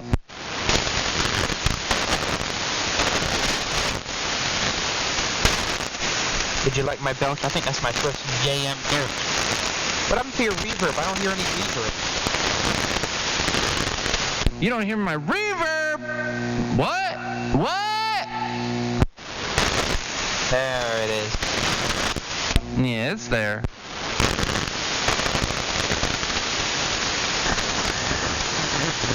Anyway, it's like getting hot in my house right now. I've been running the transmitters and crap for 4 hours, 16 minutes, and 11 seconds. I might shut all this crap off. I was tired when I got on, and I'm really tired now.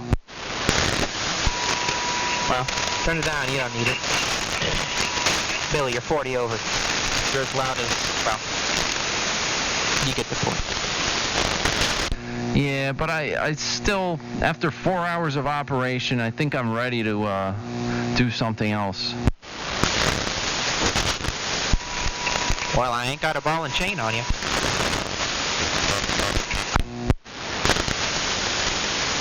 Wait, what? I said I don't got a ball and chain on you, on your ankle. At least I hope I'm not keeping you here. Yeah, I ain't got no house arrest anklet. Hey, Connor. That's me. So, if like a young person, youth, finds that they're uncoordinated, do they go to you and you coordinate them? My job is to help youths find Elmers in the state of Virginia, to Elmer youths, and just to promote youths in the hobby and help them have a voice. Oh, I thought you did like physical therapy or something. Hey, maybe. He teaches them how to do paradiddles. Right, left, right, left, left, left. What is that? Isn't that receiver parametric receiver?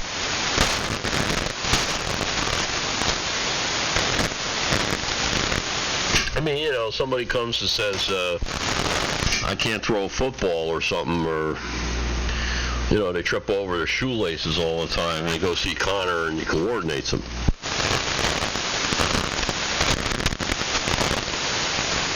If you're uncoordinated, learn how to play the drums. You'll be coordinated. What if you're left-handed? Then put your hi-hat on the wrong side. Or just stick the drum set to the ceiling. There's a thought for you. Seriously, learn your rudiments, you know, like 10 basic rudiments. Just get a snare drum and a pair of drumsticks. Snakes. And practice rudiments. There's no chance that you'll be uncoordinated after that. If you can do them all at like 100, 110 BPM, there's no way you'll be uncoordinated after that. Clark. You know, it'd be fun.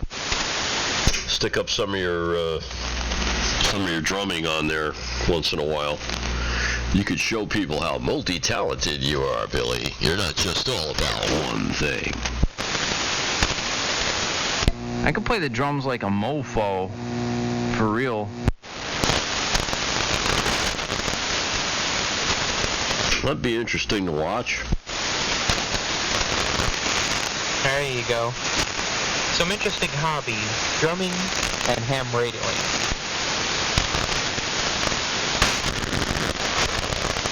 You'd have to remote the camera setup out there. I don't know how the hell I would do that. I guess I could just bring the streaming PC out there. But, yeah, that would be something, wouldn't it? What's your what's your favorite thing to play on the drums? Unless everybody on frequency is okay with third-party traffic. So, of course, I'm talking to PPP. The fellow who wrote that in chat, Billy, that's a good one, I must say. I'm probably going to end up stealing that one. Oh, you've never heard that one before, Connor? I'm driving me nuts. Dave, probably like double bass pedal stuff. Oh, you mean like, heavy metal stuff. Double bass. Hell yeah. A metal band used to, he played bass and then lead guitar. Wasn't a singer, I can tell you that. You want to hear my heavy metal vocals? Yep. Dance destruction. We need to have you do more of that, and we'll sample it.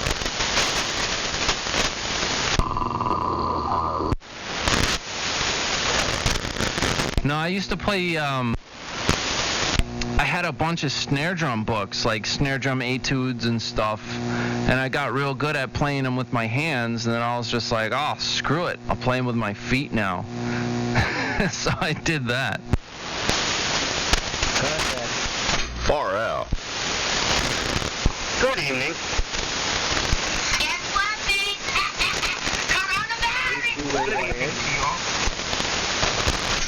Hello. How are you?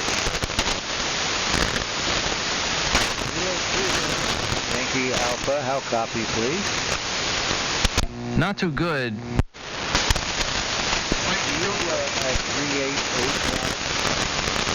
This is 3885 kilohertz, yes. And I said not too good. I meant not too well. I know how to speak English, trust me. Right, you're not doing well, why? Yeah, we're in low power.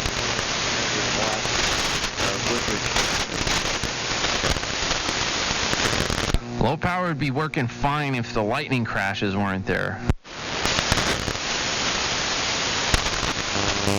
What brings you to AM? This is not a low power night.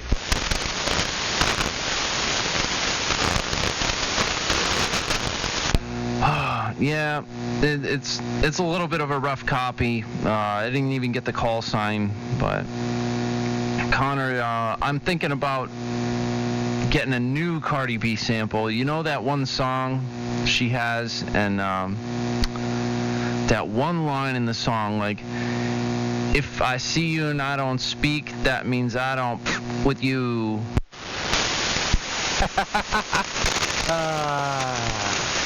Let's see. Here, I'll do a good thing.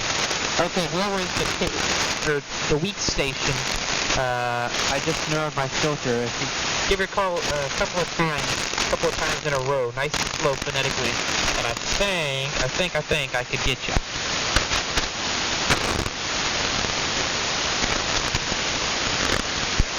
Or not. The person who we told you that you're not making it and you're weak, can you repeat your call sign a few times phonetically? Because we have Connor here who, in the spirit of Real Ham Radio, wants to make the contact through the noise because he's like that. And that's great. Over. Can you hear me okay? Yes, hold on, we're waiting. Hey, Billy, you call him. Hey, guy who's pissed weak, we wanna work you. What's your call sign? Say it over and over and over with phonetics. You didn't say please. Please. Nobody likes to hear that they're pissed weak. Well, I mean, nobody likes the truth. Well, I mean, that's the way it is. Right now is not a good time to get on here with low power. I heard the guy clearly say, and that's all I heard him say. I could understand most of what he said, but I didn't hear his call sign, but oh well, he must have QSY'd. Well, you know, I can't stand Timmy calling me piss weak, but I just accept it because, well, frankly, I am. I heard him okay, like, it was really hard, like, I heard him, he was there, I just couldn't tell what the heck he was saying, because there were static crashes and this and that, like, he was in the noise, you know? So, I could run low power, too, and have you guys not hear me, but it would probably be better to just go do something else, unless you can pump it up to a comfortable level. That's just the way it is tonight. I mean, it's, you know, I'm sorry? W2BTK. You bump it up.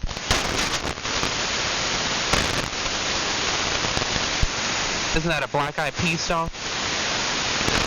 That'd be 25 cents.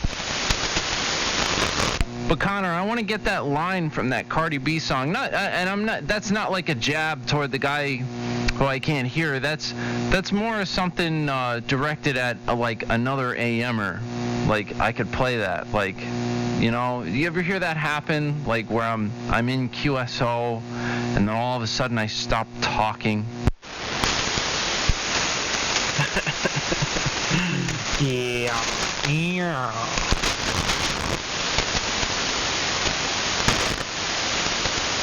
If I hear you and I don't speak, that means I don't with you. Well, I have some guesses on you, but, you know. Well, once you get that vector signal generator, you can, technically, if you want to, you could piggyback on someone else's carrier, couldn't you? You could run it as a double sideband signal and piggyback someone else's carrier. Isn't that what Sputnik did? I think Sputnik transmitted CW signal on a couple kilohertz away from the WWV frequency on 10 megahertz, so it could piggyback the carrier. Or am I crazy? No. Well, the thing about that is I don't really need a carrier. It's mostly just double sideband information to write that crap in the waterfall. I mean, there's like an IQ carrier, but that's not like an AM carrier. That's just, I don't know, it's different. I guess it's like the signal's beating or like some weird crap, I don't know. But it's not like a true AM carrier. When I write all that stuff, it's mostly double sideband. Hey, you know what? Okay. What? Was I wrong? You were right. You were right. It was one of the things they did was they had they transmitted close enough to the new 15-meter ham band, which was sort of new at the time, and I don't think was populated because it wasn't really a ham band before WW2. But yeah, they transmitted close enough to 20 megahertz, but a lot of people might not have heard that beat with 20 megahertz unless the propagation was open to, was that Boulder? Boulder. Yeah, that's what I thought. I watch a bunch of interesting stuff like that. I'm kind of a history guy, so I like history. But anyway, yeah, it's interesting. It's interesting how they did that. But of course, well, I can't tell you what they do with satellites now because that's classified.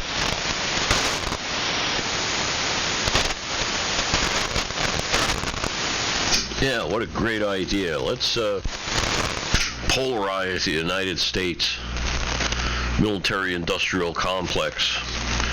Let's let them know that we're beating them so that they can kick our ass into space. What a great idea. You gotta love that.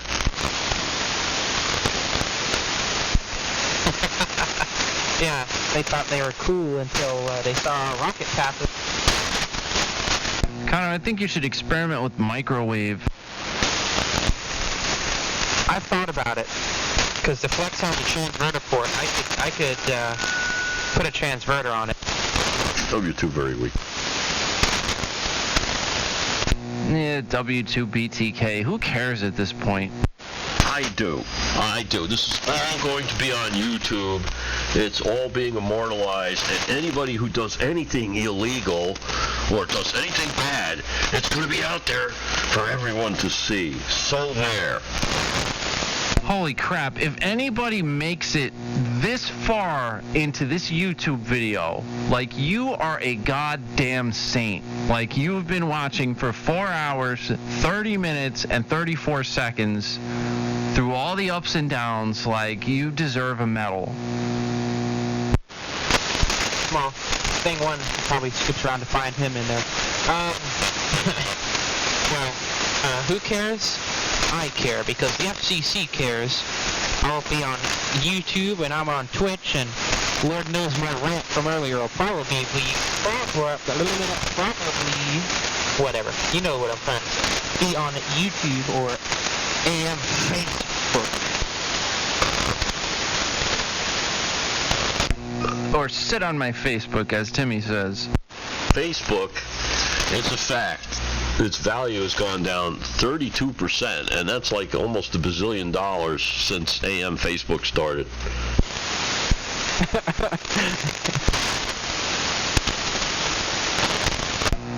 You know, they're trying to spend all this money and get all these gaming streamers on Facebook, but they have nothing to offer them. It's weird. There's like a lot of volatility in the whole, like, I don't know if you follow like the Twitch and Mixer and like there's all these streaming services. It's all very volatile, and there's like big money deals for like the high view count people who play video games and stuff. Like, they sign millions and millions of dollar deals and this and that, and they're, oh, I'm gonna leave Twitch and go to so-and-so streaming platform. Oh, no, we'll cut you a deal for like, 20 million, stay here, and this and that, and then they like go out of business and this and that, and like Facebook's just like, yeah, like whatever, like we just want a piece of the pie. We're Facebook. Yeah, well, it's big business, and now the problem they have is all these different news feeds and stuff, and let's just say that you're running legitimate business and you have the best intentions and all this, and that you have all these weird people posting things that aren't true about figures in the news who are important to our country, and telling lies, and how do you deal with all that crap? My way of thinking is you need to put a disclaimer on it and say anybody can write anything they want on here. We are not responsible for the content. That's how it works. Otherwise, you go down this long tube that goes straight to Hades, to where you're trying to regulate the content and people are pointing fingers at you and you're getting sued by some weirdos, and oh man, forget it. It's bad.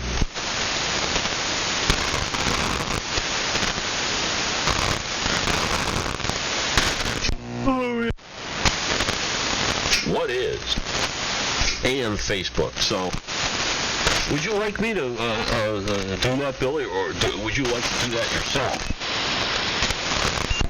Well, I'll just preface whatever you're about to say to describe AM Facebook with AM Facebook sucks. AM Facebook totally sucks, and here's why. Over to you, Dave. This is W2BTK. Well, thank you, Billy. I really appreciate it. This is Dave reporting from Beechwood Mountain in New Jersey. W2VW. Well, here's the thing. There's been a number of sites on the World Wide Web over the years that were developed to AM radio. Not AM broadcast radio, but AM on ham bands. And there are a few of them. You go way back, there's AM Window. And there were a few others way back when. And everything is morphed over the years, and you get your people who run these sites. Well, anyway, AM Window morphed into AM Phone, AM FONE, which is still a pretty good site. There's a lot of good stuff archived on there. A lot of nice people checked in there over the years. But personally, for me, some of the moderation didn't favor free speech, and it's their site. They can do what they want to do with it. But it's not for me, so I decided not to contribute there a while back. But anyway, you have a bunch of other people, ne'er-do-wells, who would write, I'm a loser, I worked on my rig today, I put a new screw in it, and the screw stripped out. Then the next day, I bought a number 47 pilot lamp off of eBay, and I twisted it a little too much, and the little tang snapped off of it, and I cut my finger, and then the next day, I sold my Valiant, and I bought a different rig, and the rubber feet on it are all the same thickness, and it wobbles on the table. What do you think I should do? Should I spray some 409 Fantastic or some other substance on the table and move the Valiant back and forth until all the feet are the same length? At length, multiply that times about 1 million. So one of the person in particular who did that, who was, I think, crying out for attention, that's what it seems anyway, was invited not to post there anymore because he was blogging and not listening to advice from learned people. That was the biggest problem with it. So him and another guy went off and they started AM Facebook. And AM Facebook was sort of okay for a while. It took a real long time getting off the ground. Eventually it siphoned people off from AM Phone. And some of these guys that started this thing, I think they started feeling like they were Jesus of Nazareth or something, or Moses, or they had the scrolls, and they were in charge of all morality and all this crap. And I know a guy who went on there and posted a lot of very interesting things, projects, his ham radio station, photos, and descriptions of how to technically do something, how to make a signal. For a guy that hasn't been around all that long. And he happened to mention CB, Citizens Band, CB Radio. Have you ever heard of CB Radio? Anyway, it escalated because somebody didn't like CB Radio. They wanted to be better than CB Radio. We don't like CB Radio. We don't talk about CB Radio. We don't do anything about CB Radio. Meanwhile, the same guy years ago posted a big blurb about how he goes into a CB rap when he runs into people on the air who are idiots and uptight about CB.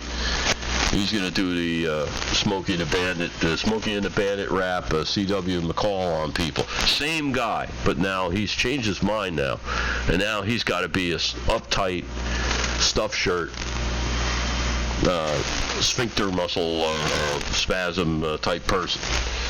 So anyway, this has escalated, and now the same person is following this other person around all the time when he's on the air. On YouTube, he posts commentary, he sends people emails. He's got people up here who are listening, and same guy has decided that he's going to tell a bunch of people in another call district who start up a net on this frequency, which is really stupid without asking, that he's going to fix their net problems. And these guys up in Northeast, they have an image problem and blah, blah, blah. And he's sending emails. And instead of working at work, I think this guy sits down all day and works on this crap and figures out how he's going to make himself useful to the planet. So he's on AM Facebook. And AM Facebook sucks, I would like to say, if that hasn't been said enough. Now, how do you fix this? I don't know. I mean, the guy's got a lot of problems. His furniture isn't arranged right. What do you do with someone like that? He's a semi-functional adult in an adult world. Then he's doing all this stuff like 5th grade, yeah, I'm gonna get you, kind of stuff. What do you do with somebody like that? I guess you get on 75 meters and rant about him. W2VW, thank you for asking. You know, thanks for that. The story of AM Facebook. I think that in itself could be a little clip. I think people need to hear that.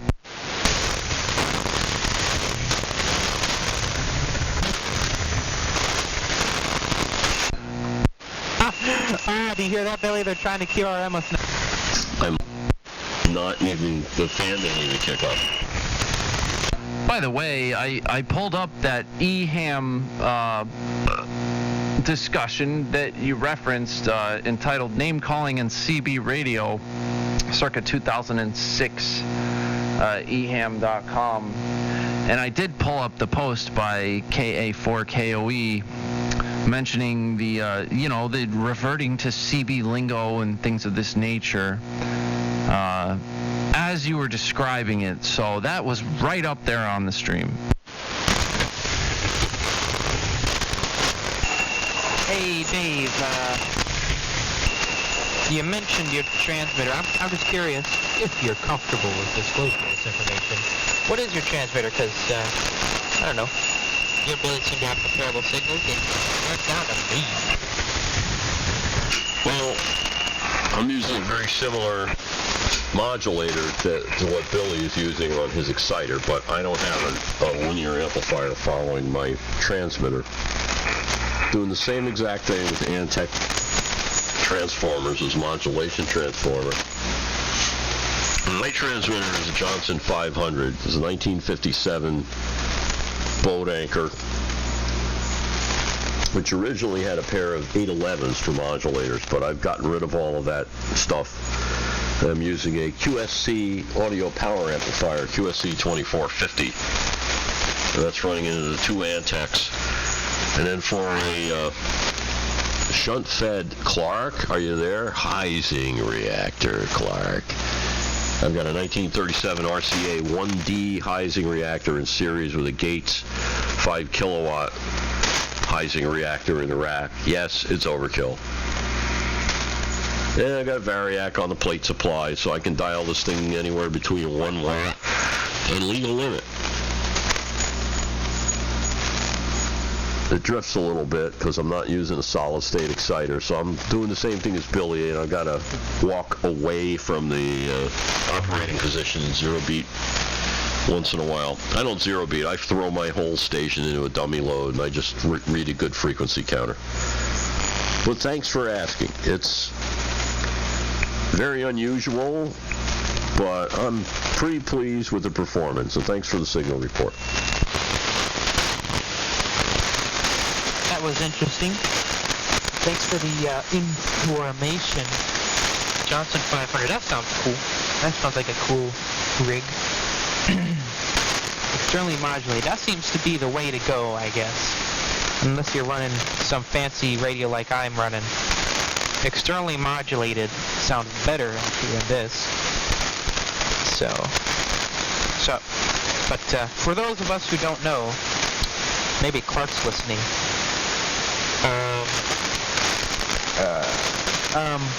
What is a Heising reactor? Not in detail, but is it pretty much a transformer conductor? Well, Clark's not here, but if we keep talking about this, he probably will be here. W2VW. What a Heising reactor is a term that is pretty much used by AM guys on ham radio, but it goes back over 50 years, probably 55 years. And what it is if you study a Class C plate modulated final, you'll see that the final tube itself has got to be biased into Class C, heavily into Class C, so that it acts as a mixer. It's not linear. And what you really do is you have the DC plate voltage and screen voltage in a tetrode, as I do here, going to the final, and on top of the DC voltage you superimpose the AC voltage, which is your audio waveform. So, I've got, say, 2,500 volts of DC going on here. Well, there's another plus 2,500 volts of AC on top of that, and minus 2,500 volts. So it's like you've got this big transformer in series with your DC supply going to the final tube, and that's every plate modulated radio sort of works that way. We're slightly different. So the limitations of the modulation iron here are that you cannot run what's called unbalanced DC, where it's a DC current in one direction only, through that transformer without severely reducing its performance. So the plate current to the final is not being supplied to the final through the modulation transformer. It's being supplied through an additional reactor, which is just a two-terminal device. And the modulation transformer is blocked from carrying unbalanced DC with a blocking capacitor. So there's let's put it this way, 4 ohms of audio power here going to this transformer, which is like a 23.4 to 1 turns ratio. So the impedance ratio is a square of that, and that steps up the output of that device. One side goes to chassis ground, and the other side goes through a, I think it's 1.75 microfarad capacitor at 40 kilowatts, which is what I had. Doesn't have to be that much. And that goes right to the plate and screen of the final, the screen through a dropping resistor. And then the DC power to the final goes through the Heising reactor, which is just a choke, which doesn't allow audio to pass through itself, just DC. So you've got to split the audio and the DC up, and you use the reactor for that. Now, the word Heising comes from Heising modulation, which is where you're using reactance itself, and the plate of an audio amp and an RF amp are pretty much married together, and you use the reactor to allow the audio to be superimposed. And you have to look at a schematic of that to see the difference between that and plate modulation. And Heising system was one of the early AM high-level modulated systems that had reasonable efficiency instead of running low-level and a linear amplification way back in the 20s. But it had some drawbacks, and it's not simple to get full modulation with a Heising reactor. You have to play games with things, and anyway. So I hope that explanation was okay. I wish I had a slideshow to click here, because if I had the schematics of this crap up, it'd make a whole lot more sense. And it's very abstract when I explain it, so I hope I'm not doing too bad of a job. W2 very weak. Well, thank you for doing that, Dave. I typed in chat that I am learning a heck of a lot right now. And while you were talking, I pulled up some pictures and some schematics so I could kind of have some visuals, and that seems like something that, I don't know, eventually is something I'd probably like to try. because, I'd like to do some home brewing. Eventually, maybe when I'm not in this home, so I can, go a little crazy, but, that seems doable. The way you explained it seems doable. W4IPC, station identification. WA1STH, remote control for the common.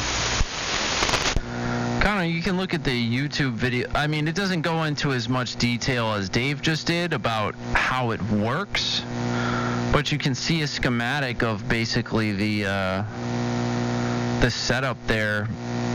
It's basically the same thing that Dave has in that YouTube video where I draw it out. The hell is that called? Transmitter tour or whatever. I linked it. You just go on my YouTube channel, you find it. But yeah, Heising reactor, modulation reactor, whatever. Keep the current off of the mod transformer. That's all, I guess. I don't know. Class C high level is awesome. And people are getting confused in the chat too. Like Class C amplifiers and finals running in Class C with high level modulation. It's totally different. It's a lot cleaner because you're not amplifying a low level audio signal and like truncating 3/4 of the waveform. You're just amplifying the carrier basically in Class C and then superimposing your audio onto that at high level with hundreds of watts, It's pretty cool. And you can do it with lots of things. It doesn't have to be like a boat anchor. You can do it with a little CB, collector modulated CB. It's all kinds of stuff. But I thought I heard someone trying to check in there. I'm not sure who that was. W2BTK. WA1STH. I just want to comment that if you go to www.w8j.com, it has a very good explanation of Heising as well as comparisons of other forms of AM modulation. Very informative and probably a shortcut route to reading and learning all about it. WA1STH remote control. Bye. Well, Dave and Billy, thanks for explaining that. Because now that I think about it, I have a 8 kilowatt of an audio amplifier sitting in another room. And, I could start collecting parts here. Because I'd like to do something like that. I think it would be a fun thing to do. W4, I prefer carrier. Try it with a CB radio. Well, there's a zillion ways to make AM and work pretty well. It depends on what kind of hardware you can get a hold of and how much complexity you want. High level AM is really popular, of course, because all the boat anchor rigs had it. So it's out there, it's proven, it's tried and true. From my standpoint, if you're going to work on any kind of ham radio transmitting system, you want it to be able to work all the way up to 10 meters. Being stuck on 160, 80, and 40. Bummer, you're missing out on a lot of stuff. International AM is a blast, and there's so many people that miss out on that because they focus down here. It's kind of a shame. But it also makes a good filter, keeps it interesting up there. But using a linear amplifier, a good linear amplifier following a low-level modulated signal like an Anon or a Flex or a Rice Box that's been massaged, works just as well if you know what you're doing. It works every bit as well. But it does take a little bit of massaging, 10 meters is dead there. 10 meters is dead tonight, yeah. But a month ago, 10 meters wasn't dead. I was working Japan on 10 meters, and I'm on the East Coast on FT8. It's no small feat. June 14th. Worked a whole bunch of people on the island of Japan from the East Coast with E-Skip. Yeah. OU2 very weak. That's a lot of fun, man. FT8. It's great. You don't like FT8? I'm sorry for you. Yeah. FT8. Well, yeah, 10 meters has been pretty good, I must say, Dave. A few days ago, well, I think it was probably more like a week ago, I enabled SSB contact to Hawaii on 10 meters on SSB. There was only one guy, and he was pretty weak, but it's in the log. And so you just got to know when to look when 10 meters is open. And boy, when you let me know you were listening on 10 meter AM, I know we couldn't hear each other too well, but I thought that was pretty fun. And well, here's a good question. You mentioned being stuck on 160, 80, and 40. Why is that? Like, why don't I hear people on 11 meters running, these Class E radios? Is the technology not there for to switch that faster? No, it is. I think the reason, there's other people you can ask that will go into it in great detail. Probably until you're sorry you asked, but there's a lot of gate capacitance with the devices that these guys use, and there's just no way that you can run them hard in the switching mode higher than 5 megahertz. Higher than that, things start really falling apart. There are people that do it on 40, but it isn't pretty, and it's never going to make it up any higher than the 40 meter band until you change over to expensive FETs. Now that's a whole different ball game. There's actually a guy, W1ITT Norm, who has a Class E rig that's been working up on 10 meter AM for some years now. It's not high power, but he's got it working. It's a mobile rig. I sat there and watched him. Hell of a guy. So yes, it can be done. People are not applying themselves to that for whatever reason, which is fine. Maybe that's not what they're into. Maybe they just don't get that. Talking to somebody in the UK or Ireland or Scotland or Germany, well, you're not going to work Germany on AM anymore, but South America. There's so much. That's the biggest blast that you can have as far as I'm concerned on AM. This is fun here, but that makes this look stupid because you're talking to somebody in another country. It's another time of day, and it's almost always people who are in the electronics all their life, and they're really interesting people and they're smarter than the average bear. That get on, and of course, as you know, because you know about propagation and how it works, the way the band works right now, you get E-Skip, you get that single hop stuff over to the Midwest. So Thursday nights on 29.020, there's a half a dozen guys that get on there every Thursday night. I looked for them tonight. I didn't hear them, but the band doesn't seem to be all that good. So make a note of that, and eventually you'll run into them. Most of them are running converted CB rigs from the 60s. A lot of them are running Johnson, what do they call them, white face, black face rigs. I wonder if you can say that anymore. Somebody asked something about why can't you work Germany on AM anymore? The reason is that, IARU has suggested regulations, and they suggest that nobody uses amplitude modulation below 50 megahertz or something.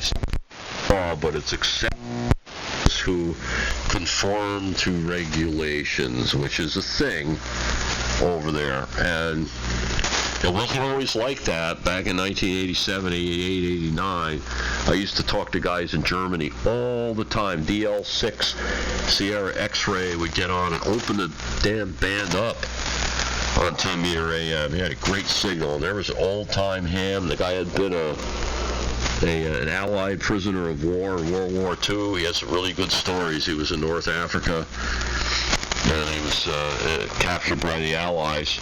Hell of a guy. He's a silent key now. But last time I corresponded with him was via email. I said, hey, man, the band's open. He's like, nope, can't get on there anymore. So it's frowned upon by people who are really into regulations that really aren't regulations. And if you get on there from Germany and you want to fire up on AM, you'll have 100 people with nothing better to do, and they'll sit there and annoy the hell out of you and ostracize you and all this other crap. So it's kind of silly, but those things happen, and it's a reality. And Germany is one of those countries you're not going to work on 10 meter AM anymore. So thanks for asking. Hey, my foot pedal broke again. I've got it open right now, and I'm shorting the wires out manually with my finger to transmit. Jesus. Now that's real ham radio. Everybody, seems like DXing is fun on AM, so I'll have to try. Let's see how many times we can make Billy key up. Oh, I could do it. It works every time. I just have to, I got the damn thing open, and I'm just shorting out the crap. You know, there's hot 24 volts on my finger right now, but it's low current now, thanks to my master keying relay. Yeah, you're not just Billy anymore. You're Uncle Billy now. Just JS it again. Just JS it. You gotta figure out why does it keep breaking? That's my question. Why the heck does it keep breaking? Because I don't have a real strain relief for it. I don't know. Dude, I could key like this for hours. Like, who cares? You ain't gonna get me off the air with something stupid like this. I ain't no AM Facebook kind of guy. You could be posting on that right now. But I got the worst luck in the world. My foot pedal fell apart for the 5th time. The whole universe is against me. Yeah, look at that. Look, I could key up, and I could key up again, and I could key up again, and I can key up again just whenever I want to. And my foot pedal's broken right now. Who gives a crap, you know? I know how to JS stuff. Look at that. I'm doing it live on the Twitch-ola as well. Actually, it's stuck updating here right now. I'm not getting the Twitch-ola too well. I'm still up at 4626 kilobits per second, 60 frames. I have 0 dropped frames tonight, Dave. So it's not on this end. I would try refreshing maybe. Yeah, I did that, and I got a still picture of your finger. What? No, I can show you. I got 0 dropped frames on my end, and I'm up at almost 5,000 kilobits per second. Yeah, I don't doubt I don't doubt at all that it's on this end. Yeah. That doesn't surprise me one bit. Yeah, now it's back, but I lost. You know the whole thing on the right-hand side with the chat, where you're looking at all the chat? Well, you lose that window when you either refresh or if you duck off of there. Look at that, man. Look at that. What is that coil? Oh, that's the spring. Oh, yeah. Check that out. You gotta go on eBay and get yourself a Singer sewing machine foot switch. What is that?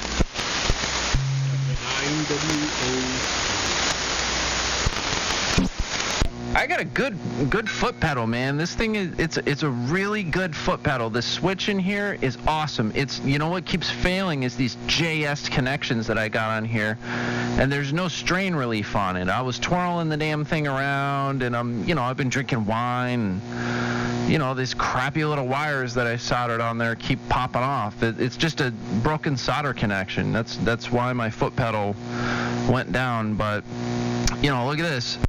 What? It works fine. There's a lot of siren just trying to get in here. This is, do I get to say it? This is amplitude modulation. Come on to the AM. Anyway, my 3D printer's printing. I'll be right back. I hear W9WOO in there. What is it? Yeah, you did try to sneak in there in 8 and 9, man. That's W9WOO here in Indy. Just over here, he's broken in Houston. Good evening. This is W9WOO. Hey, Gary, you got a pretty good copy on you. My foot pedal broke. I'm keying it up with the screwdriver right now. But doing okay. W2 very weak. Let's see if we can make Billy. Hey, give him a little line so he can get his finger in position there, Billy. Go ahead. No, I'm using a screwdriver now, man. Check that out. Hey, Gary, I got a pretty good copy on you tonight. Okay, W2BTK Billy. Excellent copy on you also. Yeah, you said you still well, the way that signal was getting coming here and into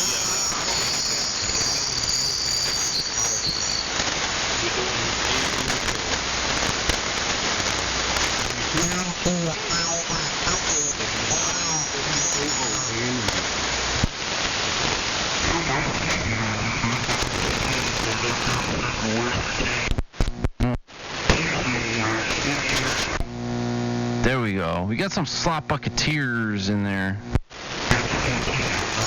Well, W9WOO. I hear you pretty good here. This is W4IPC. I don't think I've talked to you, but I hear you pretty decent here.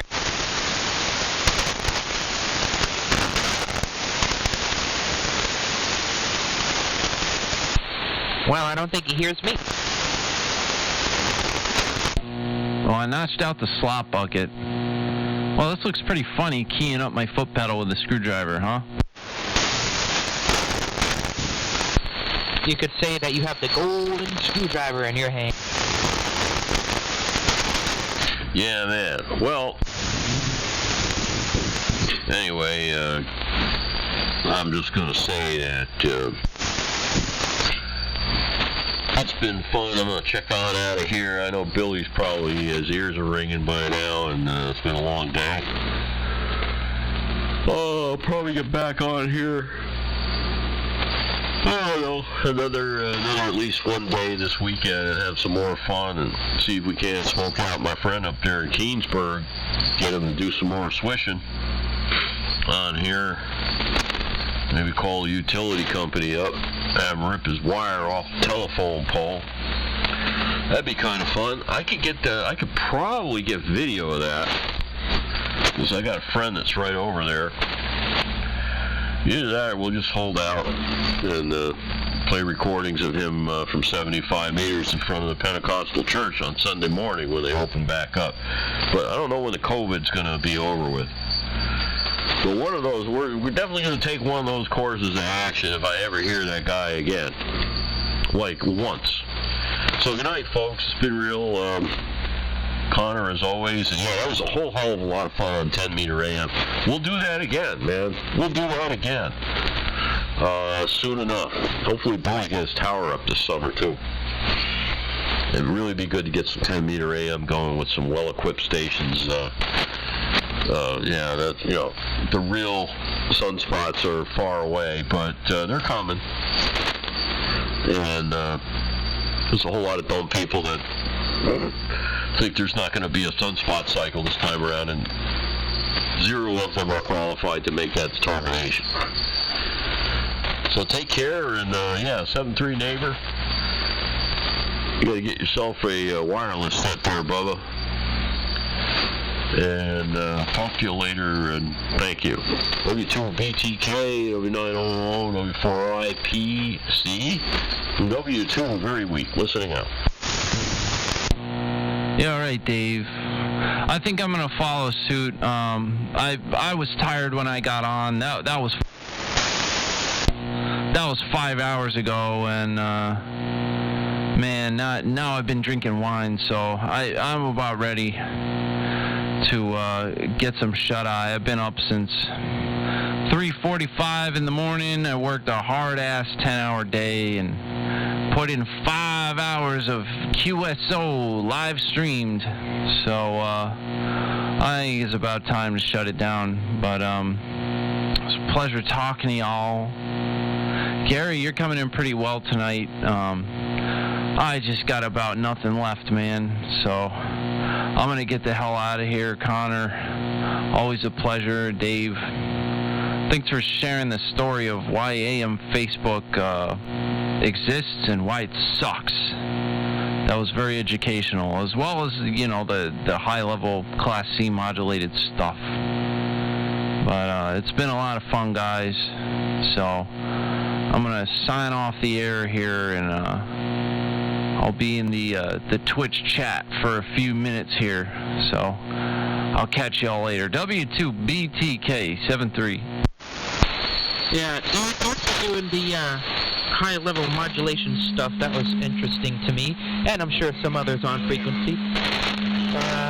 Yeah, I think my first build might just be an amplifier. I feel like that might be the easiest thing to do, is just build a nice amplifier. I got a big cabinet here that I could use, a big 19-inch by probably 5 feet tall rack here that I could use for it. And I just got to start getting parts for it. I feel like that would be, probably the easiest thing to start with. And then, once I got that, I can, do some other stuff. So, anyway, 73, and I'm sure people have been saying that same thing, Dave, about how, every solar cycle out's going to be the last one. But, that's just not true. 73, fellas, I think I'm going to turn this radio off, and I'm going to play with my new amplification device I got here in the shack. So, it's been a pleasure talking to you, gents. And wow, Billy, is that my signal? Wow, I'm pretty strapping up there. Anyway, 73 guys, it's been a great chat, and good night. From W4IPC, I'm in Jefferson, New York.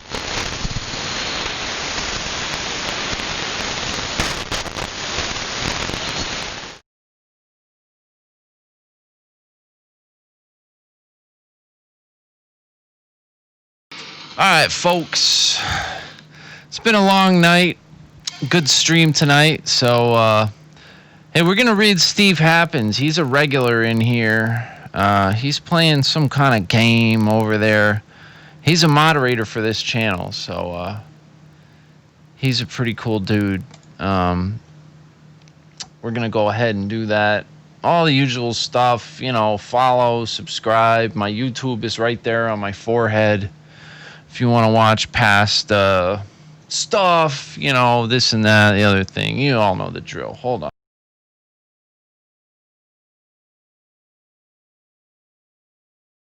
Steve Happens. All right, we're going to raid Steve. He's a cool dude, man. So I'll see y'all later. Peace out. Fun stream tonight, guys. Thanks for stopping by. I appreciate all of you guys. And I hope you had some fun. We'll do this again tomorrow. Saturday. The weekends are my time, man. That's when I'm going to be streaming for the next little while. So we'll catch you tomorrow night, all right? Peace out. Let's raid Steve, man. Say some nice things to this guy.